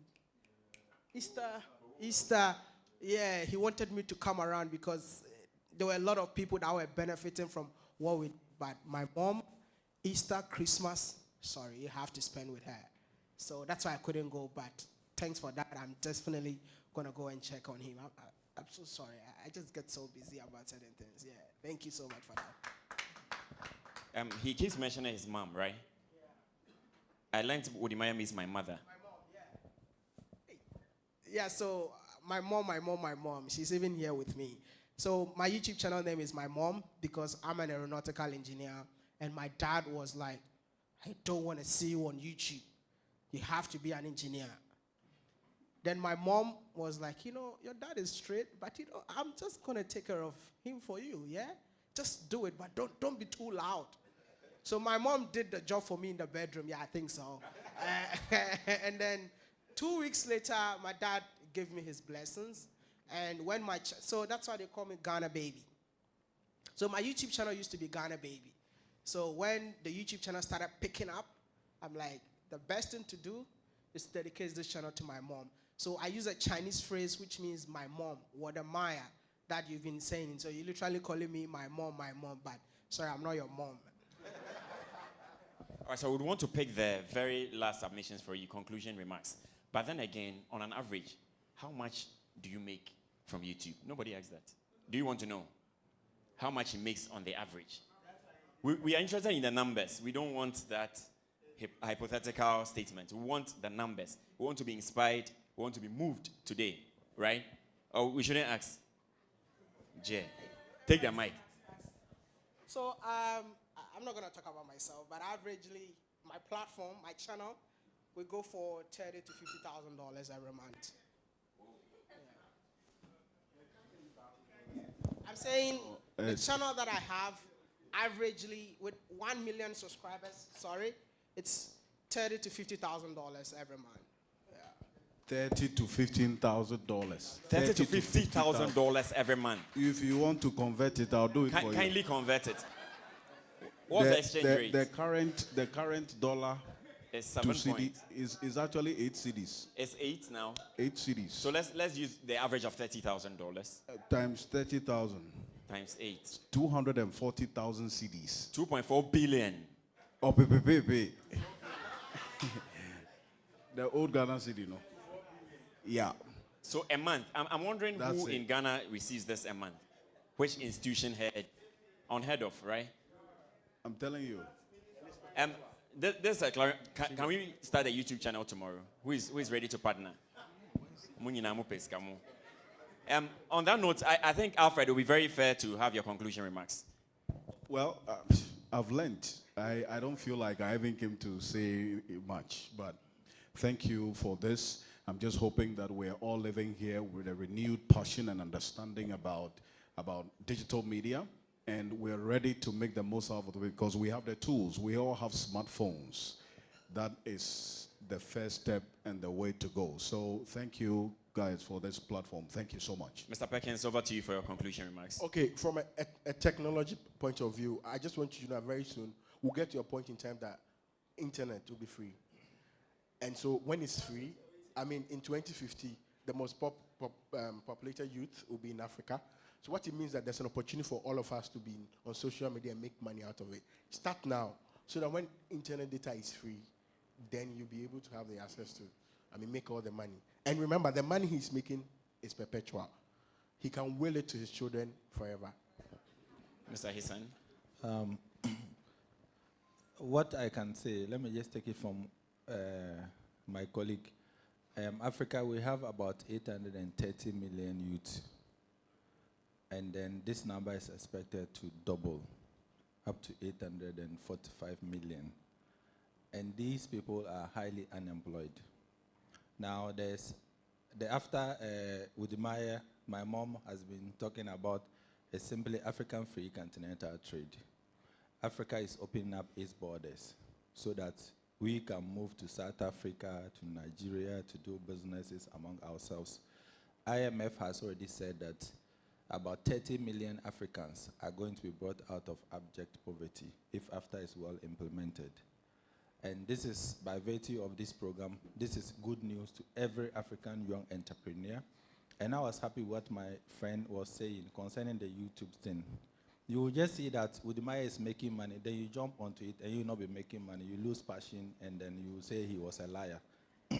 So, but when you are going it and you are attending it as a business, then you secure enough investors or investment for it. You have your timeline, you have your plan. You will never be dissuaded by the initial barriers or challenges you are going to encounter. So that is why we are saying that all the youth of Africa, no matter where you are, what you do, be part of the After Young Entrepreneurs Federation, because we are mobilizing the African youth, we are networking them, we are giving them access to funding, training, so that they can be in a better position of in participating and benefiting from the African Free Continental Trade Area. Thank you very much. Thank you so much. Woody, your last and concluding remarks. Whatever passion that you have, invest in it. And trust me, your passion will feed you in the future. Thank you. Well, that was very brief. Thank you so much. And on behalf of the organizers, we want to thank our supporting partners for staying with us too, and our very astute fellows, the Young African Media Fellow across Africa. They've been very wonderful. Can we give them a round of applause? They are watching online. Some are here. And it's been wonderful. To the lecturers who took us through, to the speakers of today, at least we knew all the faces that come here. These are people who charge you more than $500, $500 and above when you engage them. But they have spent this time with us, sharing with us this wealth of knowledge, and we can only thank them. To the organizers and the coordinators, the ushers, and everybody who came here, we can't thank you enough. And to you yourself, give yourself a round of applause. So God bless you, and kindly follow Yali TV on social media, especially on Facebook. Yali TV, Y-A-L-I space TV. This and more are what's going to come your way if you follow, so that you get up-to-date information. And this person, Jones Dovey, says, such a great and brilliant initiative. We need more of such relevant discussion to enlighten all of us. So if you follow Yali TV, these and more are what you're going to get. So kindly follow Yali TV. Before we leave here, let all of us follow the page and share it. whatever we've learned here shouldn't stay with us. Like you heard Udimaya saying, he's selfless, and let's really be selfless as well. Let's share it across, and see you next year. God bless you. We want to take a picture as a team, and we all come and take a picture. So this is where we say Ayuko to, and thank you to all of you. Young African soldier.